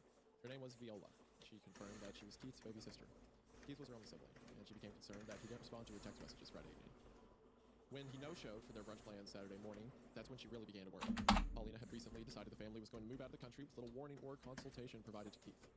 This was how Paulina was. Feels looking kind of down. Keith had become fed up with her unpredictable nature. The extended family was worried that if they moved, they would never see their children again. All I could offer were some hollow words of encouragement. Remain calm and hope for the best. I could tell they did little to soothe her soul. We eventually said goodbye, the lies tossing around in the pit of my stomach, knowing that the man was never coming home. With one bomb carefully diffused, I went home to think about the major issue at hand. My plan to build a closer relationship with Paulina had gone up in flames. There was no new information garnered. The opportunity had been wasted. I suffered one more sleepless night, and before I knew it, the weekend was over. In the morning, I peeked out my window, and the driveway was empty. On my way to work, I saw Viola walking down the street with a small group of people. They were maybe 3 blocks from my house. In her hand was a stack of papers. At one of the nearby light posts, I pulled over to look at what they were taping to the metal structures. Help bring Keith Bargallo home. Keith Bargallo, a loving husband, devoted father, and outstanding member of our community, has been missing since Friday, April 30th. There's a cash reward for anyone who can provide information on his whereabouts or the whereabouts of his wife, Paulina, and their 2 children, Riley and Colton. Help us bring them home. Please call the number below. The photo on the flyer was a family portrait taken at a nearby park, which haunted me all the way to the restaurant. Wow. There was the usual rush of workers when I arrived at the building. They were scuttling through the halls, heading to the nearby change rooms, and preparing the tables for the upcoming dinner service. As I left the front of the house, yeah, we're swapping. Silva, who was walking at a brisk pace down the hall with a couple of associates. There was only a quick flash of his blackness. Yeah, we're swapping. You'll be deaf and you'll be mute. That's all it took. Suddenly, cold. Dwayne was dawdling around by his locker with a couple of the other cooks when I entered. You had a good weekend, Mark? Ready for some more training? This time I won't go easy. Sorry, Dwayne. I said while taking off my shoes. I told you that shift ain't for me. I'm back to server today. No, that's news to me. Civil criminal trained you- Curious, actually. Well, you must have forgotten. I discussed this with him on Friday. Dwayne shrugged. Either way, it doesn't matter to me. Just let me know what he says before the rush starts. Playfully swatted one of the cooks in the belly before leaving. Let's go get that money. This would be you. If you had to dispose of bodies for the mob, you'd be like making that bread, working at a bakery. Yeah, making that bread. Bear claws. Y'all see Paulina and Areola show up? Love that couple. Trying to think. I think her name's Uh. No, I know that's the show, but he's calling her Areola. And that's what I think her name's Viola. Is that Viola, Areola? Like, I don't give a fuck what it is. I'm gonna make What's that the bread. difference? I ain't looking at no viola. I'm looking for that areola. Catch my drift. I'll tell you what, it is cold down in this basement. Okay. like Interesting. A football game every day. All right, we're gonna get out there, make some good plays, get some good. Let's get that money, make some people happy. Make that bread. To Hunter whistling, carrying bodies to the elevator. Yeah, we're swapping. I just start killing myself. I'm beating people to death with a hammer. Watch out, boy, she'll chew you up. Oh, Areola comes. She's a man-eater. Just irredeemable. Yeah, the worst. I'm an actual monster. Not even a hint of like thought about what you're doing. You're like, I'd shove my mother in here if you tell me to at this pay. Yeah, we're swapping. Blankly at the lockers as flashbacks of Friday entered my brain. The contorted body stuffed in the dish cart. Squishing of loads. Yeah, we're swapping. You'll be deaf and you'll be mute. Going back to hustle. Silva and I, we need to have another word. You'll be deaf and you'll be mute. Start shaking them. Yeah. No. Running up and down the halls leading up to the service. But today I was Yeah, we're swapping. locked and my knocking went unanswered. Lena gave me a wave in the halls. You'll be deaf and you'll be mute. Kelly rapping cutlery. By my count, we were fully staffed for servers, and that number excluded me. 20 minutes to go before service, I began to panic. I asked Mia, the hostess, if she had seen Silva. She shrugged. Sorry, haven't seen him. Does he have any appointments? I asked, scratching my head. She scrolled through the tablet and shook her head. So I approached the hostess podium. I noticed something resting on the shelves behind it. It was a cell phone with a glittery phone case and a distinct Hello Kitty tassel attached to it. Julie working tonight? No, just me. Worked all weekend too. Go freaking. You'll be deaf. I pointed to the phone behind the podium. She replied. Oh my god, wow. Didn't even notice that. She must have been going nuts all weekend. Before Mia could continue, Lena approached and asked a question about the menu. The server whisked her away towards one of the dining rooms in order to investigate the error. Before she left, Mia said, I'll stop by your place tonight and drop it off. Thanks, Mark. I gave a worried smile. Nope, she's dead. 100%. She's dead. Yeah, she's 100% dead. You'll be deaf and you'll be mute. Oh, good catch. Well, she's been there the whole day. What are you talking about? She must have missed that. Thanks, Mark. What would we do without you? Once I left, I began to snoop around the podium. On the bottom shelf, there was a black purse. Start shaking them. Stupid cat seemed to be waving at me from the ground. I froze. The wallet? Start shaking them. Yeah. No, Yeah. no, Yeah, that is. I jumped to the only logical conclusion. Julie never left. Oh, congratulations, Mark. You killed Julie. Bear trap. Wait, what do you mean bear trap? When did you call that out? Called her right before I said, well, she's dead. Remember? Hit the three. Hit the three. Okay, whatever. I'm not. You know what? The fader wants me to freak out. You want me to have an emotional reaction to your As soon as Areola comes in at the end, stands next to Paulina, that's when you have to admit the bear trap's real. If that happens, the bear trap's real. Okay, but until then, no. Because it said, oh, her phone's there. Thanks, Mark. Like that's such a clear, like she's dead, right? You don't get it when 2 sentences later it confirms for us that she's dead. Okay. I wandered down the halls, rummaging through the store. Yeah. To the kitchen and dish. Start shaking them. Yeah. Searching for signs of Julie.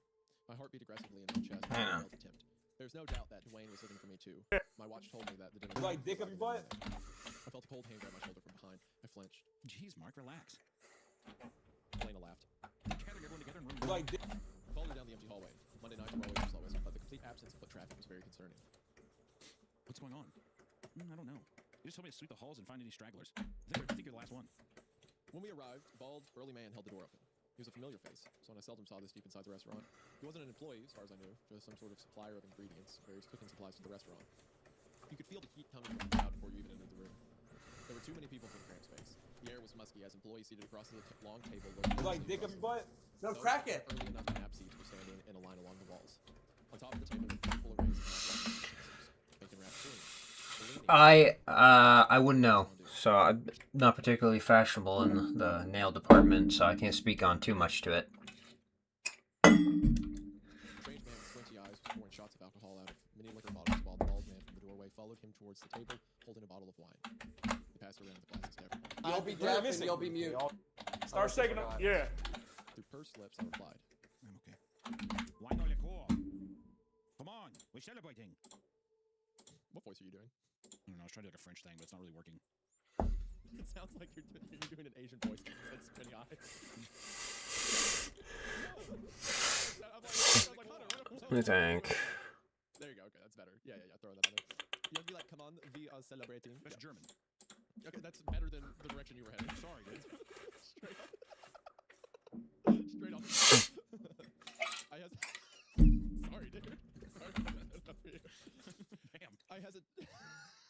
I hesitated for a moment, then pointed towards the bottle of red that the bald man was holding. Poured a generous amount and handed me a glass. Is this everyone? He asked the room. A couple people nodded their heads in assurance. First off, I'd like to introduce myself. Like dick up your butt? One of the main investors in Azaleas. Landon and myself shared puzzle looks. I've never seen this man before. The success of this restaurant has not been lost to myself or any of the other investors. We're incredibly proud of what this restaurant has accomplished, and that starts with each and every one of you. Raise your glass. I propose a toast. The staff that makes this place special, the cooking staff to the servers, the hostesses to the busboys. You are all Okay, where's the baking soda? Or baking It was over powder? there. We need to do better. Where's the baking powder? We need to do a better part of showing up. Baking powder. Over there, over there. Wait, why are we listening to him? In the room. There's still no sign of Julie. Better yet, sign of Silva. Clings my glass against Anna's and For weight training? Probably. If it's weight training, I would probably not avoid them. Then I would probably just do. Yeah, because you want to be able to grip the bars and whatnot. Hold on, I need to see something real quick.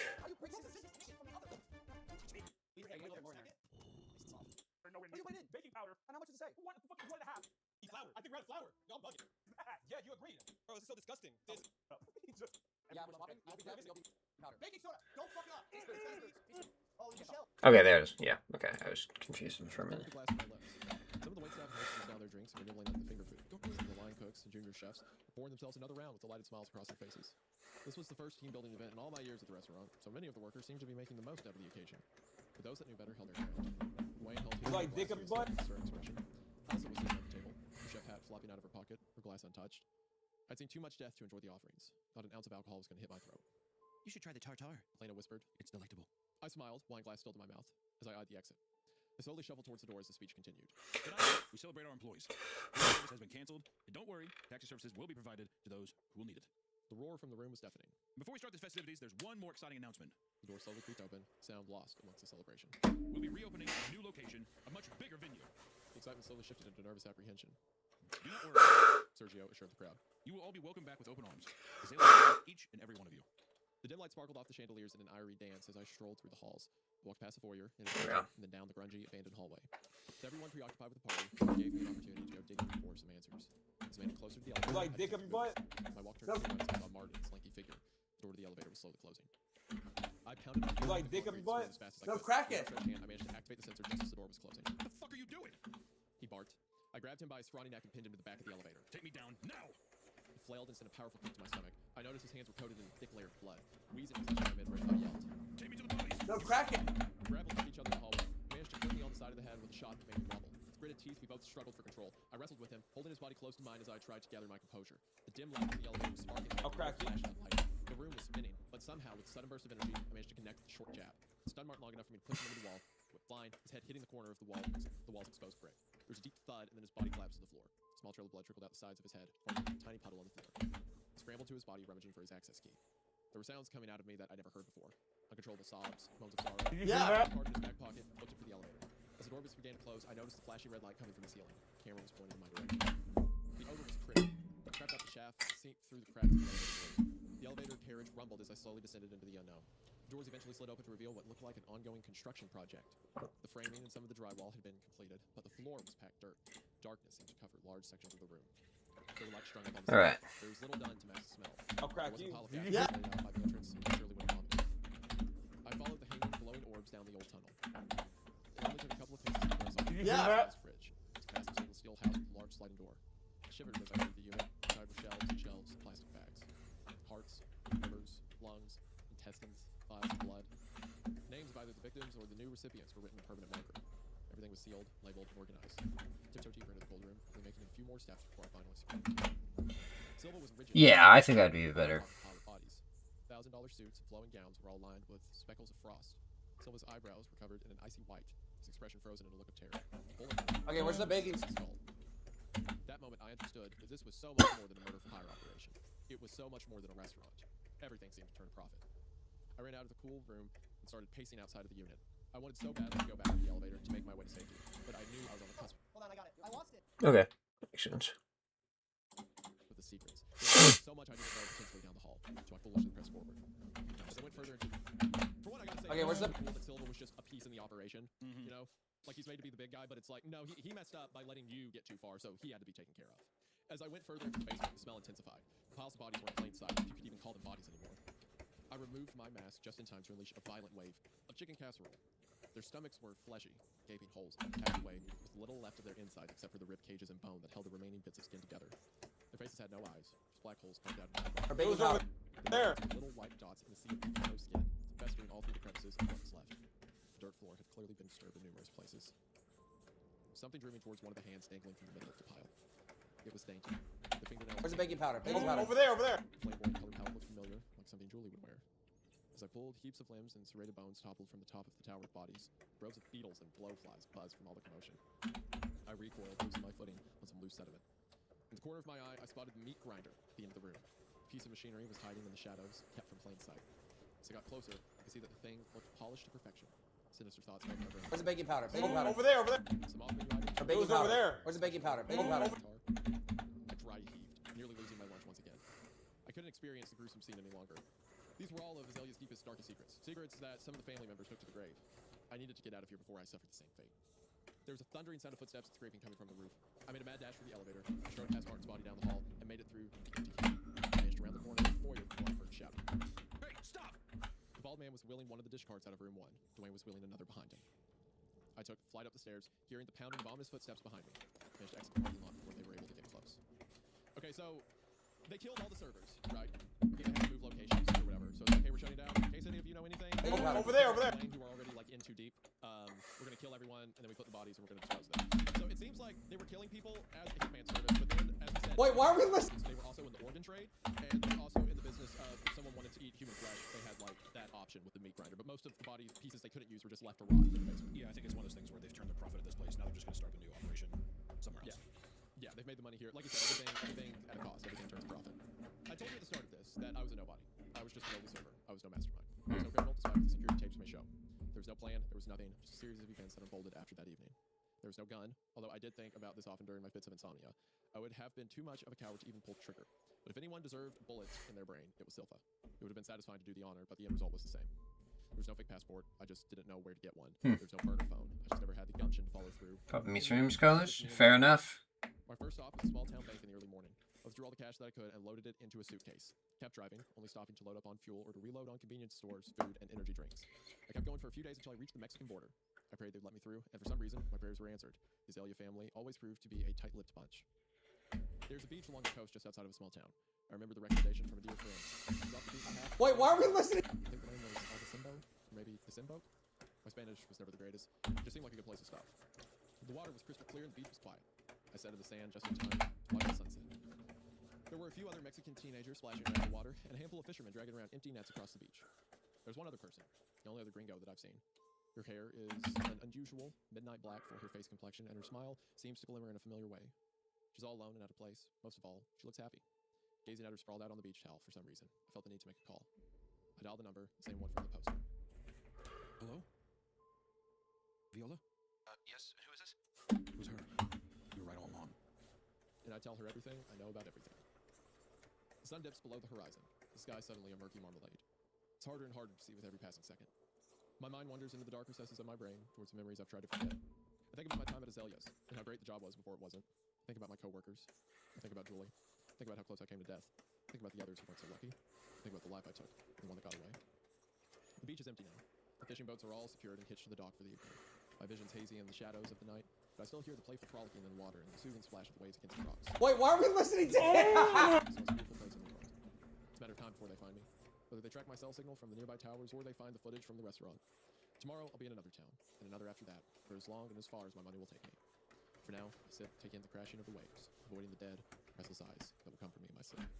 And that is the end of Azalea. I gotta say. Wait, why are we listening to him? Azalea's Cookhouse is a family restaurant. The family always comes from. great story. Really enjoyed it. Great no sleep fine. Very great no sleep fine. Yeah, I will say, very excited. First off, the book that comes out this year. You said it's called Kaleidoscope, right? I think the Kaleidoscope. The Yes, the Kaleidoscope. Kaleidoscope. Yes, That would be one we're yes.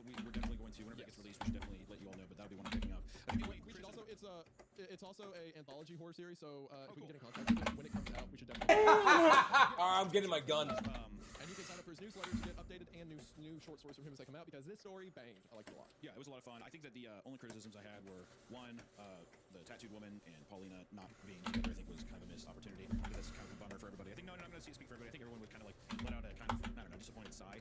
But I will say, I think the ending it kind of felt like it was one of those. It felt like it was a conclusion to a story where it was just kind of like I'm done. Like I'm done with the story. Yeah, but it's also at the same time, it's like you either end with our main character dying, or you end with because he saw everything. Like he goes to the basement, he sees what they're doing with the bodies, he sees part of a much bigger operation that he can't hope to deal with, so he just escapes. And then I did at the end of part 3, whenever Keith's sister comes up, or whatever his name is, when his sister comes up, Viola, and it's like I know something happened to my brother, and she's like emotional and everything. I was like I don't really know if that was a good touch. But then at the end, after he's done everything, like even if I can never go home, even though my life as I know it is over, I'm gonna call her and say she was right to hopefully move forward. So that's like a lifeline at the end of the story. I mean it's a confessional, but I don't know. I mean like once again, it is what it is. All right.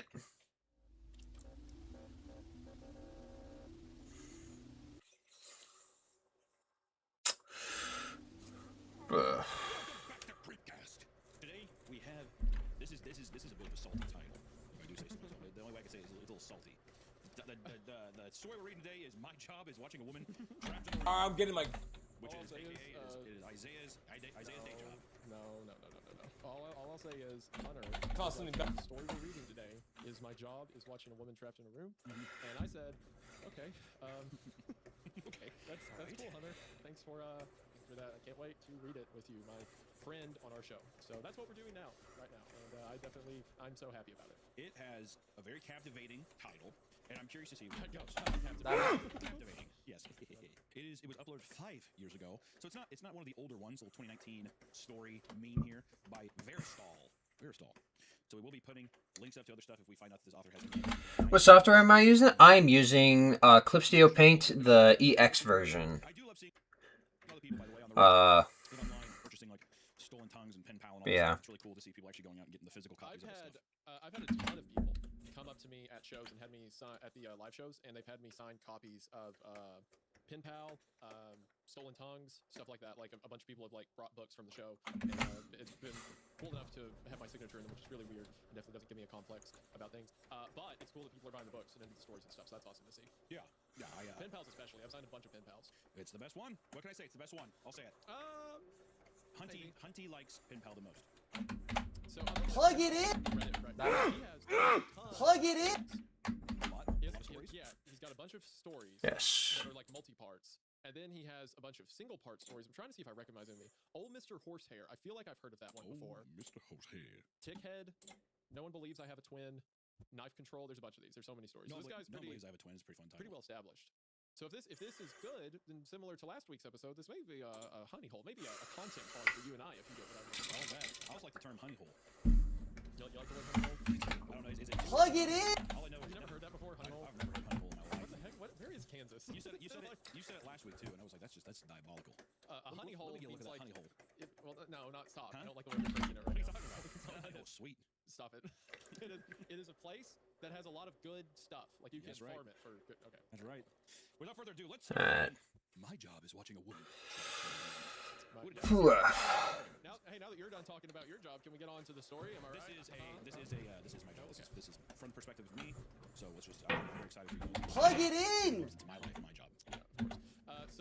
Before we get into it, thank you so much everyone for the support on everything. It means the world. Continue to like and watch and put stuff on Spotify and Apple. Again, I don't know what it means, but there's a number next to our name on the Spotify charts, and I want to see that number go up. So that's the biggest reason. I saw a guy today. He was like, "Stop shilling Spotify," and I was like, "I DM'd him. I said, listen here, you little bitch." I said, "Don't ever fucking comment on my shit like that." No, I said, you know what? And also, doxed. Also, here's your address. The police are on the way. You have 5 minutes. I've told them you have a bomb and are a threat. Yeah, I told the cops and said you have a bomb. You have a bomb attached to your chest, and that you have a gun pointed at the back of your grandma's head, and they're coming right now. No, No. We like seeing. Apparently, it helps us when we're high up in the charts. So we do. No, I do not. Help us. Just give us a listen on Spotify, Apple, all that. It just helps us out. So, without further ado, let's get into it. Yes, let's get into into it. I will quickly mention Bear Skull Teams' real name is Brandon Faircloth, and he has a book published called Roadside Sarcophagus, which is a very fun title. I like that title. So let's see it. Can we get that on Amazon? Roadside Sarcophagus? It looks like it's just available on Kindle. No, I see it on Amazon. It may just be a digital book. Yeah. But it has 4.5 stars. Not a bad rating. Not a bad rating. Good luck. See you in the see you in the next video. Oh, thank you very much. Let's get into the story. What? It was. 3 years ago, I was looking at What? It was. Oh, that's 39. because it said so little. Best I remember, yeah, just Okay. Oh, what did? Yeah. Discretion required. It then listed an email address, and that was all. Hold on. At the time, I was managing the people, but I had already started hearing Oh, what? next year, and the likelihood of a transfer to another store was slim. I've been morosely looking at job listings for the last few days. Yeah. This one stood out, purely because I was bored and it was weird. So I sent an email. Oh, actually, do you see that it has email here? What? The email is actually listed, windagoon@youtube.com. Yep. Yeah, that's how emails work. I put at YouTube. Everyone knows. Make a YouTube account. You just go ahead and make your domain. Yep.com. It's true. Yeah. Oh, what's this? Hold on. We have the name of the woman who's trapped in a room. It is Hunter Hancock. Now, isn't that strange? That's a weird. Hunter name for a Hancock's whore lady mother tonight. at gmail.com. Every time I'm at a level, you're like, I love this past me. Okay. And not in a good way. That's not a compliment. Mommy? You should be worried. Mom, why is your email on this website? She's like, it's called LinkedIn. Right. You could make it a yes. Peanut butter sandwiches all for the rest of your life. Hold on, let me think. Okay. Last episode, you were like, burn in hell, you old goat, or whatever. Like, is there something you want to talk about, or? You know what, dude? Me and my mom, we just have a silly relationship. Is that what they call it? I think that's what they refer to it as yes. Okay. All right. Half an hour later, I had a response telling me to go to a particular office building in an upscale part of the city at a precise time for my screening. I went, and after waiting for a few minutes in the lobby, I was taken into an office where I was given a series of forms and questionnaires to fill out. They collected them and told me they would be in touch. I'd almost forgotten about the whole thing until a month later I got a call saying I had moved on to the second stage of the hiring process. I was again given an address and time. When I arrived, this time it was a different, nice office park 20 miles away from the first one, I was met by a man who introduced himself as Mr. Solomon. What's up? Don't trust that guy. Yeah, what do I think? Oh, Solomon Grundy. Solomon Grundy, yeah. Born on a Monday, married on, yeah. What? He escorted me into a large room that contained a chair and a desk. On the desk were two large green monitors, a keyboard, and a mouse, and a bolted down metal box with two oversized buttons on it. One red and one green. He told me this room was a model for the place I would be working if I took the job. He described the job as follows. I would be working 7 shifts of 6 hours every week. My job would be simple. I would arrive at work 10 minutes early and enter an outer area that was like a locker room. I would have my own personal locker. I'd store all my belongings in the locker and change into the provided work clothes. I was never, under any circumstances, to carry any item of my own into the surveillance room. I was never, under any circumstances, to take any item with me from the surveillance room. What to do in the surveillance Did it room, work? I was told that the monitor on the left wanted me to show a live stream. What the fuck did you do? My job was simply to watch the camera. Once an hour, I would get onto the computer attached to the right monitor and enter a brief log describing anything interesting that occurred in the last hour. I would have no pens or pencils or paper, and I should never try to take any kind of written notes about the work. As for the red and green buttons, the red button was only to be used if there was an emergency. This meant something on the video or in my workspace that required outside help. The green button was to be hit if I saw something on the video feed that was particularly noteworthy. It would tell other people somewhere that, in my opinion, something interesting was going on. Solomon stressed that while I was given discretion on when to use this button, I should err on the side of only using it if and when something of real significance occurred. He pointed out the camera on the ceiling of the room we were in. He said the real room would be the same. My work would be observed, and other people were watching the room on the video feed as well. He said I was only a redundancy in case other systems failed. He then smirked and asked if I knew what he meant by redundancy. I nodded, trying not to show my irritation. I don't talk that good to people, so sometimes I think I'm dumb. That's okay. Let him think that if he paid me good enough. The pay was very good. $35 an hour. These are two Samsung OLED computer monitors with 244 refresh rate. Do you know what that means, son? Do you know what that means? He's like, yeah. And this is a creamy keyboard. That's why it sounds so refreshing to the ears. So, we're going to load up Apex Legends, and you have 2 buttons. He's like, you're going to load up Apex Legends, and if this woman in this room moves at all, you start one of the games, and you don't stop playing until she sits back down. That would be a real horror story right there. That's 76 grand a year. That's good money. Yeah. Not bad. Not bad money to just sit in a room. It's monotonous work, but there are no benefits, sure, but and it's monotonous or whatever, but it is way better than Hold on, let me think. Has much worse pay. So you got soft hands. Pretty good. You got soft. Did I tell you first time I ever met my wife's dad? So we met in college. I go home with her for Christmas. I meet her dad, say hi, I'm Isaiah, nice to meet you. Shake his hand, and he goes, "You've got soft hands, boy." Did you say thank you? Okay, I was confiding a story in you that I thought was funny to kind of like. All right. Because like we're married now, so it's like, oh, that's it. Do, do, do. Bring it back to like my voice and being like pathetic and stuff. And now Well, I thought it'd be fine. You know what you should say? You should have just been like, yeah, I saw Tans because I'm a coder. What do? You're a manual labor? Okay, so you're dumb. You're a dummy. That's what you should have said to him. Yep, that's what you say to. Yeah, that's what you say to your girlfriend's dad. Well, if he's trying to be an alpha, you have to be an alpha back. You have to say you have to your girlfriend's father. Exactly. It's a great you idea. puff out your chest and you say you don't even realize the fucking impact you just brought in. What the fuck did you do? We'll take this outside. You'll see how soft these hands when they're fucking beating your face, asshole. What you should have said. The very first time I met my dad, my wife's dad, he got up and he shook my hand. I said, "Sit back down." I said, "Sit back down, old man." Did it work? Look at you. That's what I said. I'm like, I scoffed at it. Yeah, that'll do. So I said, I walked off. And did you ever see him again, or did you kidnap your wife, or how did that work? Oh yeah, no, we're really good buddies now. He learned his place. He learned his place in the wolf pack. He's my pup. He learned his place in the wolf. Yeah, he's one of my pups. I cannot wait to meet your parents and in-laws. I have so much to tell them. Oh gosh. They're gonna be like, oh, you mean? They're like, oh, you mean Ezekiel? Is that my dog name? They're like, What's your dog name? Yeah, that's my pup name. That's my alpha name. Ezekiel. You better not catch me on a full moon, dude. That's all I gotta say. I'm gonna keep reading now. This worried me. I was already thinking this was some kind of psych experiment or secret government job, which I was okay with. Did it work? Sit and watch a screen. My mom always told me that if something seems too good to be true, it probably is. And this is seeming too good to be true. I asked if I was going to be doing anything illegal. Solomon laughed and said no.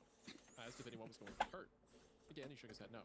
He said the reason they were paying so much was because they needed employees that were motivated to be professional and discreet. The work they were doing was important, and for various reasons, it couldn't be discussed. If I took the job, I'd have to sign papers promising I would never discuss my work there, or I could be sued or locked up. I'm only breaking that now because of everything that's happened. So I took the job. And because they wanted me to start right away, I had to quit the store with no notice. I felt bad about that, but I was excited about the new job too. It was a lot of money and it seemed like I was nervous that there was something more to it, but I told myself I would just have to. No point in chickening out and wasting my time because I let my imagination go crazy. I was given the location of the job itself. I was amazed. Did it work? The model room I had been shown with only a few differences. There was a locker room you had to pass through to enter the surveillance room, and there was a small bathroom attached to the real surveillance room. You gotta like snap them in. Corner.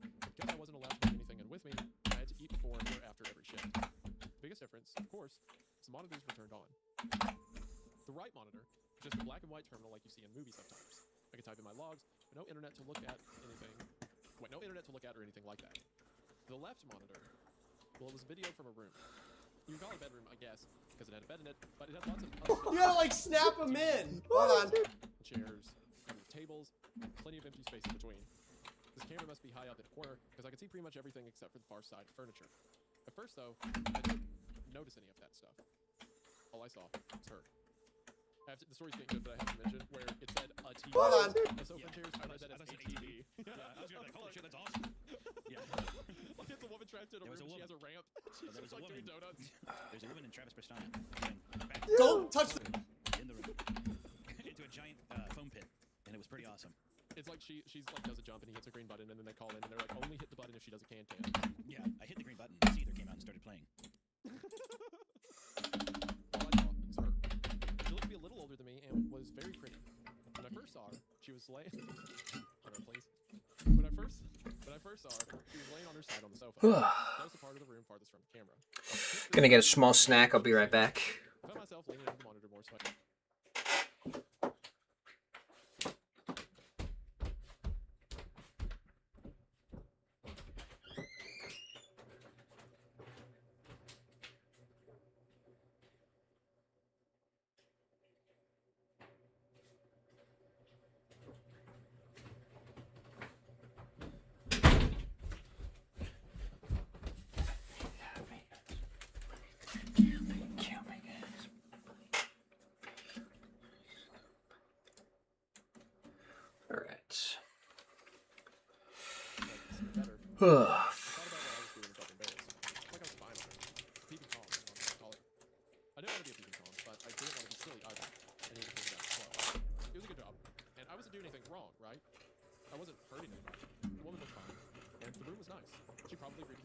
I got a drink. Something.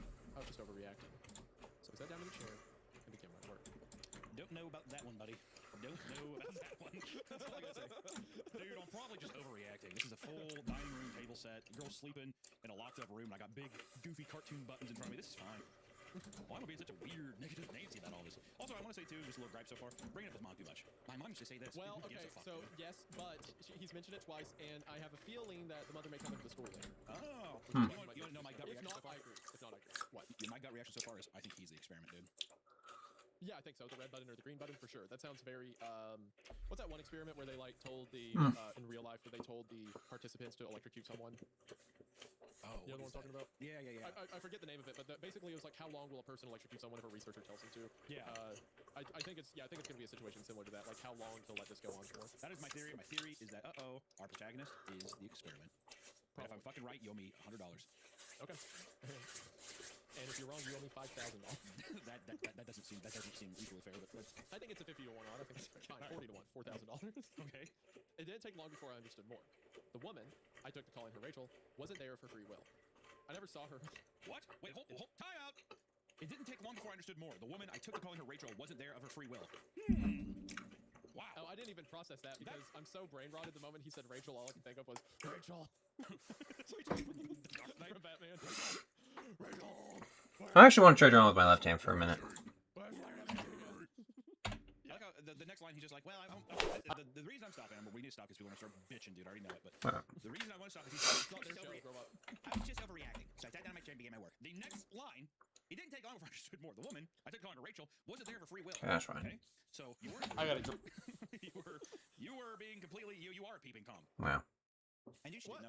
Also, how psychopathic is that? I took to calling her Rachel. So that's not her name. You just named it like a Rachel. Yeah. The way she peed and farted in the porcelain bowl. Maybe this guy is like a Lenny from Of Mice and Men type because he says earlier, I don't talk real good, right? I don't talk real good. Yeah, and I was like, oh well, I call her Rachel. I took to calling her Rachel. Yeah, maybe No, he's it's not like a good. bit slow, and that's why I'm not this is. gonna speculate. He's not like. I'm not going to speculate on this man being slow. not when we're not even through part one. I'm just saying, hey, if I'm going to speculate on his mom coming in the story, I'll speculate that. He does, okay, I'm saying that's the one saving grace he could have if he's not mentally capable of recognizing how wrong this is. I got a drink. Mr. Hawking, I hear your What? Who touched? friend. I hear your theories. All right. Yeah. Okay. Nah. I never saw her hurt, but it was clear that she never left that room except to go into what I think was a bathroom area that my camera couldn't see. Well, she never left the room on her own. Periodically, usually a couple of times a week during my shifts, men and women in strange-looking outfits would come in and take her from the room. So... You're like, that's kind of peculiar. Like a guy in like a Chuck E. Cheese outfit. Right, so is he going to have her go to her boom boom room again? What is going on with that? Oh my god, the next line. Oh my gosh, you're right about the next line. Sometimes she would struggle, but usually she would just go along with her head hung low.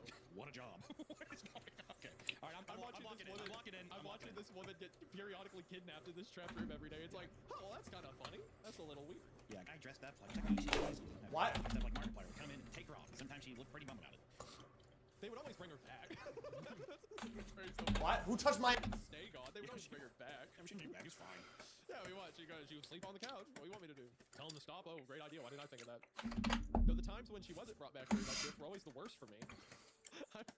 I would worry about her until I got to work the next day and saw her in the room watching TV. What? Who touched my ass? Her, even that upset, except for when they took her. And even when she fought, they were always gentle with her. I doubt that. Still, I knew some. Okay, hold on. All right, I'm being a bit too goofy of the story early on. I'm trying to lock in. Yeah. Let's lock in. What if this is maybe someone who, like, let's think of a real world scenario. What if he's Why would? Right. Maybe this is someone who like has harmed themselves or something. So it's like a wellness thing. Somebody smacked my ass. She has hurt herself or something like that. Then that could be, right. I mean, probably. Yeah. I'm trying to picture. I'm still under the impression that he. No, I'm gonna wait till I'm gonna finish part one. Okay. All right. I'm gonna speculate. Still, I knew something was wrong. I considered quitting the job, or hitting the red button and getting someone to come so I could get some answers, or calling the police and showing them what the camera was showing me. Except, I was scared. Scared of losing my job, and scared of what these people might do to me if I quit or told on them. Solomon had told me when I took the job, part of being discreet is not asking questions. I would never be asked to do more than I'd already been told, but I could never tell anyone what I did or saw, and I could never ask questions about what I was doing or why. So I made excuses. It was all an experiment. She was crazy or sick, and they were trying to help her. She was doing a job just like I was. Or if she really was a prisoner somewhere, at least I was watching to make sure that she was okay. If they ever tried to hurt her, or I saw that she really didn't want to be there for sure, I could get help then. In a way, I told myself, I was helping to protect her by watching. I don't expect you to think much of my excuses. Somebody smacked my ass. Yep, nope. But in my defense, things changed. Nope, to your right. I knew something had to be done. I can believe this so far. Like the level of what he's seen, that you could rationalize it in your head. Bruh, $35 an hour. First off, here's the thing, $35 an hour. Okay, no internet in that room. I'm just watching this chick paint and go take a shit for 6 hours, 7 days a week. And then also, I mean, like, she's like fighting them sometimes. I mean, there's no way. This is not worth it. The moral, after we're done with the pay, which let's be clear, is the biggest part of it. The moral implications are also a problem. What I mean is, like, even for $35 an hour, I feel like it'd be haunting my dreams. I don't know how I could go home and just be like, another $50 job. What about $50 an hour? Well, we don't need to. We know what the price limit is. I won't. You're not going to find out what I would be paid to do such said work, but just know that I would be against it. I would be against this, and I don't have a lot of respect for our protagonist. I'll say that much. $1,000 an hour. No. I literally don't believe you. Rachel would usually paint for an hour or two every day, and it seemed to always be. The room had no windows, as far as I could tell, but I guess she either used a clock or her own body's time to keep to a kind of schedule. I was like, yeah, I gotta use the bathroom. Getting get some more water. Be right back.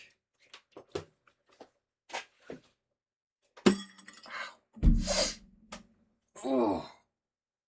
Ooh. Ooh.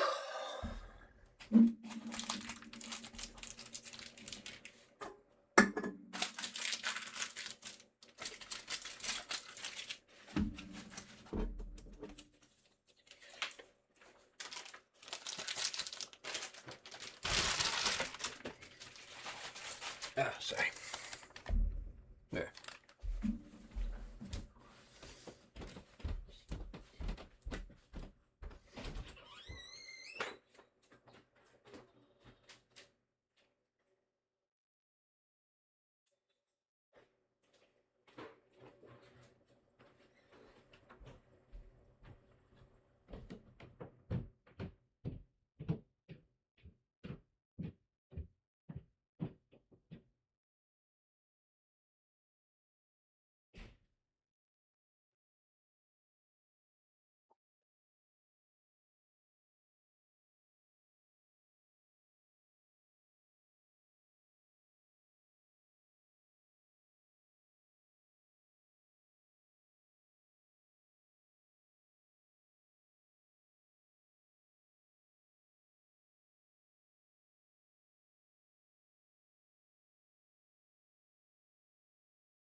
Ooh, the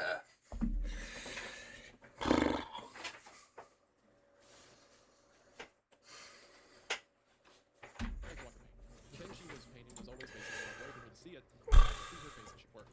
She always looked peaceful and happy when she was painting, and seeing her that way, smiling serenely from time to time as she got something the way she wanted it, it always made my day.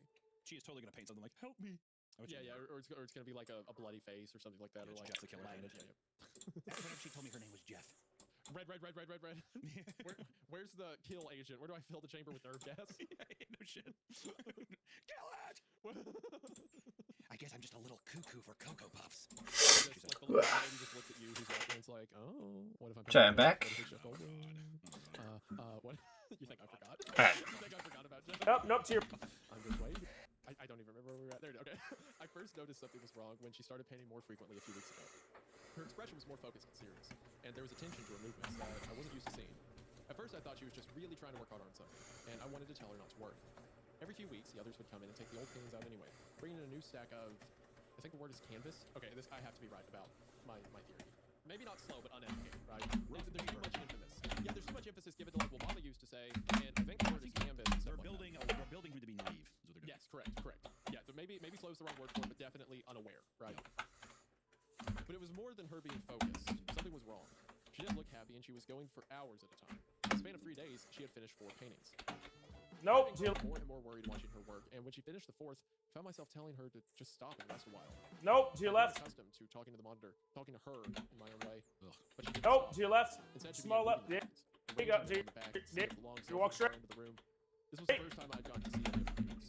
Even when the others were taking them out, they always seemed to be turned away from the camera. I was still worried about her. Nope. But To your I was left. also happy to finally see she had worked on it. Happy and amazed. They were beautiful.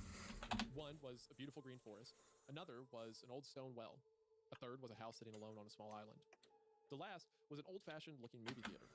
All of them looked like something out of a dream, with trailing lines of color mixing in the air around them like leaves caught in the wind. It was only when I looked close. Nope. To your I left. realized the lines of Small color left. weren't random. They were words. Easy to miss if you weren't looking close, and by themselves, they didn't seem to mean much. Just a ghost of a word somewhere in each of the paintings, easy to lose in everything else that was being shown.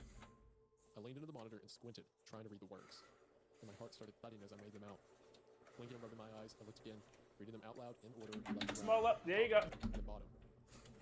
Please help me, Thomas. Push back from the monitor, my hand over my mouth. I didn't know what to do. I didn't know how any of this could be happening. It wasn't just she was asking for help. You walk straight. It was that my Yeah. I got my primary role. That's a fun. Wait. Yeah. Kick him, crip. Man. Shut up. What do you mean, man? I don't know. You walk straight. I'm not totally bought in yet, dude. You hate fun. I don't hate fun. I don't hate fun. I feel like it's if he feels like he's a part, he's the experiment. You know what this actually kind of reminded me a little bit of is that movie Ex Machina. I like the idea. I think it's got legs. I'm certainly there conceptually. I want to see where he takes it now that he's laid out the puzzle pieces. I'm locking in. I will say the only thing is dude creeps me out. He's a weirdo. Don't like him. I'm I think he's just kind of dumb. That's my. He's having conversation with the monitor. He's like, "It's a beautiful painting, Rachel." I'm having a conversation with my monitor right now. Yeah, but you're talking to somebody. You're having a conversation. Am I? He's sitting in a Prove quiet room. Prove it right now. He's sitting Prove to in a me you're quiet not in my room. head. Prove to me you're real. Prove to me any of this is real. Go. He's sitting in a quiet room, and he's just like, "That's very pretty, Rachel." That's what I do to you. That's what I do every time I watch a Papa Me video. Well, that's fine. And you know what? You text me about it, and I say, "Keep going, buddy." I sat there, and you're Rachel could do the screaming same, and then like I would going have on, a different thing. and I'm All right. like, oh, you're so funny, Hunter. You walk straight. Talk together again. I can't wait. Thank you. Oh my God, thank you. You're supposed to. That's That's why I do thank you. I get it. I get where Thomas is coming from. Sorry, so part two. Let's just dive. I got my. Get sucked in the story, dude. Because a lot of the viewers knew they're like me. They're getting sucked out. I can feel it. What? Can you grow up? Can you be an adult? I am an adult. I'm 73 years old. All right. Anyway, yeah. Part two. Part two. Wait, I want to thank today's sponsor, ZocDoc. I got my primary role. I am decrepit. I die. And I'm probably in need of desperate medical attention. Help! I need help! My foot, I got bad diabetes. It makes my leg go swollen, and I can't feel nothing. All the nerve endings are damaged from all of my eating habits. I take a swig of my bottle of blood. What do I know about doctors? Not a whole lot, and that's why I need ZocDoc. ZocDoc. I got my primary role. Wait. Yeah. Quality in-network doctors. Choose the right one for your needs and click to instantly book an appointment. We're talking about in-network appointments with more than 100,000 healthcare providers across every specialty. From mental health to dental health, eye care to skincare, and much, much more. And the nice thing about ZocDoc is I can filter out all my doctors to make sure I match up with my insurance providers and everything is hunky-dory. It's super easy to use, and you can find an appointment time that works for you with the right doctor that fits your needs. Plus, ZocDoc appointments happen fast, typically within just 24 to 72 hours of booking. You can even score some same-day appointments. My God. You don't want to admit it, but you should probably see a doctor. Stop putting off those doctor appointments and go to ZocDoc.com/creekcast to find and instantly book a top-rated doctor today. That's ZocDoc.com/creekcast. ZocDoc.com/creekcast. Thank you, ZocDoc, for sponsoring this episode. And back to the song. Oh, actually, hang on. I thought about the camera button and took my hand away from my face. Went back to the desk, sat there, trying to stop from shaking, trying to make myself take a breath, think about it slowly. First thing was, should I hit a button? Yeah. The red button was for an emergency. If she was a prisoner or something, she was trying to escape, they might think that was an emergency, but no one had been hurt that I knew of. And I think Mr. Solomon meant to save that for something that was like a police ambulance emergency, not something like this. But what about the green button? This was definitely something noteworthy. Not only that she was asking for help. I got my primary. Wait. Yeah. I made myself stop. Kick him. I couldn't know for sure what she was asking me. I had gone to school with several boys named Thomas. Wait. It was a common name. Yeah, bro, I'm sure. Well, it could be. It's probably a coincidence. I don't say. Hold on, let me call mom. Hold on a second, Mom. My mom said that there's Thomas more is than a- one Thomas. If a girl says your name Thomas for knowing that she's an angel. I think I'm watching an angel. I'm watching you in heaven. But the chances of her painting that name when I was working here, I didn't want to be silly, but I wasn't trying to be too. What's that word? Mom used to say it. Okay. Oh, no. God. No. Mom used to say it when she read her angel books. What No. the Whoa. What the fuck? Whoa. That was actually not planned, and that is so fucking bad. Whoa. That was so. Yo, that was wild. Okay, we made the joke. Haha. Mom said it was an angel, and then the story said. Kick him. Hezzy, don't move. She read her angel books. We're so close. That's, I don't think that is the same joke we were making. That's weird that it's mom and angel in the same. Like, what is it? Okay, whatever. I didn't want to be silly, but I wasn't trying to be too. What's the word? Mom used to say it when she read her angel books. Skeptics. I didn't want to be a skeptic. Kick him, crip. I had to believe it was probably meant for me, and that was something they would want to know. Okay, so he's definitely like not well off. Get that? Man, that was weird. That was so strange. Kick him. Wait. Yeah. Also, I just want to say too that we're definitely getting like, I'm kind of buying into the slow southern drawl that you're talking about, him being simpleton, kind of simple. Yeah, I mean, Mom used to say it when she read her angel books. Yeah. I didn't want to be a skeptic either. Yeah. Maybe I should throw some more drawl into it. Kick him. He's not that well off. As he double. Someone who could be manipulated by. Yeah, there. But I'm not hitting anybody. My hands were dirty towards the mailbox at the desk, but I hesitated. I didn't like breaking the rules, and I was scared of what would happen if I broke these. If they really were holding her prisoner, they were probably very bad people. But I didn't know that. Maybe they were good and she was bad. But I looked back at the monitor for the first time since reading the words. Rachel was already moving the paintings back off the sofa, as though she knew the message had been received. Canvas in each hand, she lamps up at the camera as she moved across the room. It felt like she was looking right at me. My chest tightened as my hands moved away from the buttons. No, I didn't think she was bad. I watched her for years. Years? He's been on the job for years at this point? I had watched her for years. When the fuck did that happen? I thought this had been like a couple weeks. I thought this was like day fucking 1 or 2. Oh, I knew it was longer than that because he was like, I only talk about it now because of what happened after a while. But years? I didn't realize it was that long. I'd watched her for years. I felt like I knew her. I know she was bad. As he double. As it seemed, in a way, she was my friend. I was going to try and help her. I spent the rest of my shift trying to act normal and think of what to do. I knew whoever else was watching might have noticed the paintings or seen how I acted, but I didn't worry about that. I tried to play it cool and try to think how I could help her. The only people I'd actually met connected to this job were a couple of people when I filled out the papers, and then Mr. Solomon when he showed me the model room and told me of the job. I had no way of contacting any of them except through the buttons. My checks were deposited electronically, and I'd never run into anyone else who worked at the surveillance room. The thought made me stop a second. I'd always thought it was weird that I never ran into someone when I was coming or going. The person I was taking over for, or the person who was taking over for me. I'd always figured there must be other people, other surveillance rooms even, and they just schedule us so we get past each other. We're so close. As you want to do a taste test? Part of why I told that was because it seemed like I wasn't the only person who used my surveillance room. The water cooler, the toilet, the soap. It all seemed to go down faster than I think I was using it by myself. If that was true, maybe I could figure out who they were, and maybe they would be safer to talk to than whoever it was that I worked with. I got off work at 8 that night. Instead of grabbing some food and going home, I drove my car around the block and then parked down the street from the building where I worked. Nothing had changed while I was around for a minute. No new cars had parked or anything. And if I was right, they didn't send anyone to replace me until they were sure I was gone anyhow. So I sat and waited. For one, by the way, I really like this idea. I like the concept of being able to talk to the higher-ups who try to communicate with the people at the location because you notice that like supplies in the room are going down quicker than just you using it. Right.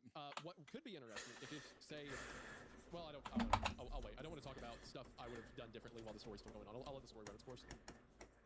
I was tired and the street was pretty empty and boring, but I was too excited and scared to fall asleep. Every time a car passed, we're so close. I tensed. I kept imagining an SUV or van pulling up behind me, men getting out and pulling me from As you want to somewhere like where they had Rachel to kill or torture me. Half a dozen times I almost cranked up and drove away. Every time I would think of her alone in that room. She had no one but me to help her. 2 hours later, a fat balding man parked and started heading for the building. As soon as I saw he was able to unlock the door and enter, I opened my car door to go talk to him. And I stopped. I needed to be smart. I didn't know where they were, but I was sure they were hidden cameras in the locker room and outside the building. If I go running in there and confront that guy, they'll know for sure that we're so. Sighing with frustration, I shut the door back and waited until his shift was over. I considered telling him like in the movies, but I was scared I would just lose him or he would call someone for help. So I waited until he was walking back to his car, helping to tell his shift. Hopefully, far enough away, I went to see, and I met the man I came to know as Charles Jeffries. Hey man, can I talk to you for a minute? His back was to me and he just waved his hand absently without looking up. As you want to. Have a good. He froze as he glanced back at me while talking. Oh God, no. You need to get out of here, kid. We aren't allowed to talk. I could tell he was scared, but I couldn't risk letting him go yet. Not after all this. He stepped up and pushed the door back shut as he was trying to get into the car. So you know who I am? I tried to not sound mean, but I could hear how mad I was in my voice. He yanked at the door, but I was sure about it, and I was sure. As you want to take after test? a weaker tug, turned around, his face strained, tired looking. Yeah, I know who you are. You work here just like me, and I'm telling you, we aren't supposed to be talking. We aren't supposed to meet, ever. I frowned. Mr. Solomon never told me that. He never said it was one of the rules. Man shook his head. Mr. Solomon. Well, there are plenty of rules they don't tell you. But they didn't tell you were going to be watching before you started, did they? When I just lowered my eyes, he went on. Yeah, me either. I've been at this job for 10 years. I've seen other people come and go. usually because they broke one of the rules they never mentioned. The only reason I'm here is because I keep my head down and my mouth shut.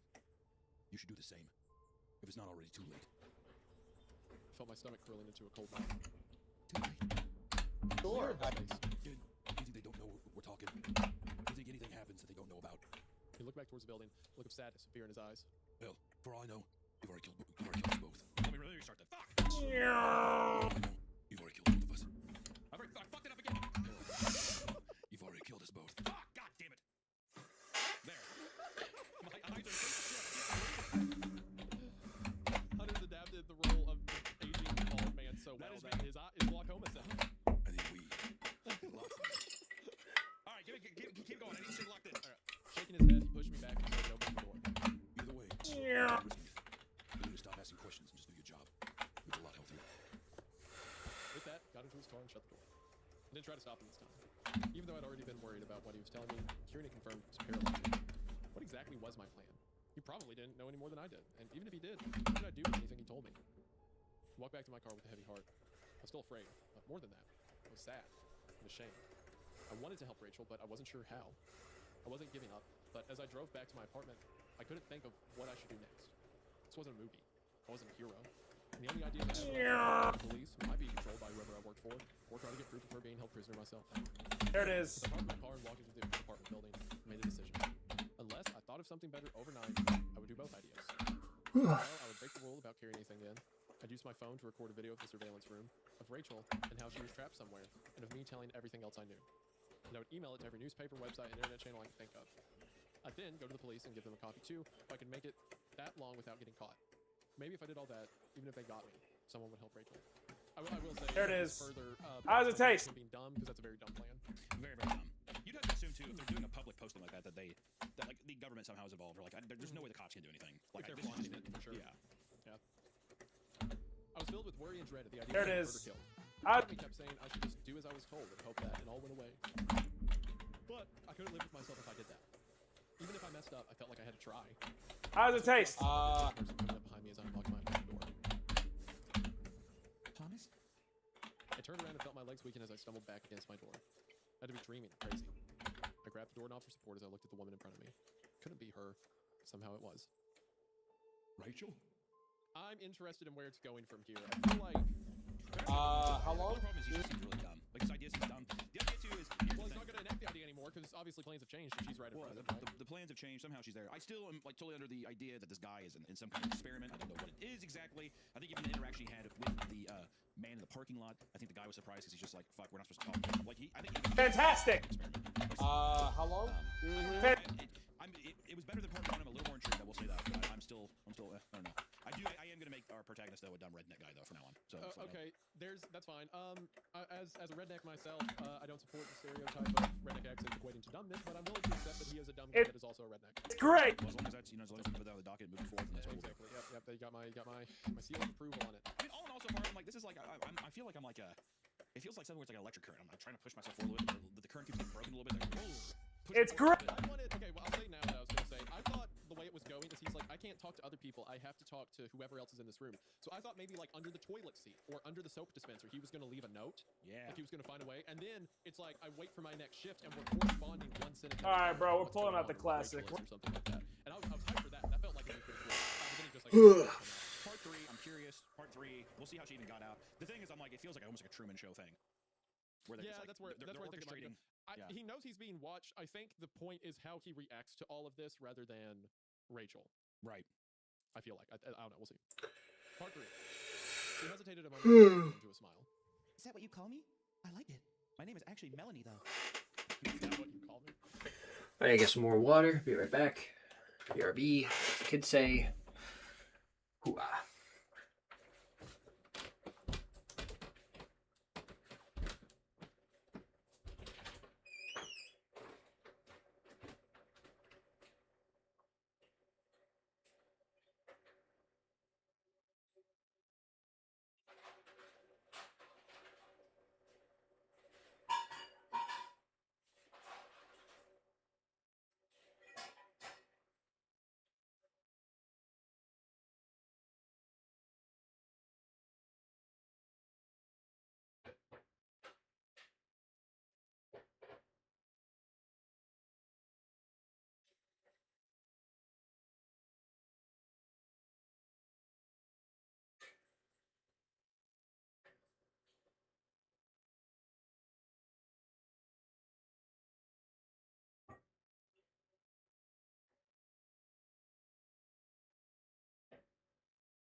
Sorry about taking so many breaks.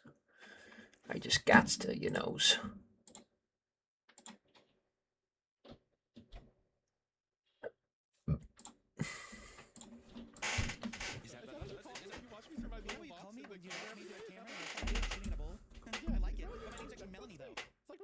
Why are you reacting like that? It's odd, yeah.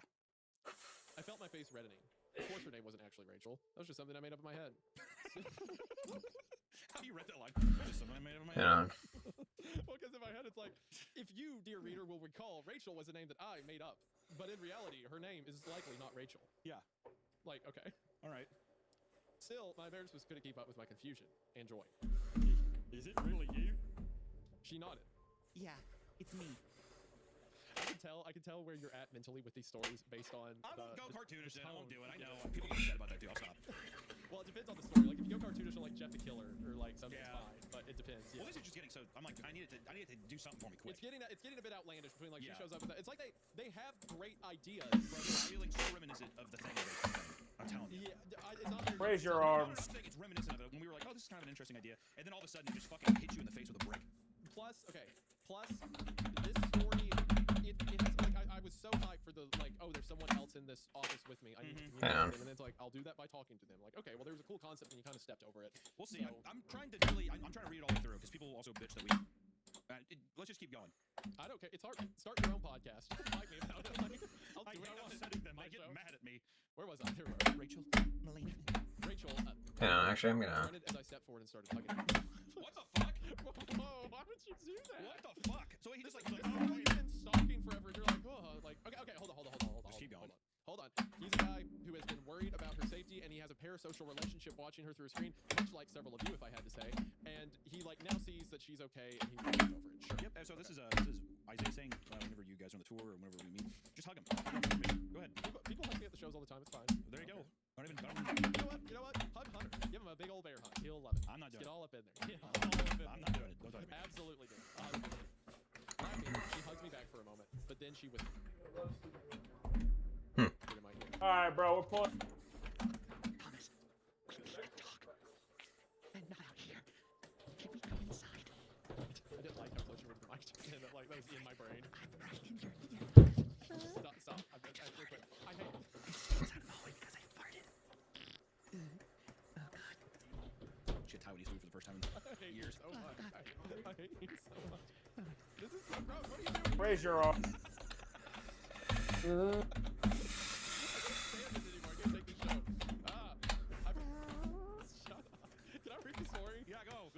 You complain about sidetracking it, and here you are talking about time. Yeah, that was bad. That was bad. Yeah, you like 5 minutes about how I derailed the show. I'm sorry. I'm sorry. Before we get back to the show, I want to take a moment to thank today's sponsor, Manscaped, where precision, luxury, and performance meet. And Manscaped would like to welcome you to the golden era of grooming with their new Lawnmower 5.0 Ultra. With Manscaped, you can experience unparalleled precision with the next-gen dual-face blade heads. One trimmer blade and one foil blade designed for peak performance. One blade cuts hair evenly, while the other blade provides a sleek clean finish. The shaver also has an LED light, so you can light up all of those emergency places. Or alternatively, if you're camping in the woods in the middle of the night, you could use the light to hopefully not die. The Lawnmower 5.0 also has a convenient travel lock feature, ensuring that your battery won't die out before you reach your destination. If you watching us talk about scary stories, you probably are pretty gross. But now, thanks to Manscaped, you don't have to be. Because right now, you can join the over 10 million people already using Manscaped and get in on this fantastic offer. That's because you can get your Forge Gold Edition by using the link in the description or the pinned comment. And then when you use the code Creepcast, get 20% off your order, as well as free international shipping. That is right. Use code Creepcast to get 20% off free international shipping to get in on this fantastic offer. Thank you so much for watching the ad, and thank you so much to Manscaped for sponsoring the show. It means the world. We are now back to the episode. I broke away and nodded, wiping at my eyes as I tried to finish unlocking the door with shaking hand. My heart was pounding, and I still felt like I was in a strange and wonderful dream. But when we had gotten inside and sat down on my living room sofa, I forced myself to focus on the biggest question I had. Melanie had still been smiling as we sat down, but now she looked worried and sad. Thomas, that's what I'm here to tell you. Things aren't like you think they are. They never have. I need you to tone down the Valley Girl accent by like 2 notches, just a little bit. Because I know you. I can tell. Raise your arms. Trying to drive this into the realm of parody, and we're not there yet. Okay. All right. I'm sorry. I found a new line of fear cutting through my happy haze. What do you mean? She held the bridge of her nose for a moment, looking down like she was trying to figure out how to say whatever it was she had to say. Psychological experiment. Okay, alright, bring back the Valgirl accent. I've been a part of it for longer than you have. Longer than you have, as one of the actors, and I still don't know all the details. I'm pretty sure it's run by some government agency, and I know they're investing. I know they're investing a lot of money and time into it. But for what reasons? That I'm not so sure. Why would they choose Thomas? I guess that's probably the mystery now. Why him? But still.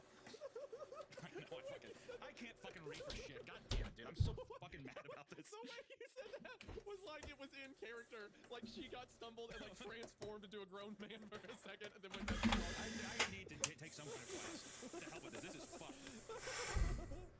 I realized I was wringing my hands. No, that wasn't right. Couldn't be right. This was some kind of trick. Melanie went on.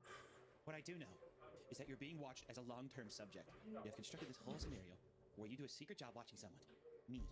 You might be trained. They give you instructions, a way of making choices. You've got buttons or something you can choose between, right? Another week leave my tongue thick in my throat. Yeah. A red one and a green. She sighed and nodded. I think they're testing how much you'll obey. What choices you'll make based off your morals, your intelligence, and your fear. It's interesting, or at least I thought so when I first showed up 6 years ago. They've never officially given me any details, just the overall gist. But people talk. The other actors and me, sometimes we hear things, and we gossip. That's what caused me to start feeling bad. I started feeling really bad 6 years in. I knew we were psychologically torturing you for this while, but after 6 years, it was kind of bad. Me and the actors got together and I started getting That's fun. Where am I going? The actors got together and we realized, yeah, this is bad. This is not good. Oh yeah, then the other actors. Melanie's eyes widened. Oh shit, yeah, sorry. I think they still call him Mr. Solomon. And there are others too. When I just stared at her, she went on. Anyway, for a long time, it was just a normal job, right? I spent 6 hours a day acting like I'm this trapped girl. Mainly faking painting and watching TV. You know, boring stuff. You fake the painting. Where am I going? You aren't really painting those wonderful pictures. Where am I going? Who's painting those beautiful pictures? I think about them daily. Oh God, you fake the painting? You aren't really painting those wonderful pictures? He has me mentally gone. This is Okay, hold on. I think if someone that wasn't me, and more specifically me with you in the room, was reading this, maybe that would hit as like, oh, he's not mentally well, and that's why the test is around. You gotta put it in the right time. I'm afraid for Melanie. She is in danger. She is in danger. Where am I going? You gotta. I can't just take that phrase seriously. Just like you here and like the stuff we've already set up. I do feel it's lost on me a bit, but just that you weren't really painting those wonderful pictures. It's like, are you serious? That is your problem. Melanie is After 6. She has spent 6 years acting for some reason. Melanie is in a gorilla pit right now, and she needs to leave immediately. She is the proverbial 4-year-old to his Harambe. Pretty picture? She's like, what? You don't know pretty picture. This is a situation getting ready to happen, and I'm so scared. If anything, it re-inside the horror of the story, at least for me. Okay, why did she say, help me, Travis? Or help? Because that's probably part of the job. They're probably saying, hey, you need to show this to them. They're fucking. Yeah, that's right. Act like you're, like you need to help out or whatever. Yeah. And they probably have a camera on Travis or Thomas. Oh fuck! They have like a camera on Thomas. And they probably they're like, hey, okay, you can take the paintings now or whatever. Now Melanie looked embarrassed. No, sorry. I can't paint a bit. I'm a pretty good singer though. She tried to smile, but like, reaching forward, she touched my arm. That's why they always have the paintings turned where you can't see them. They're already done beforehand. All you ever see is some blank canvases and, well, when they want me to show you something. Her expression darkened as she went on. That's why I had to break the rules and contact you. When they started doing this hypnosis mind game bullshit, I got worried. Worried you would take it too serious. That you could get hurt, or even hurt yourself. As soon as you left your shift tonight, I talked to one of the guys in the video department. He told me about how you reacted. Showed me how you were still parked on the street from the building. I drove over. The bedroom set is in the building outside of town. I saw you sitting in your car, and I almost approached you then, but I was scared of getting caught and fired. So I parked and waited until I could follow you somewhere else and let you know. After 6. She blinked back tears. I'm ashamed to say I almost left a couple times. I don't want to lose this job, and I tried to tell myself you'd be okay after a day or two. I couldn't get them to change the script enough that you felt like I was okay and wouldn't worry too much. I felt an angry heat growing in my chest. Well, that's nice of you. You were right about the Travis and Chip thing, by the way. Get out of there. A master. That's nice of you. Now I imagine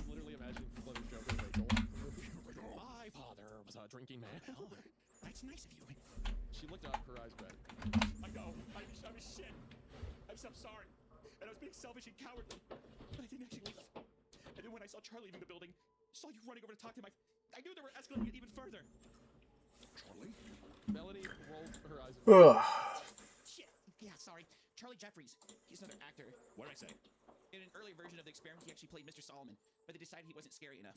So now, he usually in one of his suits. Sorry, the snort got me. I laughed at my own joke. But they decided he wasn't scary enough. So now he's usually in one of the suits. He's actually done that for your version a lot. Can't recognize him under all that getup they wear. What experiment has been going on for 6 years that they just That's the wrench I'm taking from your kid for my. just for this one guy who's kind of dumb, and they have like 800 actors as a part of it, and they have all these facilities all over the city for one guy. They're paying Thomas. They're paying Thomas. Over the course of 2 years, they've given this man like $160,000 to be like, oh, Rachel, my beautiful bride. How you look amazing, very beautiful And today. this one actor. And now she grows a conscience Hello, for 6 my years. lovely Rachel. Do you have a painting for I love me? you. Now she grows a conscience for 6 years. She wakes up and she's like, okay, hold on. Now this is kind of screwy. After 6 Yeah, years, I'm she pretending to be. emotionally manipulated someone in experiment, but the hidden messages were too much to do. Oh, master. Known that she is like a victim in a jail cell. Yes, yeah. She knows that she's put this way. For years it's been fine, but the messages, that's too much. I have to break everything now. Well, surely they won't fire me over this. Like, what? Yeah. And also, like, I'm saying it. Like, she has explained so much to him that didn't need explained. Like, that's why I followed you and got your cards. Like, yeah, we get that. You're at the house now. You tailed him, right? Like, it's just like, okay, whatever. I kept curling and uncurling my hands in my lap. It was all too much. I felt like a pinball going between anger, relief, embarrassment, and confusion. So all that stuff he told me, that was all just to scare me? See how I react? She nodded as she snipped. You snorted All our work! Yes, I'm sorry. That's why I knew I couldn't wait any longer to tell you. I could see how worried and scared you were going back to your car. I pulled my arm back from her touch. Well, thanks, I guess. At least you stopped me before I went to the police and looked like a joke in front of them, too. Just wanted her gone. Hold on.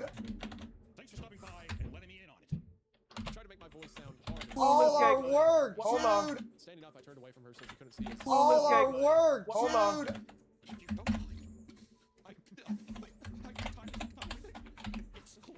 A moment passed, and then her hand was on my shoulder.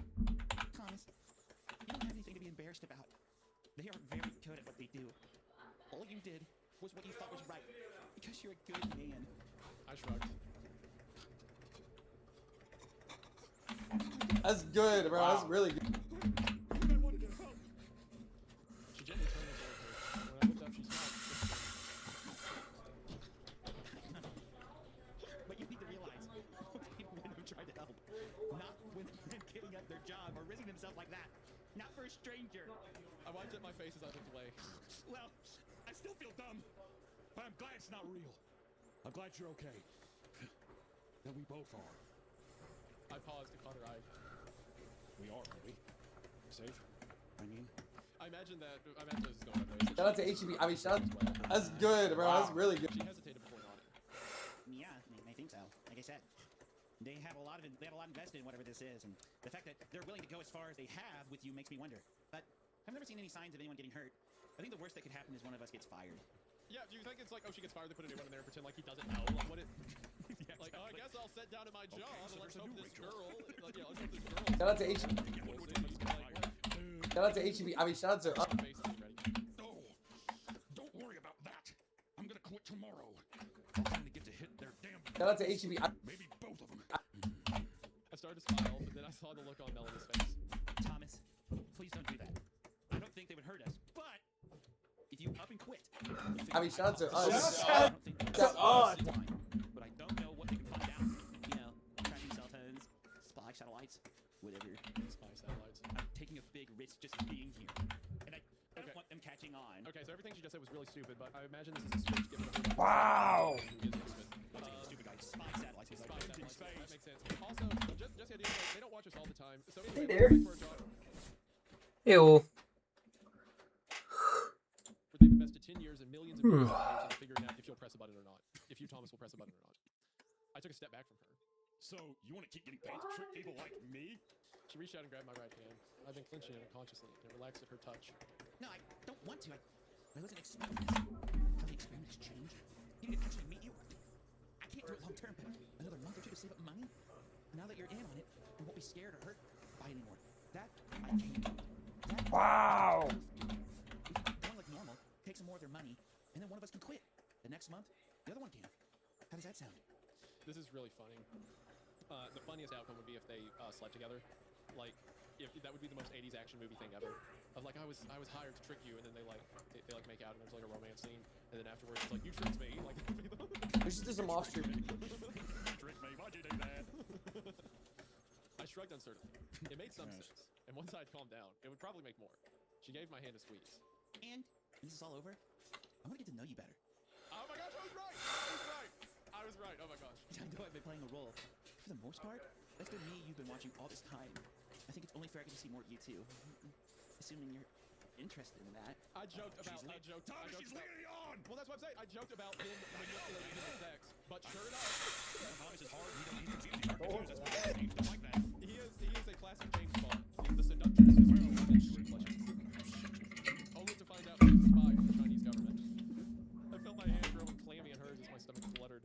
Well, Yeah, it's really good. Oh yeah, baby! Swallowing, I added a gulp. How long? Yeah. Probably another 2 or 3 weeks. Ceiling fan, as she pondered for a moment, and I was struck again by how beautiful she was. Oh my god. Even she was a little bit closer than I'd imagined. She's not as hot as I thought, but still pretty good. I mean, in my head, she was like a 9 out of 10, but after seeing her, she's more like a 7, I guess. 3 months from tonight, we'll meet right here. I'll come over, and we can start getting to know each other better. How's that sound? Returning her smile, I nodded. That sounds great. That's just really funny. Like, the 3 months I'm from gonna now, get- I'll come over and we'll make out Cocky. on the couch. Cocky want boing boing.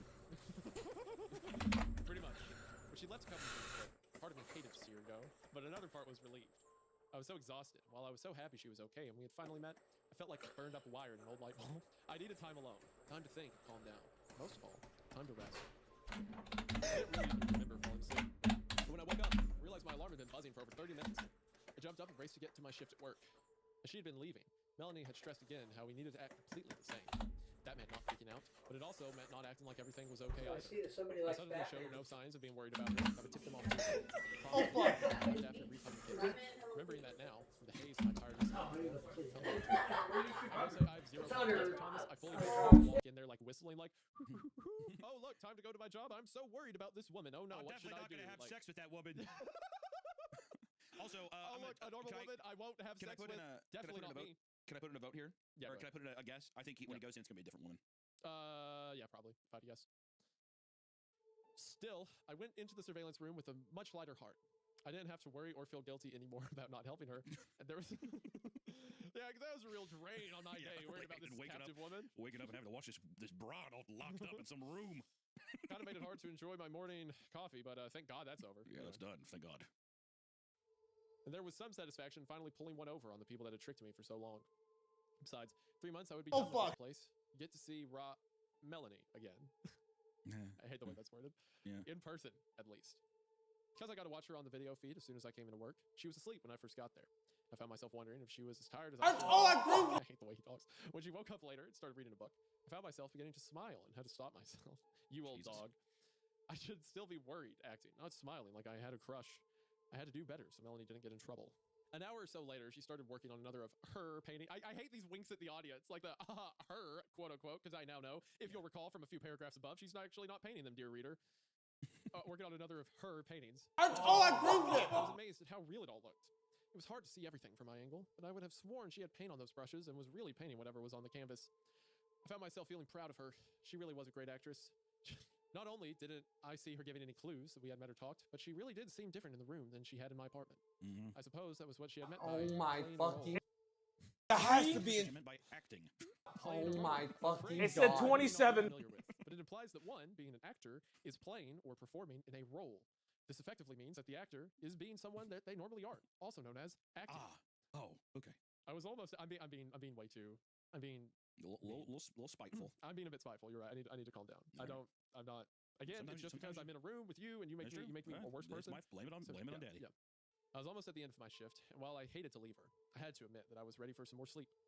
Trying to guard my reactions all day had been exhausting, and I was dreading the next few weeks. But then I realized she was done painting. Expected her to just go and do something else, but instead, she picked up Oh the my- canvas at its edges and carefully walked it over to the sofa. Her body was blocking it at first, but then she stepped aside. It was a painting of a massive tree. Bark was a dark red with a huge twisting trunk that broke off into a dozen branches. Those branches were covered in leaves that were so deep green, they almost reminded me of storm clouds poured at the top of a tree. Like all the paintings, I felt touched by it. Even now that Melanie had told me she didn't paint them. The images themselves, combined with the colors and the small details, were really amazing. Just like this one. If you look close enough, you could see that there were several small blackbirds in the branches of the tree. It's funny, but they almost looked like they were made out of words. I felt my heart start to hammer, and I forced myself to stay calm. No point in being silly. It was all a game now, and I just had to play my part a little while longer. Still, the worried me would want to know what the words said, so I might as well try to read them. I squinted, following the birds right to left and top to bottom. That girl isn't me. I looked away from the paintings to see Rachel staring up at me. She looked terrified. Oh, would you look at that? It's a clone or something. Oh no. All right, I gotta get. We're locked back in. Lock it in. Yeah. All right, so now we figured out that it's a double ruse. It's a double entente. It's a scare, some would say. Part 4. I had to do something, and I had to do it right now. If Melody was somehow a fake, that meant they must have sent her. Then if they sent her, that meant they knew. They knew about the messages in her painting. They knew about me asking questions, and they knew I didn't hit a button during any of it. I felt panic and fear crawling up my chest, making it hard to breathe. Standing up, I started pacing, periodically glancing back at the monitor to see if Rachel could help me, tell me what I needed to do next, but she had laid down on her bed. It was hard to tell for sure with her back to the camera, but I think she was crying. No, I needed to fix this, get her out of there, and if I didn't have a better plan, I just have to go with the one I already had. Feeling the hard eye of the ceiling camera on me, I went to the door and stepped back into the locker room. My phone was in my locker, and after messing up the combination the first time, I got the door open and got it out. Gripping it tightly, I tried to hold it by my side casually, but I knew there was little point. If they knew everything, I wasn't going to be able to hide anything. I just had to try and be fast, get some kind of message out to people that could help Rachel before they got to me. I opened the camera on my phone as I re-entered the surveillance room and hit record. I made a small beeping noise, and once I was sure it was recording, I turned the camera on myself. My name is Tommy. Thomas Calhoun. And my job is watching women trapped in a room. This is not a joke or a movie or whatever. This is real. For 3 years, my job is to sit in this room. I moved the camera slowly Fuck around the you. room, taking in the door to the bathroom, the water cooler, the desk with the monitors, keyboard, and button box. I watch a video feed of a woman locked up in a bedroom somewhere. I stepped closer to the desk and made sure the monitor showing Rachel was clear and in focus. I didn't know this woman was a prisoner at first, or tricked myself into thinking she wasn't because the money was good. Either way, I know she is now. She's in danger, and so am I. Rachel, the day before, be chill and don't do anything weird at the job. Him the next day. Attention gamers, a woman has tried to talk to me. SOS. After lingering on video of her for a few more seconds to make sure every detail could be seen, I turned the camera back on myself. I had to hurry, or the video might be too big to send quickly. I was trying to stay calm, but I felt myself tearing up as I went on, and I did my best to keep my words clear. Oh my. Please help her. I don't It's know the 20. I don't know who has her, because I don't know who I really work for. But they are bad people. She is not safe. All I know is that I work at a building at blank, right outside of San Antonio. I only know the names of 2 other people connected to this place. The man who hired me, Mr. Solomon, and a man who might have a job like me, Charlie Jeffers. No, Jeffries. I think. I don't know if these are real people. I mean, I don't know if this is the real names. Please, I'm not crazy. I know how this all sounds. Just come here, see the room. It's the 20. She is, and help her. And I heard the muffled sound of the outer door opening into the locker room, and I frantically fumbled with the phone to stop the recording. How do I send? Oh no, there it is. I hit the button to share, and felt a new panic rising. Who should I send it to? I had only a handful of contacts, and I just selected them all. Maybe at least one of them would take it seriously and get help. So I heard the door to the surveillance room opening behind me. I hit send. It has to be. Not connected to data service or Wi-Fi. Please send again when connected. What? No. I turned to see Mr. Solomon entering the room. He was flanked by 2 large men in dark suits that looked like bodyguards or something. Raising a finger, he wagged it at me. no service in here, Thomas. But then you should never need service in here, so long as you follow the rules. They took me easily. I tried to make it to the back. They took me easily. They took me easily. It has to be. I've never heard that one before. That's pretty funny. It's always I put up a fight or I went down swinging. I've never heard they took me It couldn't have easily. been more easy for him. I've never heard someone describe being taken to their death as quote easily. I tried to make it to the bathroom and close the door, but the 2 guards stopped me and pulled me down. They put the, what do you call them, zip ties on my hands. Okay, so God. whatever. Zip ties on my hands and feet. I pulled a black bag over my head. Out of everything to- carried out of the room, and it felt like they must have put me in the back of a van that was pulled right up to the building. I was laying on what felt like thin, weird-smelling carpet that covered a hard metal layer underneath. I heard someone get into the van with me, and I asked where we were going. If they would just take me and let Rachel go. There was a short laugh overheard, and then Mr. Solomon's voice as he told me that he would explain everything when we got where we were going. For now, he said, I need to relax. It's a long drive, and I would need the rest. I went to say more, but then I felt a sharp pain in my neck. They had stabbed me, or no, they injected me with something. I was feeling so strange now, but I had to stay awake. I had to try to get away. I had to. Also, I know like a lot, the writing does this a lot where it mimics how he was feeling in the moment, but the opening of this says he is now writing in hindsight about everything that happened. So why is he writing here like it's happening in time that he's falling asleep from the drug? I had to ... When this is all like a text post retroactively, whatever. Anyway. Doesn't matter. Hello again, Thomas. I blinked as I began looking around. My mouth was dry, my head hurt, but otherwise I felt okay. I wasn't tied up anymore. Instead, I was laying back on a padded table like I'd seen when I went to the doctor. But this wasn't a doctor's office. Oh, really? The room was large, and aside from the padded table, it held a small bed, a desk with a computer monitor on it, and a couple of chairs. Sitting in one of those chairs was Mr. Solomon. I raised up slowly, blinking at him. Where is she? Is Rachel okay? Where is she? Rachel? Where is she? Where is she? The man smiled. You really are something, Thomas. Trying to be the hero, even if you don't quite know how. I respect that. Licking his lips, he leaned forward slightly. In fact, I respect it so much that I've decided to start our new relationship with as much honesty as I'm allowed. Some of my colleagues disagree with this approach, but you know what? Fuck them. This is my project, and I think you deserve to know what's going on. Looking more serious, he stood up, lifting the gun he had been holding casually in his lap. But before we go into details, would you like to see Rachel? I slid off the table and nodded as I caught myself from falling. My legs were still wobbly from whatever they had given me, but I barely noticed. Yes, please. Let me see her. The real her. Mr. Solomon gave a small laugh and gestured towards the nearby door. Yes, reality is always best. She's just there in the next room. I stumbled my way forward, my legs getting better as I walked. When I grabbed the doorknob, it turned easily. I expected the door to lead to her bedroom, but instead it opened into another room a lot like the one I'd been in, though the stuff in it was different. Strange machines filled the walls, and in the back of the room was a large aquarium? I didn't know. It was a big cylinder taller than I was, and it was filled with some kind of gray liquid. There was a shape in that liquid. Go ahead, Thomas. Feel free to go have a good look. You've earned it. I felt my stomach clenching tighter as Mr. Solomon's words and the meaning. Out of everything to hill that fucking oven, you hit the reset timer? Shuffling forward. Out of everything to hill that fucking oven, you hit the reset timer? Because it was clear from just looking at it that the person was dead. It was very well preserved, but I could see how the skin hung wrong and looked bloated in spots. Oh, no, its hair, which had been floating like seaweed in front of its face, drifted away as I reached the glass. And Fucking oven, you hit the reset timer? It's just like, you have, this is now a supervillain movie, where it's like, there were clones or whatever. Fucking oven, you hit the reset. It was Solomon holding a gun, swinging it around, like, if you ever want to see your precious Rachel Yeah, very like Two-Face, got like Gotham City type shit. That has to be intentional. Out of everything to... Suddenly I was on the ground convulsing. What if it just ended there? Not me! What if it just ended? That'd be great. Yeah. And there it is. All right. Fucking oven, you hit the reset timer? Convulsing as he stepped closer. Don't worry, Thomas. It won't kill you. Just make you unable to move much for a bit. I heard more footfalls as my body began to still. Get him up. Take him to the other room. I could barely feel anything as I was carried back to the padded table and propped up into a sitting position.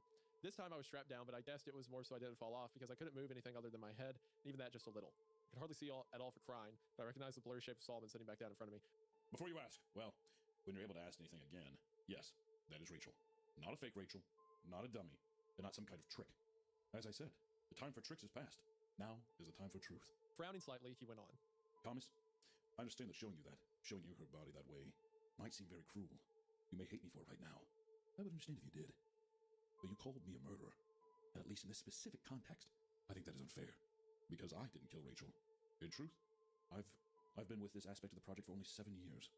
Fucking oven, you hit... He gestured back to the door behind him. And Rachel has been dead for over 8. Felt my eyes widen as though they belonged to someone else's body. Fucking oven, you hit the reset timer? God, it had to be me. Do you know what remote viewing is? Sorry, right. You can't talk right now. I'll just assume you don't. Remote viewing is a broad term for the ability to see things that are far away from you physically. You know, things you shouldn't be able to know through your normal 5 senses. Some describe it as some describe it as a psychic ability. Though, there are several schools of thought as how or why it works. Okay, I was gonna say I didn't want to sound dumb. Now I really wish I said it. I had the thought, willing to do what fucking if anything. Rachel is like a supernatural person, or has some supernatural capability, and she can see through the camera to see Thomas, and that's how she knew stuff about him. Are you saying that she's like a ghost? No, that she has like, I mean, maybe it'll be a clone or something like that. That she has like ESP, like she has like psychic abilities, basically. And now I wish I said that earlier because it would have been cool, but oh well. His eyes fixed on mine intently.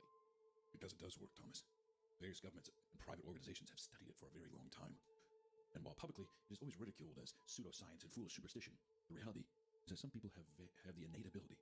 That means it comes naturally to somehow see other places. Rachel was one of those people. She came into the program when she was 17, having been identified via a front-facing screening process that was ran as a psychological test that paid subjects well at the time when Rachel was looking to make some good money. 3 months after being identified as a good candidate, she was taken. And after the initial adjustment period, she became a largely compliant asset that quickly rose to the top of our talent pool. Were you thinking the same thing I was? That like that was all just a bunch of like fluff? I mean, I don't even fucking know anymore. Yeah. We're getting into some like X-Men origin shit. Yeah, I'm that's what I was saying. It's like a superhero I am thing, folding yeah. in like a neutron star myself now. I'm Except for Solomon butts. folded his hands on his knee. I know you care for her, Thomas, so I think this is worth sharing. Rachel was never treated badly, other than her confinement and the occasional test that was mildly unpleasant. No, we all treasured her. She was enormously talented, not just as a remote viewer, but as an artist. Except for That's how butt she would stuff. convey what she saw. Coward. Understand? She would enter into an almost trance-like state when she painted. And when she was done, she would have given us paintings of images and words that provided, well, it was very valuable information. Have you ever wondered? That's why there was always such care that the paintings were never shown to the camera. Picking at his pants, he went on. Rachel was so talented that she selected her for a new program that we thought might greatly enhance or alter her ability. We introduced something foreign into her body. At first, nothing seemed to change. If anything, the accuracy of her remote viewing was declining, which was a problem for us, bad for her. But then we realized we were reading the new paintings wrong. She was able to see more clearly than ever. She just was no longer bound to only current events. Now her sight transcended time. Oh my god. He paused and I realized he was enjoying telling the story. The bastard was having a good The bastard was having a good time. Bastard was having a good time, pausing to make it more dramatic. I would kill him. While this made some of her paintings less immediately useful, they became much more valuable as we were able to decipher them. For a time, it looked as though everything was working better than we had ever hoped. And then one day, she showed a painting to the camera. It said, "Please help me, Thomas." This immediately sent up all kinds of... I got the sketches done, so now I gotta try and get some other stuff done. Probably end stream in about 10, 15-ish minutes.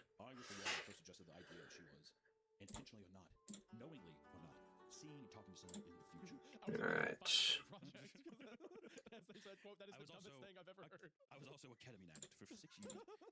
I was still an outside consultant at the time, but by that point, we had more strange behaviors from her. Right. The second message page, that girl wasn't but it very quickly ran into a greater obstacle. Oh my god. The introduction of the foreign material had not been as seamless as we hoped. Increasing emotional upset, stress, or simply the passage of time. She suddenly began to deteriorate. Her work became more erratic. I gotta wait now. Do do do do. Do do do do do do do do do do do do do do do. Somewhat inexplicably, we weren't able to resuscitate her. This was a great loss, and it required the adjustment of my theory. Everything we knew still made sense that she was... Work in progresses. We import the media. Likely someone named Thomas. If Thomas was viewing that camera footage in the future, as I believe, then he must be working for us in the future. And whether you believe that the future is set in stone or not, I'm all for giving it a helping hand. 7 years ago, I began the Thomas Project. Oh my god, dude. Jesus Christ. 7 years ago, God, 7 years ago, I began the Thomas Project. Over the course of that time, I had overseen the screening and hiring of 43 men named Thomas at 7 different sites. All with one very, very specific job. To watch the videos of Rachel just before her implant. Alright. It's gonna be a long episode. That it didn't make sense. That it was another trick. But I think I wanted to hear it more. Because I didn't think he was lying. I didn't think it was a trick. And I thought I was starting to understand. The point wasn't really them watching the videos, of course. It was how they reacted to watching the videos, what they did, and how they matched up with what Rachel had done in response in the past. I'll also say this. It is very funny how all the stuff about, like, he's just explained a book's worth of information. And then Thomas is like, I think I'm starting to understand. I think I'm getting it now. I think. Alright. Sure.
Huh?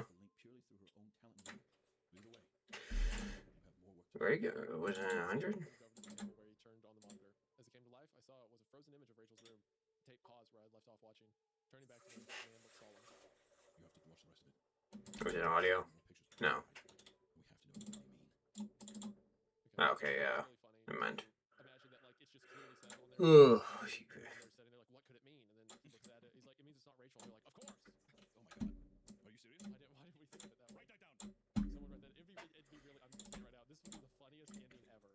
If he reads the last one and he's like, there is a bomb. Oh my god.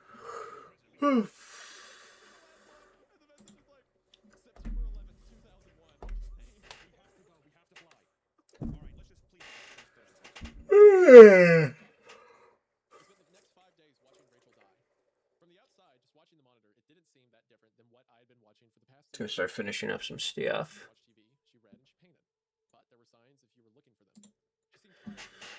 All right.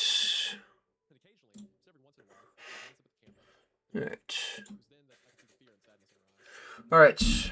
Well, I gotta head out. Thanks everyone for watching. Might come back either later tonight or tomorrow, and I will see you all then. Try and do as much as I can. Want to get ahead of the curve, for lack of a better term. But yeah, I think that'll be it, and I will see y'all later. Adios. Be another, like, a new mascot horror or whatever, where it was like it used these animatronics, like all like fucking FNAF shit, and there was this one cutscene in the trailer that was pure AI. Like it was a whole ass, the entire. Are you okay? Wow, bro. I was listening, but then I looked down at George like, Your glutton sickens me, bro. it's water. Hello, y'all should search up Wario dying in elevator.